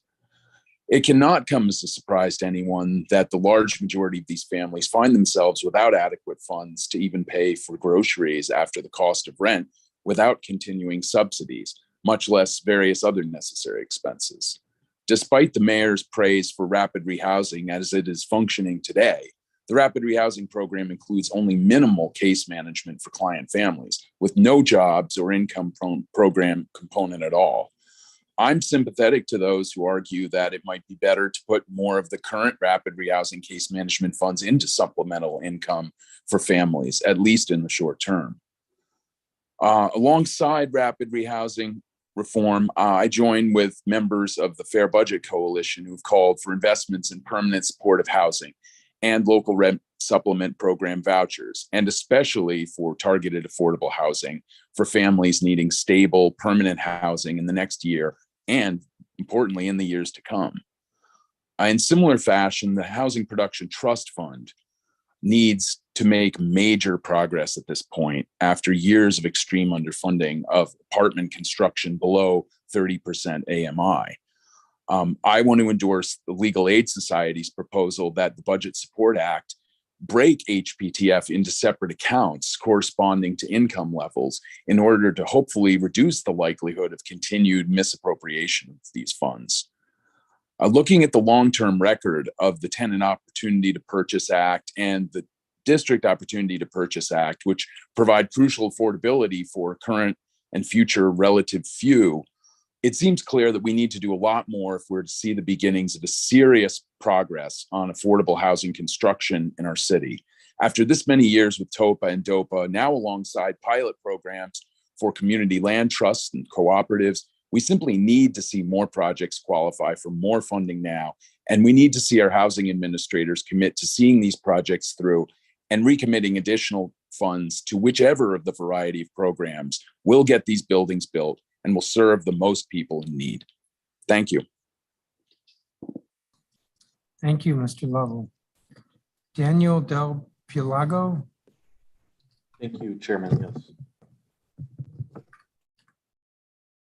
My name is Daniel Del Pilago, and I work with Empower DC. Part of our work focuses on supporting public housing residents working to preserve and improve their housing. When I spoke to some of the public housing leaders we work with about the forthcoming budget, I heard the following. How are they going to use it? How have they used the money they got last year? Will it benefit me? The $50 million the mayor has invested in public housing for FY23 is good news and an affirmation that the many years of public housing residents raising the need for local funding to help with repairs is being heard.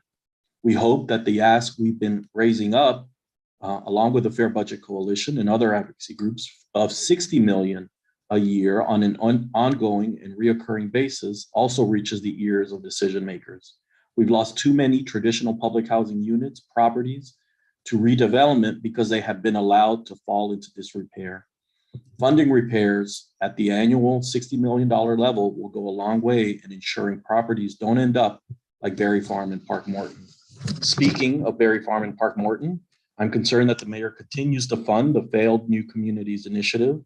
$219 million for Park Morton and Berry Farm seems like a lot of money for the very little return affected residents have seen from years of city money being pumped into this program. Berry Farm residents still don't know when they'll come back. I know that there is a phase 1 senior building in the works, but I'll say it again, phase 1. Park Morton finds itself in a similar situation. Displaced residents don't have any real idea when they will return. It appears that the only entities benefiting from this influx of city money are the developers. At a recent DCHA Board of Commissioners meeting, DCHA staff was asked by a board member, what investment have the developers of Berry Farm made? A DCHA staffer answered, they provide sweat equity. Sweat equity could not be defined by DCHA.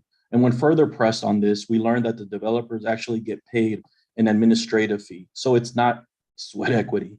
I say this all to say, if investments are going to continue to be made into NCI, they have to benefit the residents who have been affected by these so-called redevelopments. For example, the money can fund Park Morton's equity plan, which calls for investments like a self-sufficiency program for residents, a small business incubator for residents, and a home buyers club, amongst other programs that would actually benefit residents. In closing, I would like to urge this council and its housing committee to exert its full oversight powers to ensure that investments being made into existing public housing is used in a timely manner and actually provides relief for the thousands of DC residents living in terrible public housing units. Perhaps regular reporting from DCHA to council on how they are using these funds is a way to ensure that money is being used effectively. Additionally, I would urge an audit of the New Communities Initiative project. It is not working for public housing residents, but it continues to be funded. Thank you. Thank you. Rick Emirato. Yes, Chairman. Please. Thank you, Chairman Mendelson, Committee of the Whole, and staff. I'm Rick Almarato, the Executive Director of the DC Bid Council, a membership association of DC's 11 business improvement districts, and I'm here today to testify on the 23 budget. Thank you for the opportunity to speak. The Central Business District's commercial office market was showing signs of distress prior to the pandemic. COVID-19 has accelerated those trends. Historic vacancy rates are now expected to continue to increase through at least 2024. We support the district investing substantially in the infrastructure of a robust office recruitment and retention program and the necessary incentive and marketing tools. Increased funding for the Vitality Fund, a focus on investing in and retaining locally grown small businesses, and a robust residential to conversion program.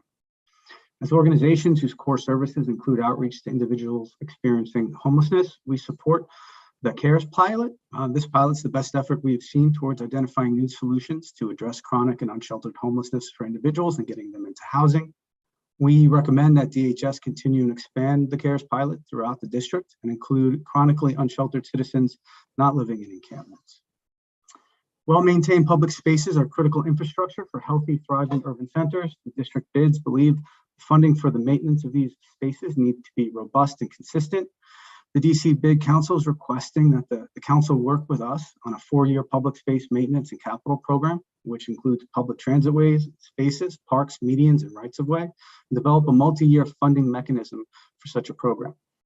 We also request that you update the reimbursable maintenance agreement program to include agencies such as DPR and DGS. Currently, the RMA program allows for agreements between bids and DDOT for sidewalk pavers, bike racks, and other public infrastructures. And also we support the $1.2 million DPR grant for Canal and Yards Park. On public safety, the impact of increased gun violence and other violent crimes in our city goes far beyond the needs of individual bids. We need to address gun violence with every tool possible. We support the increased funding for MPD to help recruit and retain officers, as well as expanding the Building Blocks grant. And on transportation, DDOT should be commended for funding major infrastructure projects that support safety, equity, and sustainability, such as the K Street Transitway and the DuPont Plaza and Streetscape project. We also support the following projects that achieve the same goals: Penn Avenue West project, the Noma Metro Pedestrian Tunnel, the Georgetown Rosalind Gondola, funding for the final designs and constructions of segment 4 of the South Capitol Street corridor, the expansion and reasonable regulation of streeteries in the district. And finally, we do request that the council work with DDOT to increase the current funding for the RMA program. It's actually allowed to fund bids up to $250,000, but it currently only has $250,000 budgeted in total. I thank you for the time and your consideration.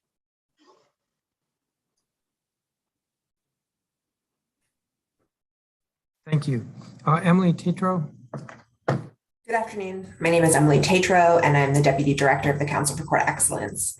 Please note that in accordance with our policy, no judicial member of CCE participated in the formulation or the approval of this testimony. I want to begin by sharing a few quotes. The jail is a filthy example of man's inhumanity to man. There are roaches and rodents in the food and throughout the facility. Residents do not receive adequate medical attention. Prisoners are thrown into solitary confinement without a hearing. Clearly, the first need is for a new institution, a project which has been on the drawing boards for more than 5 years, with not the first concrete move having yet been made. Obviously, the answer is a legislative one. These quotes are not from the 1995 Colby King column decrying conditions and culture at DOC. They're not from the 2015 Lawyers Committee report citing crumbling infrastructure at the DC jail, nor are they from the 2019 audit cataloging DOC's many violations of industry standards, or the 2021 Inspector General's report finding wholesale non-compliance with DOC's own use of force policies. They're not even from November's US Marshals investigation detailing unsanitary conditions and the punitive denial of food and water to residents by staff. These quotes are from a 1972 ACLU of DC report on conditions at the old DC jail, but they're strikingly similar to the critiques leveled today by DC jail residents, DOC's staff, and advocates. That 50-year-old report was published just 9 months before an uprising at the old DC jail in which residents took 12 hostages and 3.5 years before litigation was filed that finally closed the facility, finding that conditions at the old DC jail constituted cruel and unusual punishment in violation of the 8th Amendment. The judge on that case wrote that these are conditions which turn men into animals, conditions which degrade and dehumanize. Imprisonment under such conditions can only have one message for those we incarcerate. Society does not acknowledge your existence as a human being. We cannot afford to wait and see whether today's conditions might again spark uprisings and even more lawsuits. We are depending on your swift and decisive leadership to create a wholly reimagined correctional system. Policy change to invest in communities and reduce incarceration rates are foundational to that change, but the system will not serve DC without a new facility. The mayor's proposal to build a new facility annex to CTF is an enormous first step, but the timeline is inadequate. The DC Council has the power to speed up this process by 2 years and to bring relief to the 1,334 people currently suffering in DOC's conditions. With adjustments, it's possible to get shovels in the ground by the end of next year and the annex's doors open in 2026. First, Chairman Mendelson, we asked that the DC Council allocate $125,000 in the supplemental fiscal year 22 budget to draft a statement of work and the request for proposals now. There's no need to wait until October to start this process. And if we begin now, we can reasonably expect to complete the design phase next year. Second, while the mayor's proposed construction start date is December 1st, 2023, funding was only allocated for construction in fiscal years 26, 27, and 28. These dollars must be moved up to begin in fiscal year 24. This can be accomplished by using funds dedicated to other capital projects or operating budget dollars via PAYGO funds or public-private partnership. Whatever mechanism you choose, the DC Council must move the $250 million in funding for construction up to fiscal years 24, 25, and 26, so that construction can begin as soon as the design is ready.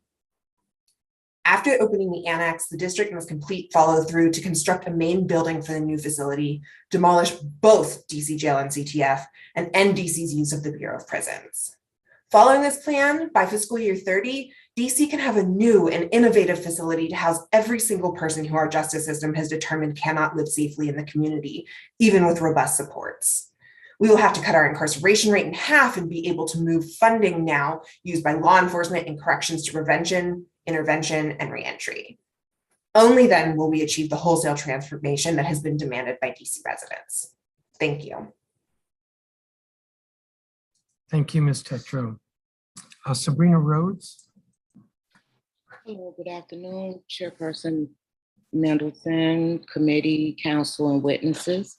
I'm Sabrina Rhodes, ANC Commissioner for the Ivy City community.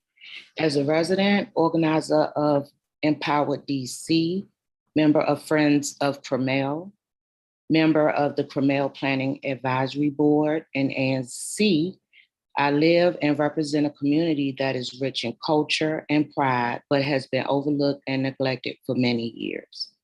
We can proudly say that some things are changing, such as getting a small area plan and having the 2-acre Cromel site turned into a community center and recreation space. Ivy City residents welcomes engaging with the Office of Planning, DGS, DPR, and DOEE. So concerning the Cromel site, we will need for the entire 2-acre site to be turned over to the Department of Parks and Recs from DEMPED to secure the renovation for the site and to ensure that any planning will be community-led for recreation and program purposes. Mayor Bowser's New York Avenue Roadmap Framework states her goal of building thousands of new units along New York Avenue over the next 20 years. It also acknowledges environmental injustice in our area, an issue that has not been addressed effectively. In 2014, the then Mayor Vincent Gray and the Transformation Task Force released Ward 5 Works, which stated that there will be a strategy to transform 1,000 acres of industrial land in Ward 5 into a hub of green food, tech, and creative businesses that create jobs, community amenities, and better environmental performance for district residents. We're currently meeting with the Office of Planning to bring this goal to life here in 2022. We may not have thousands of acres to work with, but we can start with the 2 acres at the Cromell site. Therefore, it's important that Cromell is turned over to DPR so we can plan for a park, indoor-outdoor recreation, programs, and overall a place where our families can meet, children can play, and events can be held with green space and trees.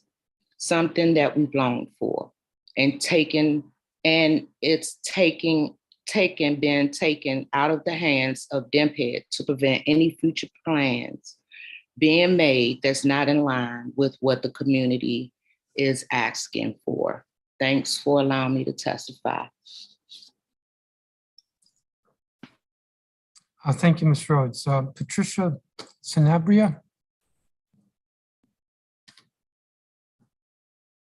She may not be here. Ariel Jehobo. I'm here.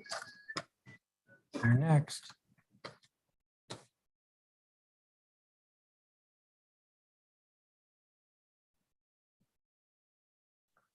Ms. Jehobo.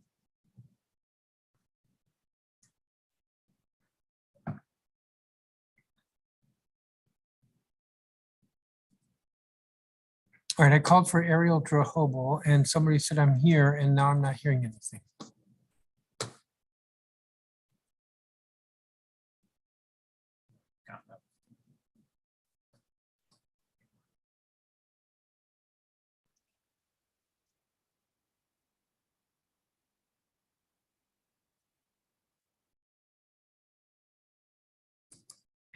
Mr. Hobo, you're next. Oh, thank you. All right. Good afternoon, Chairman Mendelson and members of the committee. My name is Ariel Drehobel, and I live in Ward 1 in Mount Pleasant, and I'm a member of Jews United for Justice. JUFJ is a member of the Fair Budget Coalition, and we strongly support the Fair Budget FY23 budget priorities and recommendations. We believe the city needs to make investments across multiple issue areas to make meaningful steps towards addressing the historical racial and economic inequalities that face our city. So we are calling for the DC Council to perform an act of justice.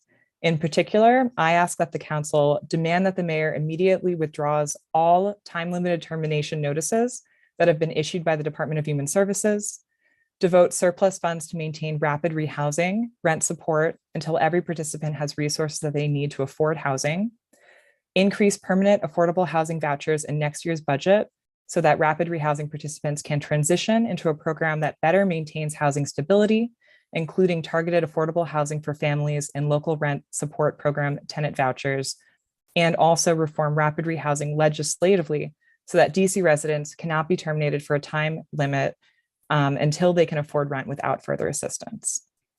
Thank you for the opportunity to testify today, and I appreciate your time and attention. Thank you.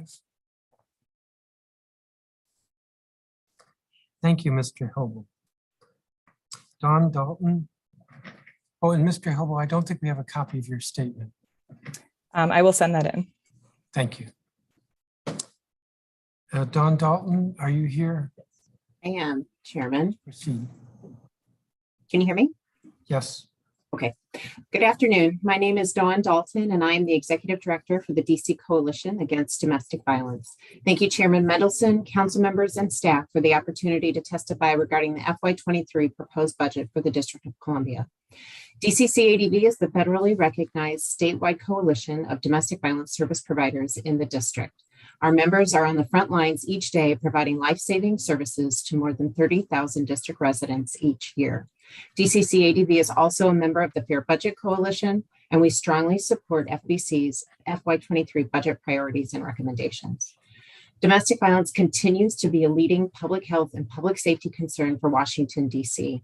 39% of women living in D.C. have experienced sexual, physical violence and/or stalking perpetrated by an intimate partner. And on one day in September 2021, DV service providers across the district helped 771 survivors of domestic violence Yet providers were forced to turn away 32 requests for services due to the lack of resources. This translates to over 11,000 survivors turned away on an annual basis due to the lack of capacity in the domestic violence response system. From the coalition's members, we know that survivors are experiencing trauma at levels previously unseen, leading to client service plans that require substantially increased resources. The DC Victim Hotline has experienced a significant increase in the number of callers reaching out due to intimate partner violence. When comparing the volume of IPV-related calls pre-COVID compared to the volume of IPV-related calls in the midst of the pandemic, the DC Victim Hotline experienced a 40% increase in IPV-related interactions. Domestic violence is present in every demographic that exists. As such, the domestic violence response system needs to be robust and diverse in order to meet survivors where they are. And right now, the system doesn't have the funding or resources to meet the demand for services. In DC, we see domestic violence as a leading cause of homelessness in adults and families. We see domestic violence at the center of community violence. We see domestic violence named as a public health epidemic, and yet we overwhelmingly lack in the investments necessary to meet the needs. The DC residents in need of our domestic violence services are terrorized by the individuals choosing to harm them, and it is reprehensible that there isn't a fully funded plan to meet their needs and invest in homicide prevention. Our member programs are struggling to meet these needs. One cause for this struggle is due to flat funding of domestic violence organizations by DC government agencies, including DHS and OBSJG. And while we see a $4.4 million increased investment for victim services in the OBSJG proposed budget, simply, this is not enough. With the input of our 19 member programs, the DCCADV platform for the FY23 budget includes the identification and need of an additional $27.93 million to meet the true cost of survivor safety in the district. This includes $15.44 million to support core domestic violence services. This would go towards culturally specific service providers, mental health counseling, and sustaining organizational viability in both residential and non-residential domestic violence organizations, as well as $12.4 million to support the creation of 80 additional housing units. I'm here to answer any questions you may have, and thank you for your time. Thank you, Ms. Dalton.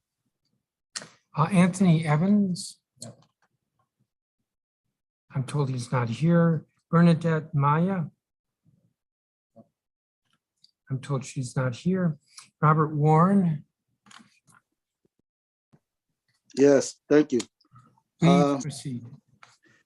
Good afternoon, Councilmember Mendelson, members of staff, DC residents. My name is Robert Warren, one of the lifelong members, one of the founding members of the organization People Fairness Coalition, with our primary mission being to end people's housing instability through our advocacy, outreach, and peer mentoring in the DC metropolitan area.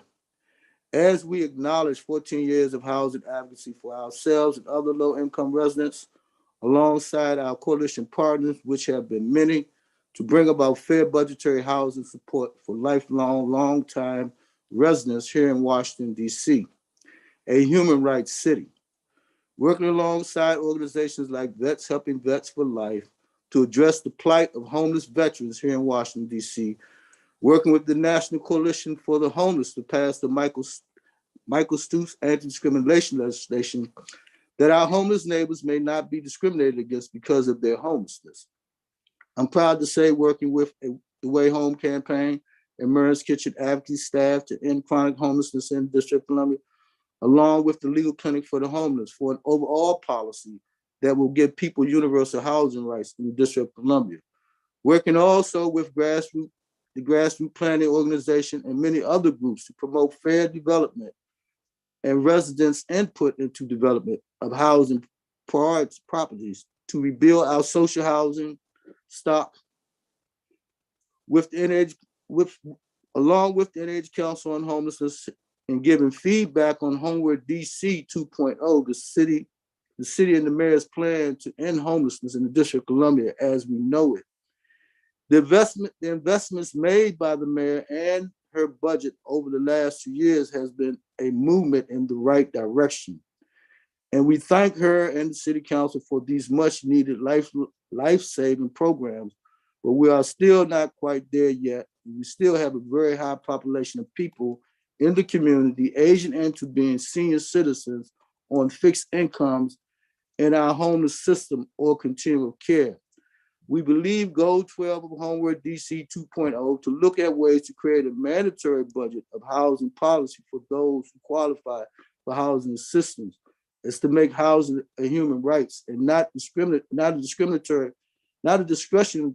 budget to occur, but a mandatory budget. I know the mayor has spoken about this and saying that she might be in support of creating a system that will allocate monies for people who qualify for housing assistance over the age of 55 in the District of Columbia, with the Department of Housing and Community Development, Department of Human Services, and the DC Housing Authority, all working together adequately to create this system that will house people based on their need, not based on DC actually putting money into the budget. Thank you for this time to testify, and I look forward to answering any questions. Thank you, Mr. Warren. Trish McFadden. Good afternoon, Chairman Mendelson and the Council of a whole. I want to thank Spaces in Action, a ground root organization in DC with LaDon Love, and University for Kids Child Development Center for allowing me the opportunity to speak on today. However, I'm speaking on my behalf, so do not hold them accountable for anything that I say. I was an owner of Little Scholars at Play Child Development Center, and I closed it because a rat came out in the vestibule of the organization that I was renting from. So childcare must be prioritized. I've served in all areas of early childhood education, from a volunteer to a business owner, an owner of a childcare center of my own. I'm a native Washingtonian. I plan to keep my business in DC because my mom and dad's souls rest here. They were silent warriors in this community. It is my passion and my purpose to nurture the hearts, minds, souls, and spirits of young children. Early childhood educators are curious creators, let me remind you, of mind-blowing activities with an innate ability to craft, reconstruct, and organize mesmerizing chaos with pride, because it's our passion. Funding for early childhood education is uncompromisable. There's no question about it. So on behalf of the diversified early childhood educators in the District of Columbia, we are going to demand funding for educators to continue supporting them, molding the minds and the hearts and the souls of young children so we can continue to build ethical leaders. We will be around DC popping poppers to celebrate early childhood educators. And just remember, on May 9th, there's a national action to stand in solidarity in support of early childhood education. We in DC, we don't have to do it because our mayor has prioritized the process for early childhood education. And we thank her so much for bringing that awareness to the work that we do, the valuable work that we do. So be ready on May 9th. That's not a threat. It's just so you all can understand early childhood education is never going to back down. Enough is enough, and the time is now. Thank you for this time, Chairman Mendelson. Thank you, Ms. McFadden. I don't have a copy of your statement, if you could provide it. Is it possible to use the one that I had before? Because this is my third time testifying, and it's kind of tedious. It's time consuming, and our time is precious in childcare. If you could just resubmit what you provided earlier, that would be fine. Okay, sure, I will, because this is my final time. I appreciate you all. Early childhood education, prioritize. Yes. Thank you. Thank you. Kadir El Amin. Hello. Excuse me. Good evening, Good evening, Chairman Middleton and all in attendance. My name is Kadir Alameen. I'm a partner with People for Fairness Coalition, the Way Home campaign, and Fair Budget Coalition. And for the last 6 months, I've been partnered with Miriam Kitchen and Pathways outreach team around encampments as well. I am also a member of the Executive Committee and Consumer Engagement Work Group in the Interagency Council on Homelessness. I am in full support of all of their budgets, acts, and requests and recommendations. I was homeless for 15 years before I was able to find housing. I struggled with healthcare, which now my body is paying for. I have to see four different specialists for health issues to fix that could have been prevented if Washington would have made the right investments in housing and healthcare. Over the past 5 years, I work with homeless community and shelter and encampments and residents that do not have anywhere to go. And the story is all the same. The older generation wish there were programs to help. The younger generation say the programs are at capacity and they are put on a wait list. We are asking council for an act of justice by adopting the recommendations and fully funding all of the budget recommendations produced by People for Fairness Coalition, the Way Home campaign, and Fair Budget Coalition. Also, education is very important. Economic and money management is a part of the school's curriculum and should be offered at every school. This course is vital to life skills and the growth and development of our community. Thank you for your time. Thank you, Mr. Alameen, and I do have your statement. Thank you. Debbie Shore. There we go. Thank you so much, Chairman Mendelson and members of the City Council. I'm Debbie Shore, founder and executive director of Sasha Bruce Youth Work, a youth and family services agency who has for 40 plus years served youth who are homeless or having difficulty in their lives through outreach, shelter, long-term living programs, as well as community-based programs aimed at keeping young people in school, learning life skills, and providing means to improve the trajectory of their lives. We believe that we do this with a lot of impact. Our results are indicative of our successful approach. And we believe that investing in young people who are now homeless and making sure that the trajectory of their lives changes is the best way to impact chronicity. We have kept our doors open throughout the pandemic and served a large number of youth who continue to be at risk and in homeless situations not meant for human habitation. We feel that we've been very good partners to the city government, along with our other sister nonprofits. But I am here today to say that because of our commitment and dedication, that is why we have not had to reduce services, because our costs have soared and the support from the government has been flat. I am here to ask you, in behalf of the homeless youth programs, to add funding to us, because we understand that this budget for the third year has flat funding. I am glad that the mayor has made moving the needle on homelessness a priority. And so do understand there are pressures to do a better job with each of the subpopulations. And I do have admiration for the leadership on homelessness in the city. But I really disagree with the decision-making that allows our youth system to founder in behalf of investments elsewhere, particularly at a time when there are extra dollars from which the youth homelessness programs could be bolstered. It's wonderful that we've been able to grow the youth homelessness system and expand the programs. Our advocacy as nonprofits has been a critical element in the impetus for these investments. And I am here today to say we now need greater support from you all to continue to build that strong delivery system. We do not only need new programs, but to bolster those that exist. To be clear, flat funding is a reduction in support.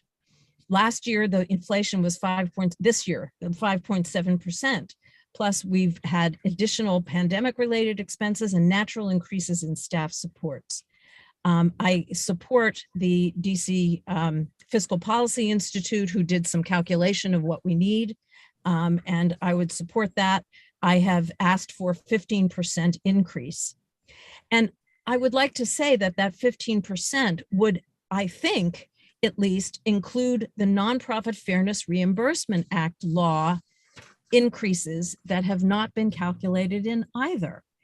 This is the year when the Nonprofit Fairness Reimbursement Act should be fully implemented for contracts up to 1 million and next year for 5 million.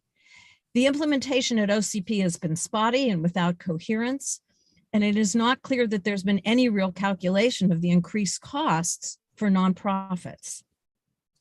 The act which passed this body required that OCP do a study at how best to implement the law and determine what the financial implications there would be. This has not been done, but even without the study, the departments should have given this consideration within their budgets for next year. That we are sorry, you're over your time. Thank you very much for your assistance. I hope that you hear us. And we have a copy of your statement. Tariq Herencia. Good afternoon. Thank you, Chairman Melton. My name is Tariq Herencia. I'm a 50-year-old returning citizen, currently residing in Ward 7. I'm the head of my homeless household, but yet still trying to be an active member of my community. I come as associate and support of Free Minds Book Club, the Alliance of Concerned Men, and the Fair Budget Coalition. And I strongly support the Fair Budget FY23 budget priorities and recommendations. May 26th will mark 2 years since my release from the brutal, corrupt, understaffed, and poorly managed Bureau of Prisons after serving 25 years. To say finding safe and secure and affordable housing has been a challenge would be an understatement. I've been able to maintain steady employment since my release, and yet functioning homelessness is my reality. The loss of family and friends during my long incarceration contributes to the feeling of being out here all alone and trying to navigate the newness of what the world has become in 25 years, while also navigating the personal newness and growth that I've worked so hard to experience since my release. It's disheartening to continuously see new developments take place and take shape all around my city, and with myself and almost every other fellow returning citizen that I know struggling to find any safe and affordable housing that we can maintain. I was able to obtain an inclusionary zone voucher, and which sadly does little in the way of actually getting me moved into a place. According to the Criminal Justice Coordinating Council, each year an estimated 2,000 to 2,500 returning citizens return back to the District of Columbia from prison. Where do they go? I myself am sleeping on somebody's couch. And to say that we have to put more effort into stemming the school to prison pipeline, we also need to put the same amount of effort and funds and resources into the other end of that pipeline, from incarceration to homelessness, because so many fellow returning citizens are struggling with homelessness. As we continue to find jobs and opportunities to help out in the community, we still struggle to find safe and secure housing. And I ask that the council continues to adopt and support the Fair Budget Council recommendation for FY23. I ask the council to perform an act of justice, and thank you for this time. Thank you, Mr. Herencia. Jasmine Joyner.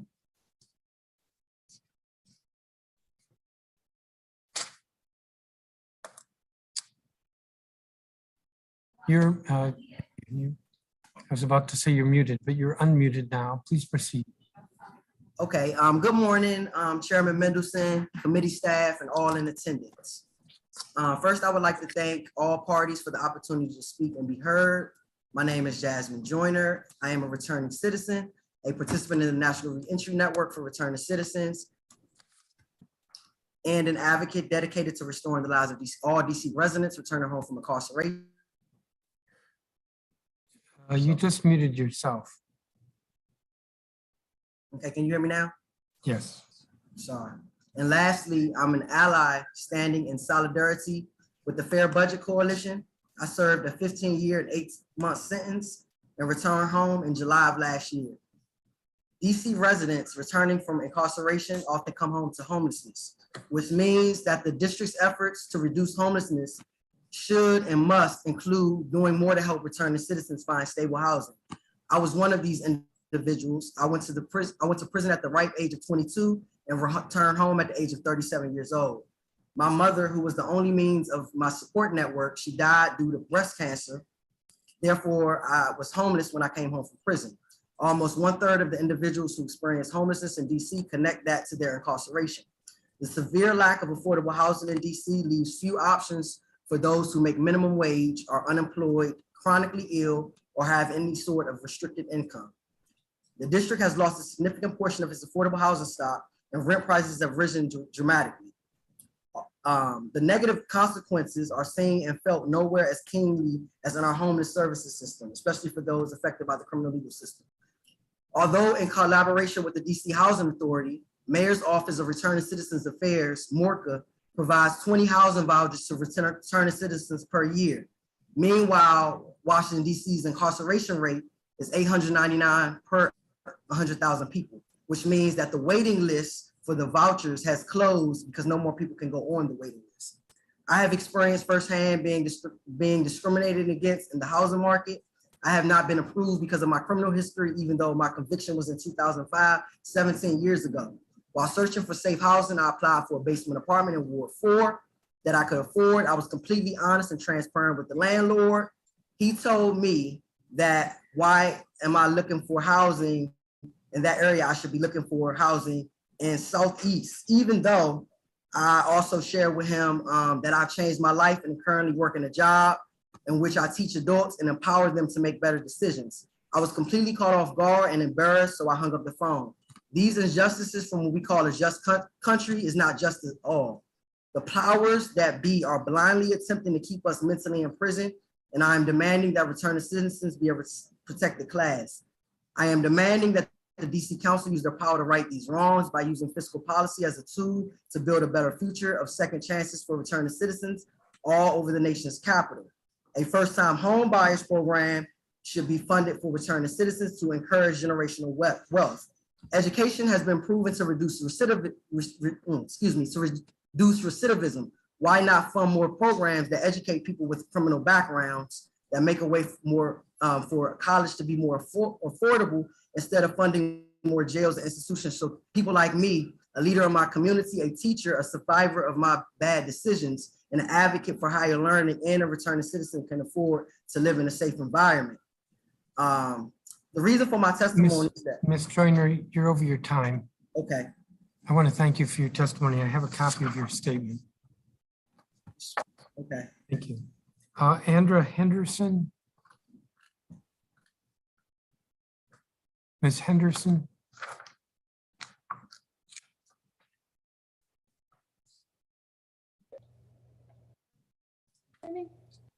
Andra Henderson, I don't know why you went out of camera. I'm having a problem here. Okay, can you hear me? Yes.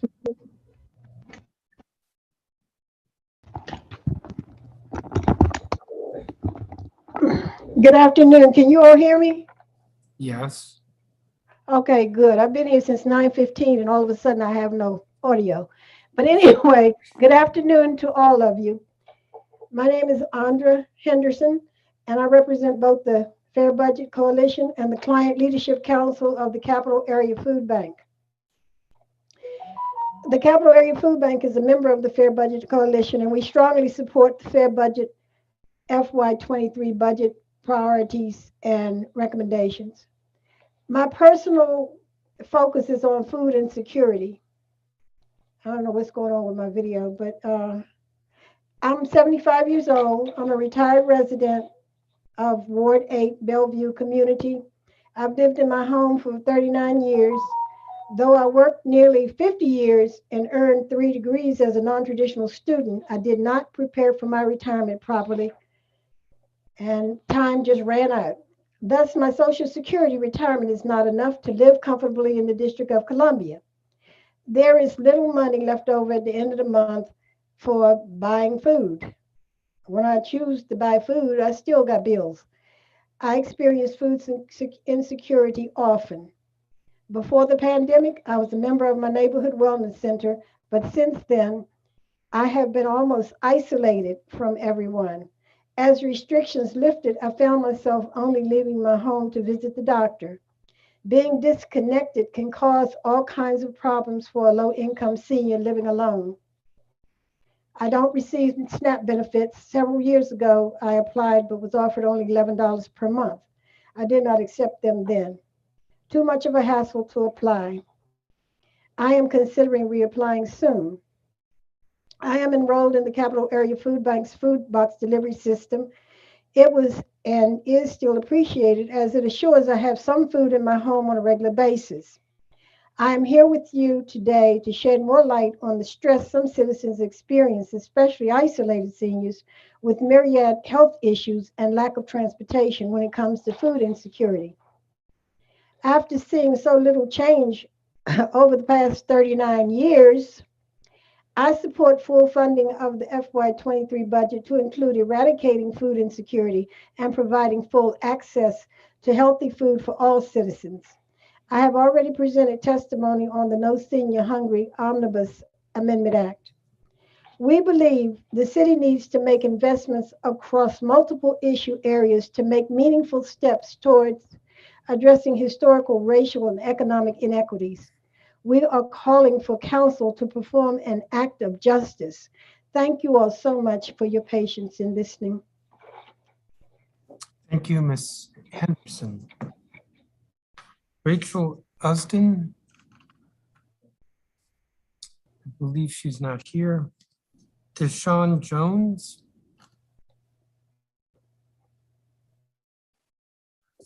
Good afternoon, Chairman Mendelson, Committee of the Whole. My name is Deshaun Jones. I'm a father of 4 children who will be continuing their education in DC Public School and Public Charter School. And I'm also a member of PAVE, Parents Amplifying Voices in Education, Award A PLE board member. I want to first off start by saying thank you for the 22 investment in school-based mental health. That includes full funding for the school-based mental health expansion, and Mayor Bowser's 23 investment of $3.8 million to support the expansion is a really good start. Native Washingtonian, Anacostia High School graduate, and with what I just stated, I can tell that there's a stark difference in what mental health school-based supports look like 31 years ago when I graduated, and now. And it is pleasing to see that there is a difference, but there's still more work that needs to be done. I've grown to understand that our mental health-based support system is identified off a tier system. Tier 1, Tier 2, and Tier 3. And Tier 2 and Tier 3 get the most of the attention for the mental health supports within our school for children who have some sort of disability and diagnosis. However, our Tier 1 students, which comprises the biggest base of the tier, generally go without any services at all. And I really believe that's a shame, especially coming off of the pandemic and with what I've known personally, having to deal with trying to educate children during the pandemic and then coming off of the pandemic and them dealing with certain anxieties. Also, just having to learn how to re-socialize themselves and readjust to the classroom. It's been really, really challenging. We definitely need a needs assessment, and the district should guarantee a comprehensive map of what mental health needs and support currently exists in the school, including a gap analysis. It's important that we should also build off the existing data of information like the school strengthening tool and the DC school well-being survey and DC school report card, and consider new innovation models to capture a holistic picture, because all students with diagnosis and with diagnosis definitely need those services. Like I said, trying to educate and teach my daughter at home, Dealing with depression and anxiety was very, very challenging, especially coming off of the pandemic and going back into the school building. Getting mental health supports within the school was still somewhat challenging because of the tier system, no diagnosis, and her being a tier 1 student. So it was still challenging, but it came about. But there was still had to be a diagnosis of what was that again? Well, anyway, Mr. just Jones, you are over your time, so you should conclude.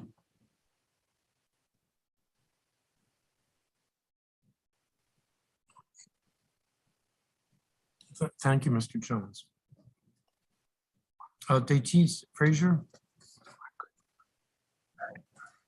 I'm told she's not here. Takaya Worthy. Good afternoon. Good afternoon. Good afternoon, Chairman Mendelson, and members of the Committee of the Whole. My name is Takia Worthy.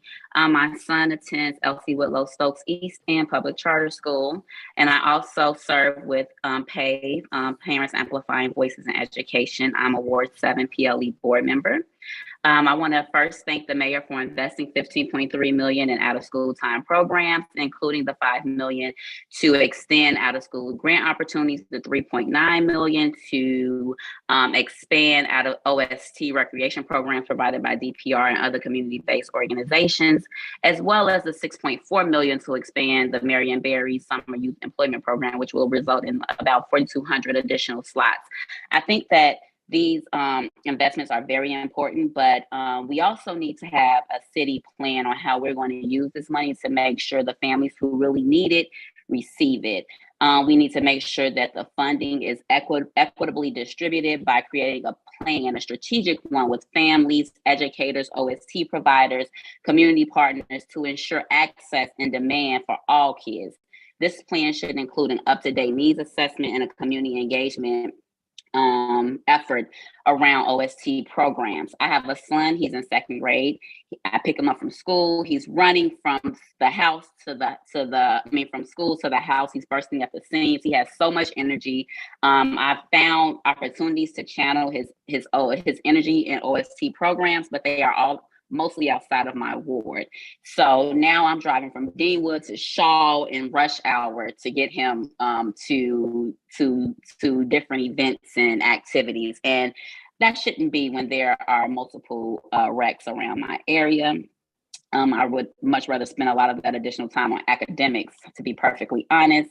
The needs assessment I'm talking about is important because it will give the city the hard data to back up what parents already know. When it comes to OST after school program options east of the river, our kids are missing out. We deserve a diversity of high quality programs, and the way we get to this is by being honest about what we have and what we don't have, by developing a strategic plan where we can include parents, OST providers, and students themselves in the process of deciding what types of programs should be offered. We must include these voices in the decision-making process because the people using and providing these programs are the real experts who know what is needed.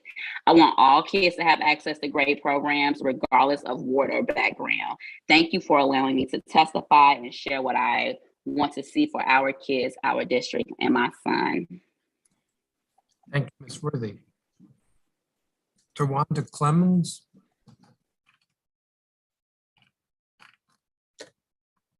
Oh, yeah.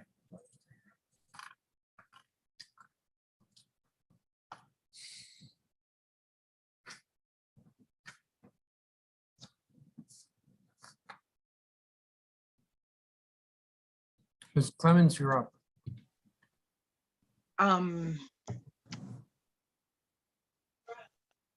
Can everyone hear me? Yes. Okay. Good afternoon, Chairman Mendelson and members of the Committee of the Whole. My name is Tawanda Clemens, and I have 4 children. 2 of them are school-age children and attend Friendship Tech Prep South Campus and Southeast Campus in Ward 8. I also serve on the Board of PAVE as a Ward 8 resident. And Today, I want to thank the mayor and the council for this investments in school-based mental health for the FY23 budget, including a $3.8 million to support the expansion of school-based mental health. I'm testifying today because we need mental health to continue to be a priority in our schools. When my oldest daughter was in elementary school, she told one of her friends that she wanted to take her life because she was being bullied by a boy in her class that was 2 years older because he stayed back. Before this incident, I was aware of the bullying, and I worked with the dean and the counselor in the school to rectify the situation. Although the harassment stopped for a little while, he started back up. And that's when my daughter had the thoughts of taking her own life. As a parent, I didn't know what to do or how to handle the situation, but I knew I had to protect my daughter. My first thought was to call MPD, and their response was that they start taking bullying really serious and they can charge it as an assault. So I told them to be on standby, that I was going to go to the school and take the necessary steps to see what the school can do. At the school, the principal set up a meeting. And I, as a parent, I'm also a case manager, and I work with homeless women with mental health issues. So I asked for mental health professionals and other professionals to be included in the meeting with me, his parent, and the school officials. As we sat down to discuss the issue, the mother of the bully was not willing to get help for her son. She declined all assistance for her son. So in response, the school ended up expelling the young man because she didn't want the support and the aid of the mental health professionals. I think this is an excellent example of how having access to mental health clinicians in schools through the expansion can promote restorative justice. But in schools, clinicians are not enough. This young man was apparently in an abusive home, was hungry all the time, and he wasn't getting the support he needed. We believe the mother declined because she didn't want to know what was going on in the home. We need Deputy Mayor of Education and Department of Behavioral Health to develop strong accountability systems for an agency or organization providing mental health supports in schools and partnerships and families and youth. When agencies and services providers are in communication, we can identify things that are going wrong with our kids faster. My daughter's story of bullying is a perfect example of how mental health can end up in a terrible situation. Thank you. Thank you. And thank you for sharing that story. Chanel Cheney.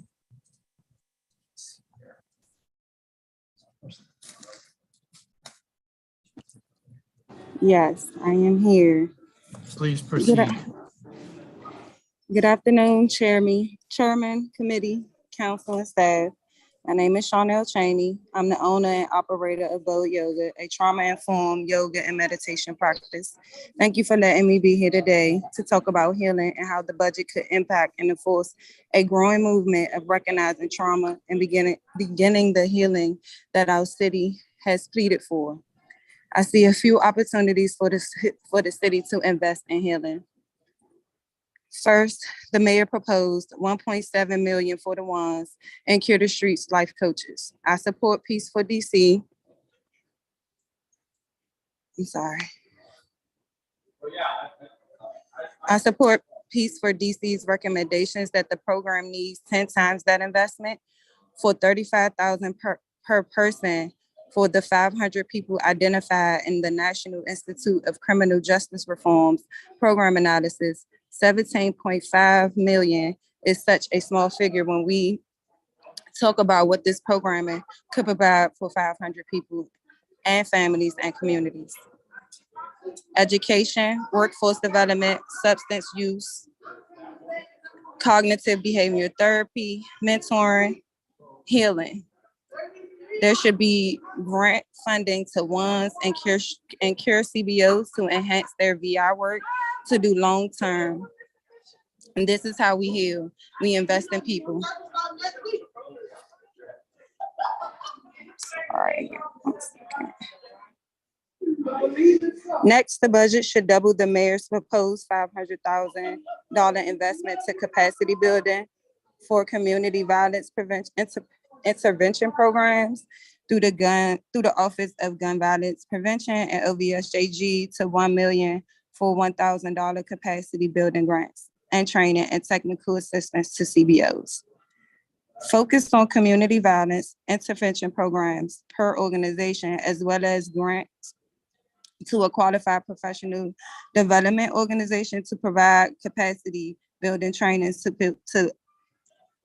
CBOs. Finally, and in closing, $1.41 million should be invested in trauma response and community engagement program.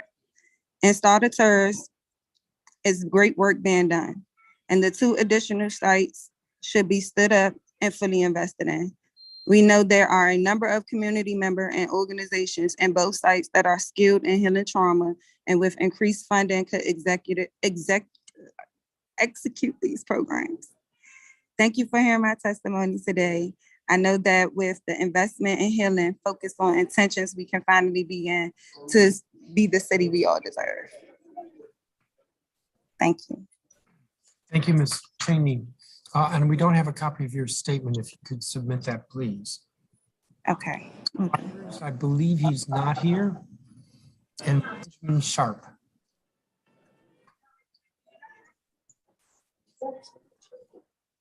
Benjamin Sharp. Sorry. Good afternoon, Chairman Mendelson and DC City Council members. Thank you for this opportunity to testify before you today. My name is Ben Sharp, and I'm a member of Jews United for Justice's Housing Security Working Group. JUFJ is a member of the Fair Budget Coalition, and we strongly support the Fair Budget Fiscal Year 23 budget priorities and recommendations. We believe the city needs to make investments across multiple issue areas to make meaningful steps towards addressing historical, racial, and economic inequities. We are calling for council to perform an act of justice. I live in Ward 5. However, I spent much of the COVID-19 pandemic worrying each month that month would be the last I'd be able to afford to remain in my home, and that I'd have to move out of Washington, DC altogether. In theory, I should have been protected by safety net programs enacted by the federal and city government in the wake of the pandemic, but the DC bureaucracy failed me. My testimony today will not only touch on the importance of funding rental assistance programs, but also providing the full funds for the administrative resources needed to properly implement these programs. Throughout much of history, Jews around the world lived precariously. Some were forced to reside in isolated villages and excluded from resources. Others were segregated into deplorable ghettos where mass expulsions were common. My ancestors suffered immense trauma. In addition, the societies that inflicted these injustices suffered too.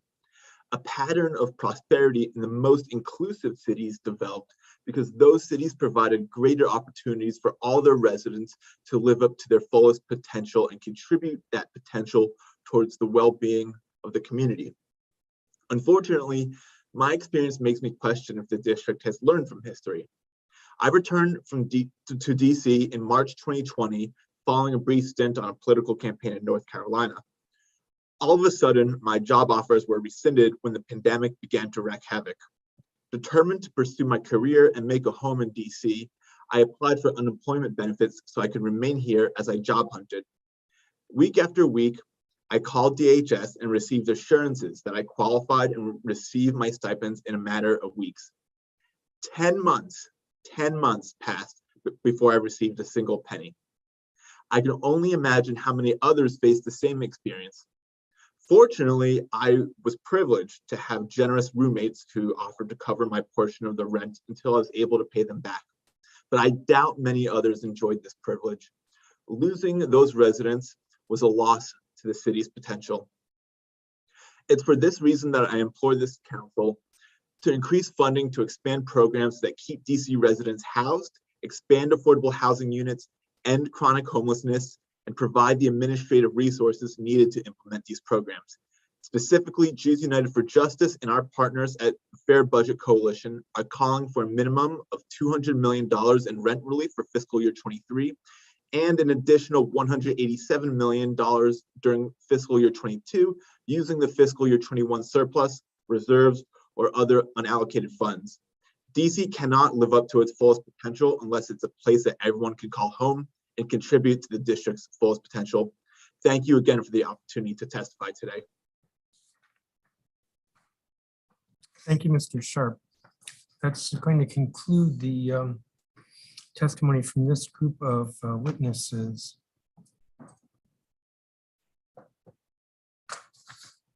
I do not have any questions for you. Let me see if Councilmember Tran White is here and if he has any questions. Councilmember Tran White.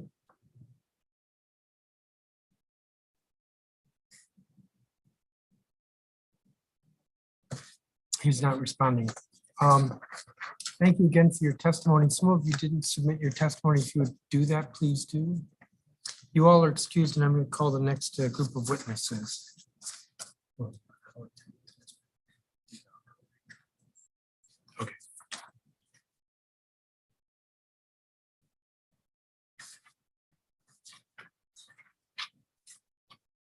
What number?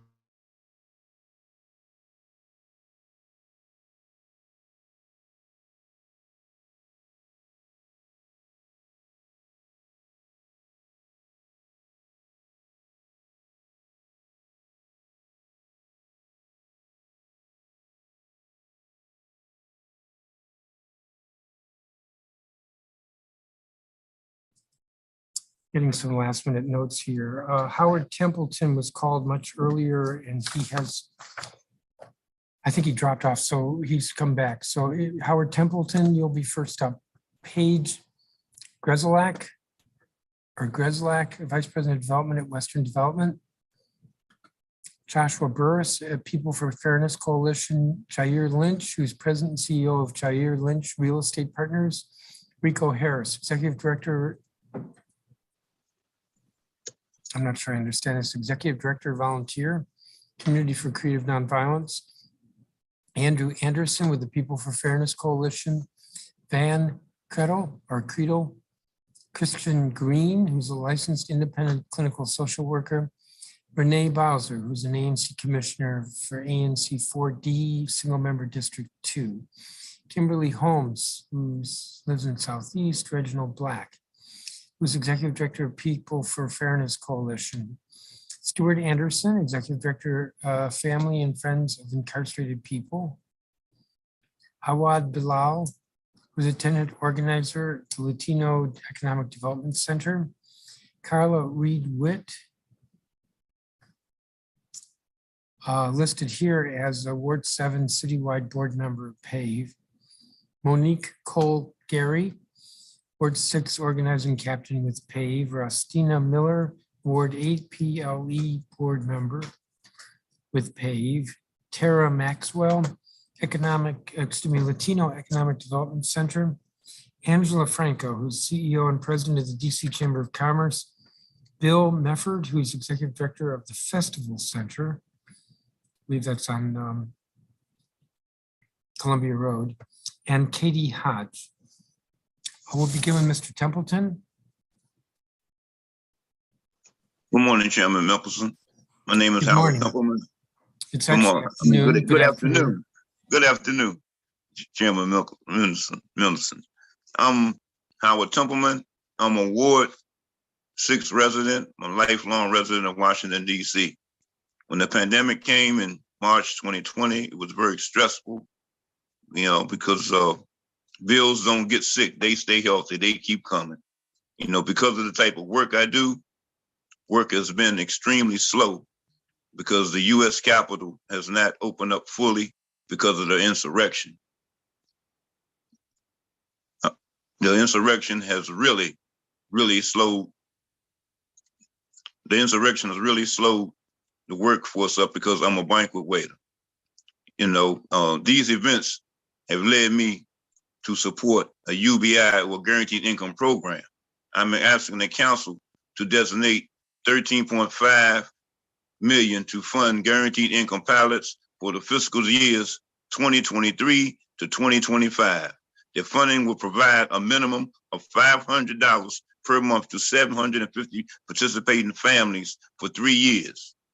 Finally, I'm asking the council to establish a whole harmless fund of 6.75 million to support families whose safety net benefits may have been reduced or lost because of the 3-year guaranteed income pilot. It don't make sense to lose benefits you already have because you're getting a few extra dollars. The whole harmless fund will keep that from happening.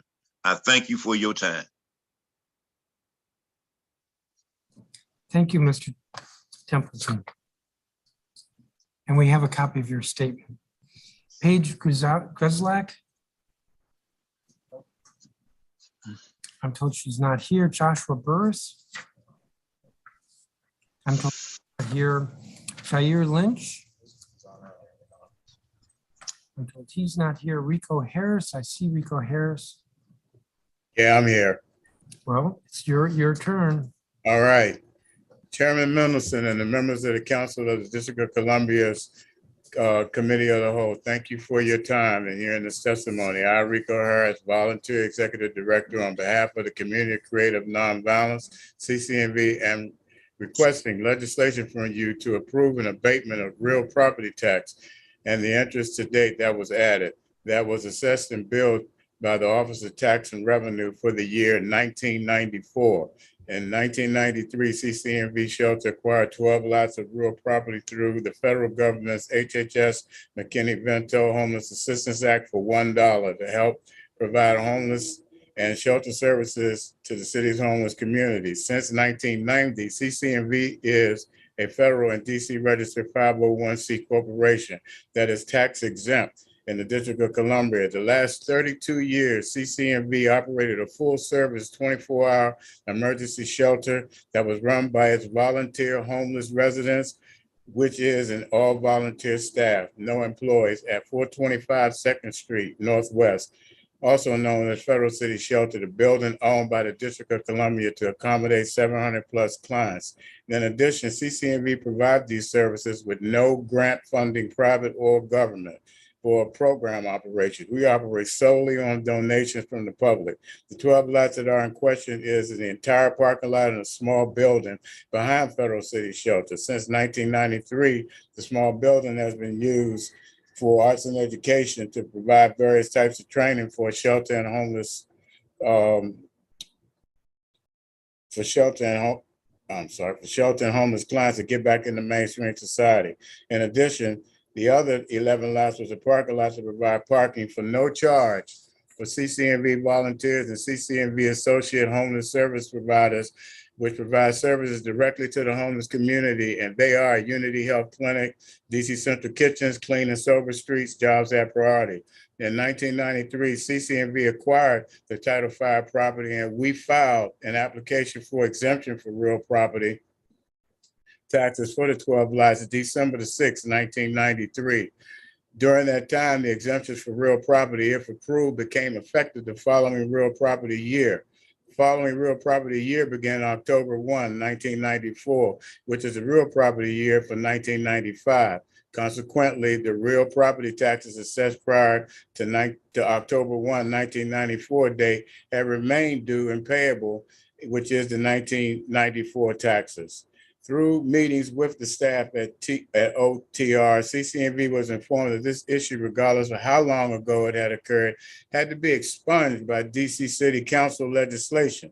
CCNV is requesting an abatement for the assessed 1994 real property taxes and the interest to date that was added. Also, CCNV has filed exemption property use reports for each of the 12 lots since 1994, and the latest one was filed March the 12th, 2022, online at OTR website. CCNV would like the terms of the 1994 real property bill and additional interest abatement to be as follows. DC City Council to completely expunge the total the current total dollar amount billed on the 2022 property tax bill for each of the 12 lots, and the abatement be permanent and not to reoccur in the future. The total amount for each 12 lots was $345,911.38. And as time goes on, the amount will increase.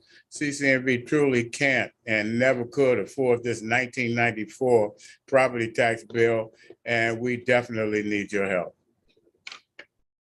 And thank you again for your time. Thank you, Mr. Harris. Andrew Anderson. Van Credo or Credo. Christian Green.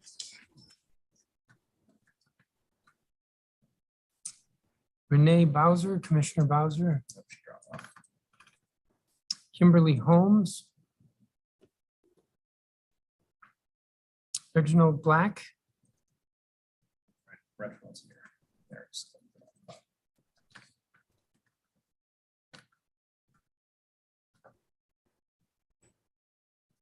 Reginald Black. Hey, how you doing? Can you hear me? Can everyone hear me now? I'm on waiting with bated breath. All righty. Good afternoon, Chairman Mendelson, members of the committee. My name is Reginald Black. I am the Executive Director of the People for Fairness Coalition. The People for Fairness Coalition is a group of homeless and formerly homeless men and women who come together to address housing instability in the District of Columbia. Our mission is to end such housing instability through our advocacy, outreach, and peer mentoring. We believe in a right to housing for all District of Columbia residents, and that right to housing needs to be secure for all residents. We must change our policies and make an additional investments in housing and supportive services. Last year, 69 people died without the dignity of a home, and 22 of those folks passed away before they could move into homes after receiving a housing voucher through outreach programs. At least 7 unhoused persons have died while living outside in 2022. The District of Columbia Council did then vote against a measure to pause encampment evictions, and the Council Office of Racial Equity has stated that 85% of people experiencing homelessness are Black. To that end, we demand that the City Council take significant action within Homewood DC, and specifically its Goal 12, in demonstrating leadership by providing housing as a human right in the United States. We encourage the council also to pass the Human Rights Enhancement Act of 2021 and to protect Section 23, which would add the definition of homelessness by HUD to the 21 protected traits under the DC Human Rights Act. Although for this budget fiscal year, we continue to call for an overall 9% investment in housing placements, which would be about $1.5 billion a year, to make sure that we have enough funds in each program to make sure that our neighbors can be housed. We would want to see the $500 million for the Housing Production Trust Fund protected, but we also want to see clearer oversight for that. We also would like to see a total of $431 million to repair, preserve, and produce additional public housing units, which would be $250 million each for both initiatives, to create new public housing units and to repair and preserve the ones we have, as well as $645 million to fully fund the interventions in Homewood DC, to include all those interventions, including rapid rehousing, targeted affordable housing, and permanent supportive housing. We feel that this will bring housing equity to all of our district residents, especially the 85% of those residents who are African American or people of color. This will bring about equity and fairness, and we know that this form of economic violence is the worst form that the district has yet to address. Thank you for the opportunity to testify, and I'm happy to answer any questions. Thank you, Mr. Black. And we don't have a copy of your statement, if you could provide that. Yes, we will be sending that in this afternoon. Thank you. Stuart Anderson. Thank you, Chairman. Chairman Mendelson and the members of this of the council and this committee, the committee of the whole. My name is Stuart Anderson. I am the executive director of Family and Friends of Incarcerated People, co-founder of Don't Mute My Health. I have the distinguished honor of being a graduate of the University of the District of Columbia, a proud father and a lifelong resident of Washington, D.C. And I am a returning citizen. Many of you probably know the work that I've been doing over the years, east of the Anacostia River specifically, and Ward 8. It pleases me to have this opportunity to testify before the council and this committee, the committee of the whole, to urge you to continue to fund DC Cares. I've submitted my testimony via the Cal at DC Council US email address. I will not waste this council's time, this committee's time, by speaking about family and friends or Don't Mute My Health.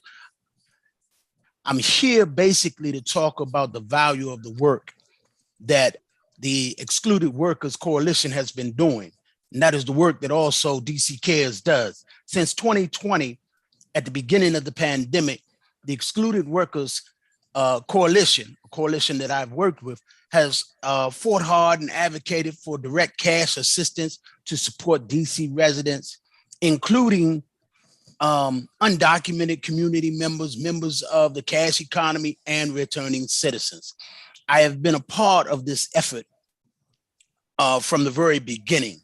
This year, we sought to provide a second kind of recovery payment, if you will, to past recipients. So there was an R1 group and an R2 group, and we are now in the midst of what we call R3. We are aiming to hit 15,000 DC residents and give them some sort of funding in this 2022 round. The amounts which applicants have received over the life of this piece thus far, has basically been a few $1,000s. Even as the pandemic, continues and the economic uncertainty is unclear, here in this third round, we are specifically trying to make sure that we can touch these individuals to give them something else to help them through. We've heard a lot of testimony about a lot of different things, and helping these individuals is helping their families be able to manage some of the things that many of the people have spoke about during their pandemic. I could talk to you about a lot of things, and I don't want to really waste this council's precious time. I can tell you more stories than you even have time to hear. I can tell you about my happy mother, my sister in college, my insurance payment, my car got wrecked, we just had a new baby. I could tell you all of these things, and certainly I could tell you all of the stories of all of the returning citizens who call my office because they have just come home from prison and they don't want to do some of the things that they did, which led them to prison in the beginning. But I know that you don't have time to actually hear all of that. So I'm here to support the Excluded Workers Coalition in the fight for financial assistance. We are asking that the council to allot an additional $160 million in FY23 to support the DC Cares effort to give out these meaningful cash payments. This is an investment in people, the very people who I've heard many of you talk about. And in conclusion, I thank you for your time and hearing me out. Thank you, Mr. Anderson. Awad Bilal. Greetings and good afternoon, Chairman and Commissioners. My name is Awad Bilal. I am a third-generation Washingtonian, longtime Ward 4 resident, tenant organizer at the Latino Economic Development Center, musician, and radio DJ here in Washington, D.C. Today, I am urging the council to right Mayor Bowser's grave wrong by redirecting funds to excluded workers in the next fiscal year. We are rallying to fight for financial assistance of $160 million to fund meaningful cash payments to excluded community members who have been left out. Last year's ask was for $200 million, and from that, excluded workers in DC only received $41 million, the remainder of which comprises our ask for $160 this year. This money would provide $12,000 per excluded worker to cover a year and a half of distress, lost wages, and unemployment to go to 15,000 excluded workers. After last year's budget ask, they only received 22% of that ask. Excluded workers include returning citizens, undocumented residents, and cash economy workers who work as street vendors, home cleaners, domestic workers, sex workers, day laborers, and they are all essential workers and a critical part of our community. I would like to echo support from the demand from workers that they be excluded no more and urge the DC Council to commit $160 million in direct cash assistance. Our city relies on the resilience of all of our workers, and Council can help bridge the wage gap and right this wrong. This is an investment in residents who have been left behind by federal programs and structures of inequity. The DC Council can and should continue to fully fund this cash assistance program in the fiscal year 2023 budget. Inclusion is the antidote to exclusion, and it is time for us to help lift up all workers in Washington, DC. Thank you for the time to testify. I'm a bit early, but I'll call it. Thank you, Mr. Below. You are very welcome. I don't have a copy of your statement, though, if you could provide that. I sent my written statement in a bit earlier this afternoon. All right, we'll look for it. Thank you. Absolutely. I'm going to go back to Jair Lynch, who just joined.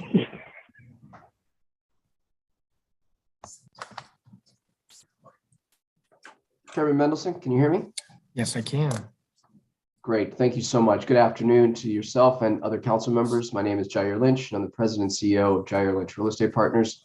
We're a DC-based, locally owned company with more than 2 decades of experience creating extraordinary places. I'm joining you today to express my opinion for the need for a tax abatement for the residents of Penn Branch, which will bring much needed market rate middle income housing to Ward 7 that will set the course for an equitable and competitive city going forward. We bought the property in 2016 from the lender who defaulted on the developer and took the property when they failed to redevelop the site with condominiums and offices. The last 5 years, we've met with the community over 30 times and meticulously worked to improve the property in a shared vision for housing, office, and retail. We hosted Art All Night, holiday bazaars, and numerous other community-based events to re-energize the site. We completed a map amendment with the support of the community in 2018. We also spent 2 years exploring desired options such as grocery store, which eventually went to Skyland, for sale housing townhomes, which regrettably, due to the irregular shape of the property, yielded less than 50% of what is typical for an urban site and prohibited for sale housing as an option to site. Now we're ready to complete the project with housing that will address the vital need in the neighborhood and in the city as a whole. The district is losing its middle class to the neighboring suburbs of Maryland and Virginia. One reason is why the district has a high concentration of housing for people making over $100,000 or less than $50,000. We need market rate middle income housing throughout the city for people making between $50,000 and $100,000. We also need it at Penn Branch, where the median income is $65,000 in the immediate vicinity. The target customer will be the frontline workers who have to go into work and not telecommute, like teachers, government workers, and healthcare professionals. The starting salaries for most teachers are $58,000. The maximum income for all affordable housing at 60% AMI is below $54,000. With limited public policy focused on the middle income taxpayer, we should not wonder why less than 20% of the fire and police officers live in the district, and less than 50% of district employees live in the district. Unfortunately, the district's path to the middle class leads directly to the suburbs. The tax abatement will serve as a $200 to $250 per family per month rent supplement that will allow us to attract the customer to Ward 7 from throughout the region. With this tax abatement, we'll start design this by right project within the bounds of the approved map amendment, where we have on-site parking that is 83% above parking minimums, density that is 10% above less than allowable, and will honor the good neighbor agreement that we've negotiated with the community. We'll share data and reports such as soils and traffic reports as they're produced in the normal course of business of the by right development process. And based on the community feedback, we'd like the abatement language to allow for incomes up to 100% AMI, as long as the average remains 80%. The finance we secured for this project is social impact dollars from a housing equity fund. This investor is unique and extremely focused on partnering with cities to create housing up to 80% AMI, which for a family of four is about $103,000. No projects in the district have this type of financing with the investment metrics as well as the funded tax abatements. We were conservative in our request to the district dollars and that will not be available until FY26. We're dealing with supply chain issues, inflation, and further COVID ramifications right now. The abatement will start in FY26 after 100% of the dollars are invested, the building is built, and the residents move in. The investment in the abatement is physically positive when compared to the amount of income and sales taxes from the residents of the project, which is nearly $800,000 of taxes generated annually.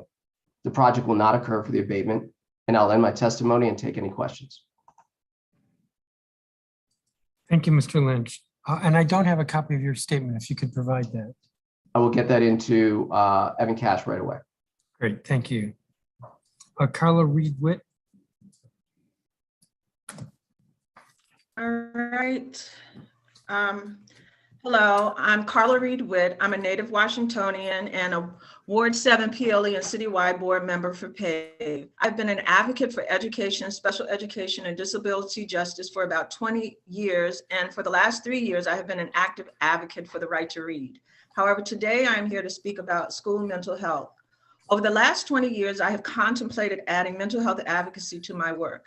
I shunned it because there was so much work to be done in other areas, but over and over, even to my untrained eye, the intertwined and unavoidable intersection between school success and mental health was clear. Over and over, I observed kids struggling with mental health challenges and school challenges, or mental health challenges caused by school challenges. I still held off adding mental health to my advocacy agenda until I did not have a choice. One of my own children faced a mental health crisis while still a compulsory school age. I tried access services. I started at school. I had no choice. My child was required to attend. Our experience was horrible. The school did not have access to the appropriate expertise or understanding of what my child was experiencing, and not a clue as how to teach a student under those circumstances. The focus was butt in seat, not the health or even the education of my child. I went to the school district, they were no help. I filed a complaint and had a hearing. I won, but it was a hollow victory because my child had been severely traumatized by the experience. And to add insult to injury, the school mental health services and expertise still were unavailable. When we don't meet kids where they are and educate them, we actively cause harm to them. We are culpable parties to their trauma, and we cannot continue to do this work ad hoc. So today I'm asking 3 things of the council: that you provide funding to 1, assess the mental health needs of DC school communities to include a comprehensive map of what mental health needs and supports currently exist in each school, including a corresponding gap analysis, and $300,000 to fund a cost study to determine the true cost of expanding the school-based mental health program now and in the future. 2, $2.4 million in CBO funding to bring the grant per school mental health provider to a more market competitive $80,000. And 3, funding to create a strong accountability system to monitor and assess the quality of what we are doing and whether it is working. Students who are mentally healthy are open to learning and accessible to instruction. Now with the pandemic, the need for anxiety, depression, and grief support is widespread among children. Remember, with or without your help, today's students will grow into adults who live in this city. They will either be adults living life outcomes, the result of having their mental health needs met as children, or they will be adults whose life outcomes were impacted by the lack of access to school mental health services and expertise. The question is, will we use today's funds to support student mental health needs of today, or will we spend an exponentially greater future sum to support adults who did not get the needed school mental health supports as children? Thank you for listening. Thank you. Monique Cole-Gary. I don't see her. Rostina Miller. Yes, I'm here. Can you hear me? Yes. Good afternoon, Chairman Mendelson and members of the Committee of the Whole. I'm Rostina Miller, and my daughter is a recent graduate of Washington Leadership Academy in Ward 4. I serve with Parents Amplifying Voices in Education, PAVE, on the Ward 8 PLE board. Thank you, Mayor Bowser, for your commitment to school-based mental health in the financial year 2022 budget. I hope the district will continue to demonstrate our commitment to mental health of our kids in this year's budget by investing $300,000 to fund a cost study to determine the true cost of expanding school-based behavioral health now and in the future, as well as providing $2.4 million for stabilized grants to community-based organization providers. My daughter had a diagnosed learning disability, and she was able to get support through the school's partnerships with organizations like Mary Center and WISE. Although there was one school psychologist on the staff, that person often focused on students with the most acute mental health needs. It was great that the school could outsource mental health needs and help other students from the community-based organizations. The CBOs provided resources like newsletters, mental wellness training, and information sessions for students who might seem fine, but who still needed support in terms of social and emotional learning. My daughter was a B student who then started turning in work late and being non-participant in class. Sometimes when a kid who never struggled before starts drowning academically, it can be a sign that something is going on mentally or socially or even emotionally. During my daughter's senior year, peer-to-peer tutoring program provided an opportunity for students to engage with their friends and pull their peers along. The academic aspect was important, but the biggest thing was this was a great opportunity to connect and create a positive school climate. Participating in this program helped improve my daughter's grades, which in turn improved her mood. Basically, because she was able to get out of the house and interact with peers. My daughter went on to graduate and go to college, but going through this major transition during the pandemic was hard on her. She is still struggling with organizational skills and asking for help. She didn't gain those important skills and the socialization that most young people get because her last 2 years of high school were viral. When you're a teen who's been affected by the pandemic in that way, it follows you into your life even after graduation. It's so important, especially for high schoolers, to get the mental health they deserve. COVID has gotten better, but it's not over.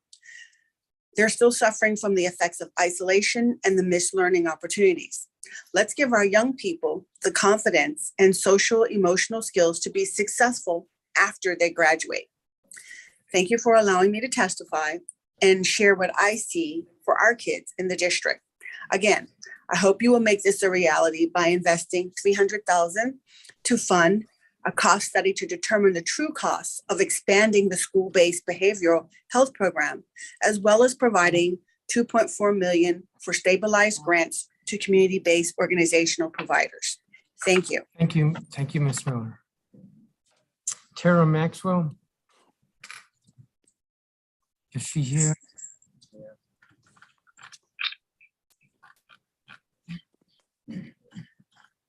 I'm not seeing her. Angela Franco, is she here? I am. Excellent. Good afternoon. Good afternoon. Last but not least, right? Well, there are a couple I'm the last after. one. No, there are a couple after you. You're not last. Okay. But if you want to wait, I can call the others and then call them. I'm good. Thank you. Thank you very much. Good afternoon, Chairman Mendelson, council members, and staff. My name is Angela Franco. I'm the president and CEO of the DC Chamber of Commerce. Thank you very much for the opportunity to testify on behalf of the member companies of the DC Chamber of Commerce on the proposed fiscal year 2023 and Budget Support Act of 2022.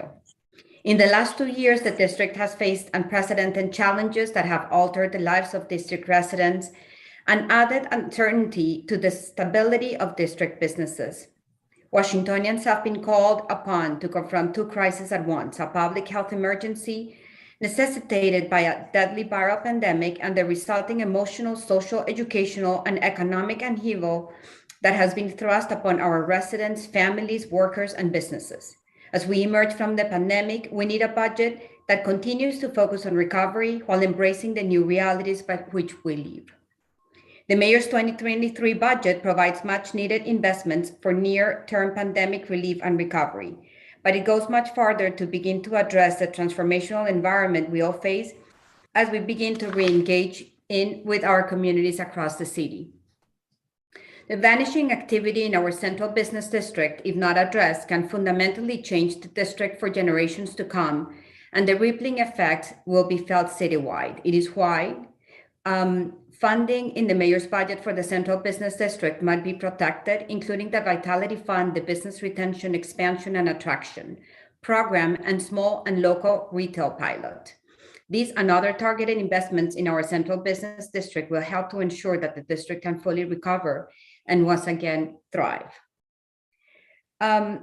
We support small business investments, including the bridge funding for the arts and entertainment venues, the capital access funds for commercial down payment assistance, and the money from the food access fund to invest in grocery stores, particularly in wards 7 and 8.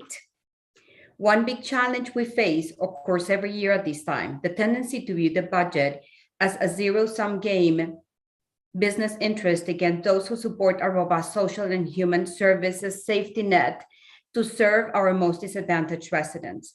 While we respect its position, we believe it fails to account for the fact that sustained economic growth is the single most important financial engine to generate the funding for our wide and deep array of health and human services programs. In this sense, we speak not just as representatives of the business community, we come before you as members of the community at large.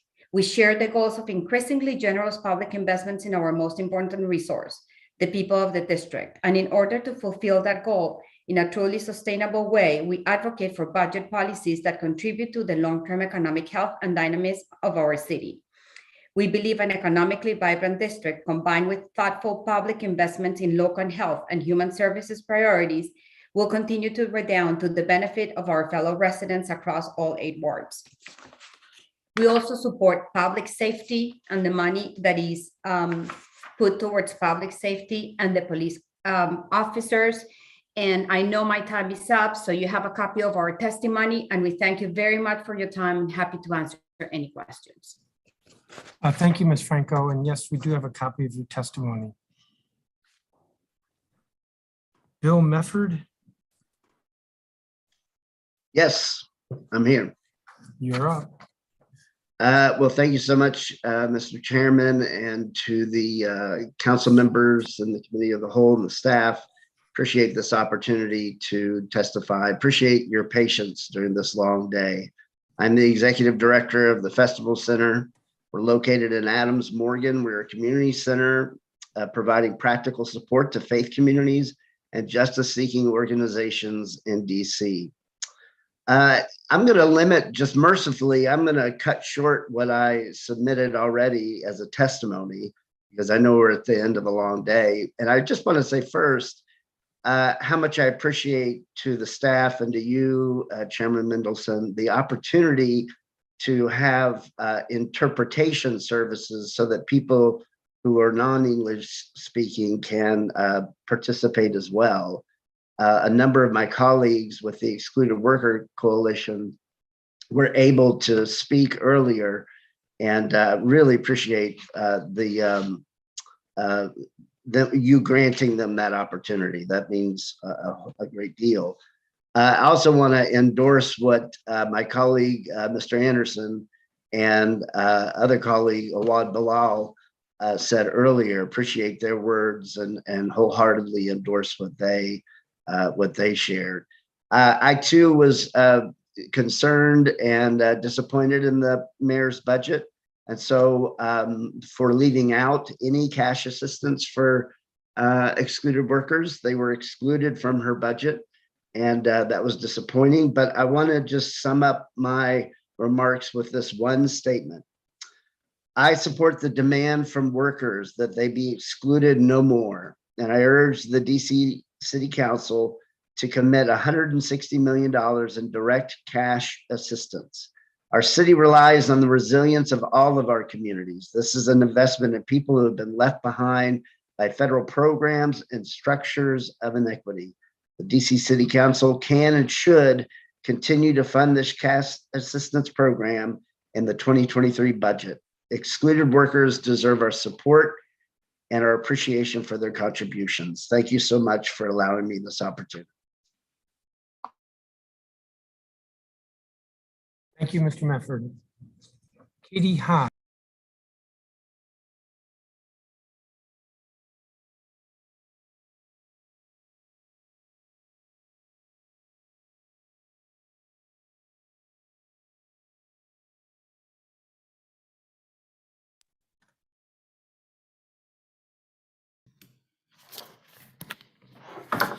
Hello, Chairman Mendelson. My name is Katie Hodge. I'm a longtime resident of the district, and I'm here to advocate for bold action to reduce gun violence. We need to look at this issue strategically and make deep commitments to proactive, non-law enforcement approaches. I use hospital violence intervention as my example, both of a tactic that is not fully funded and can only be effective when it's working from a strategy. Per the gun violence problem analysis commissioned by the CJCC, 64% of victims and suspects of crime were known to law enforcement, and of those, 52% had been stabbed or shot in the past 5 years. That supports the strategy of reaching victims and suspects at a moment they might be open to change after a life-threatening injury. And the hospital violence intervention is successful and holistic. Studies show you can reduce the rate of readmittance to hospital for violent injury from 8% to 4%.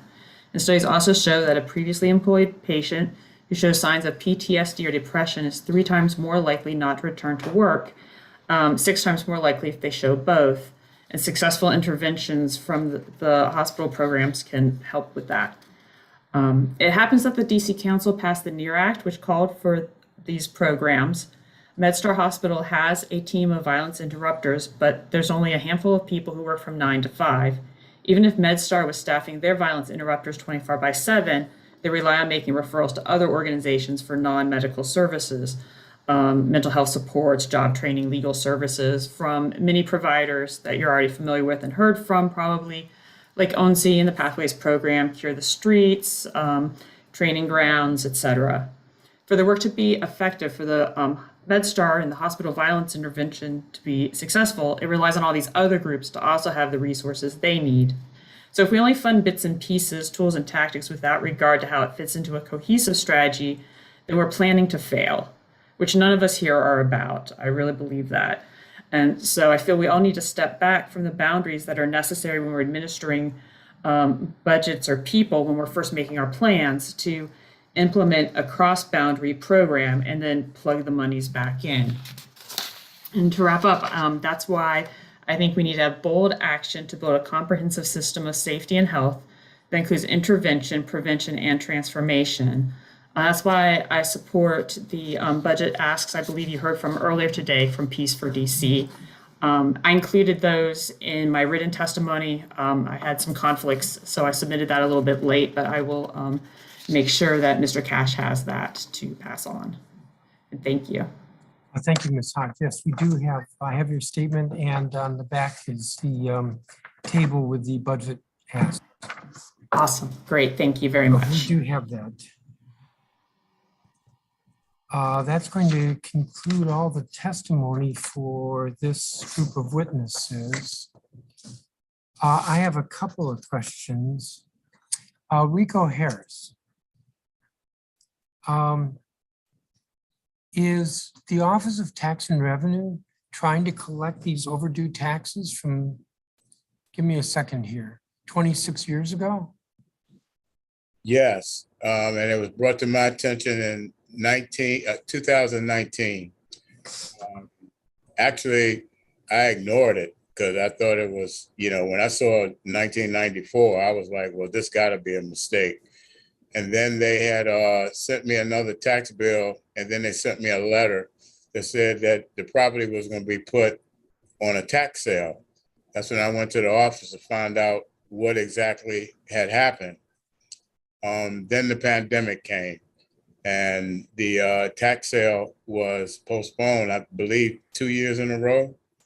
To make a long story short, I had went to Councilmember Allen's, and his staff was very informative. And what they said they was going to do was they got in contact with the Office of Chief Financial Officer, and then we started the process of me getting this thing taken care of.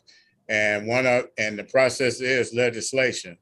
Councilman Allen is in the process now. His office is in the process now of bringing something to present to the council. But that had started taking place 2 weeks ago. I talked to Ms. Fox in that office, the Office of Chief Financial Officer, and there was an application process. The application process had solidified what was going on between Councilman Allen's office and the office of the financial chief, the chief financial officer.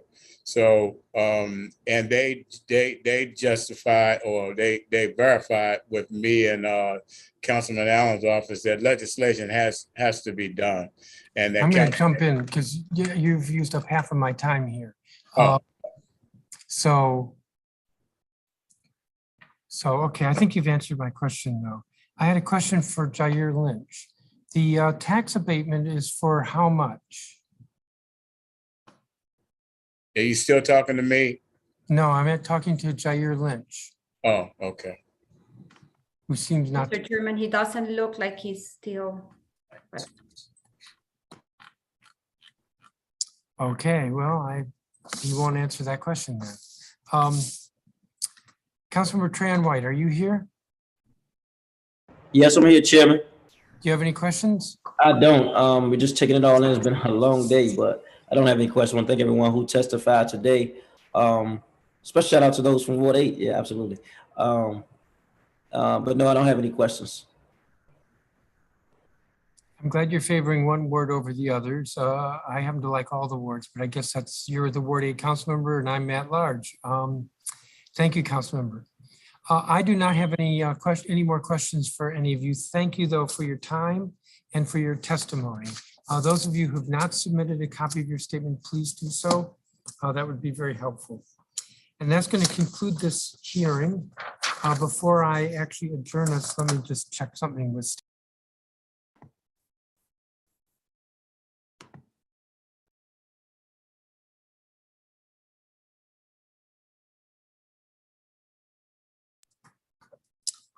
as I said, I see Jair Lynch here.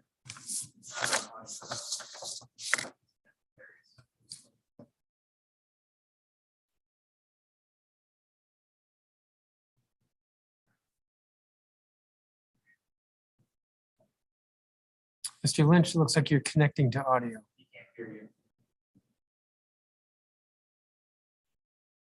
Looks like he's gone.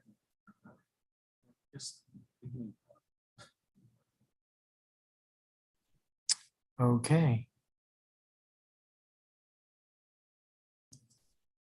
That's going to conclude this hearing. This has been a hearing of the Committee of the Whole on all of the budget legislation related to the fiscal year 23 budget. And it looks like Mr. Lynch is back. Can you hear me? Yes. Okay. So I'll come back to closing out the hearing in a second. Mr. Lynch, how much is the tax abatement that is in the budget the mayor submitted? $362,000, I believe. So it's consistent with the TAFA, that's the tax abatement financial analysis? Correct. Okay. The tax abatement tax abatement financial analysis concluded that it wasn't clear to me whether it was a partial abatement or is 362,000 a partial abatement?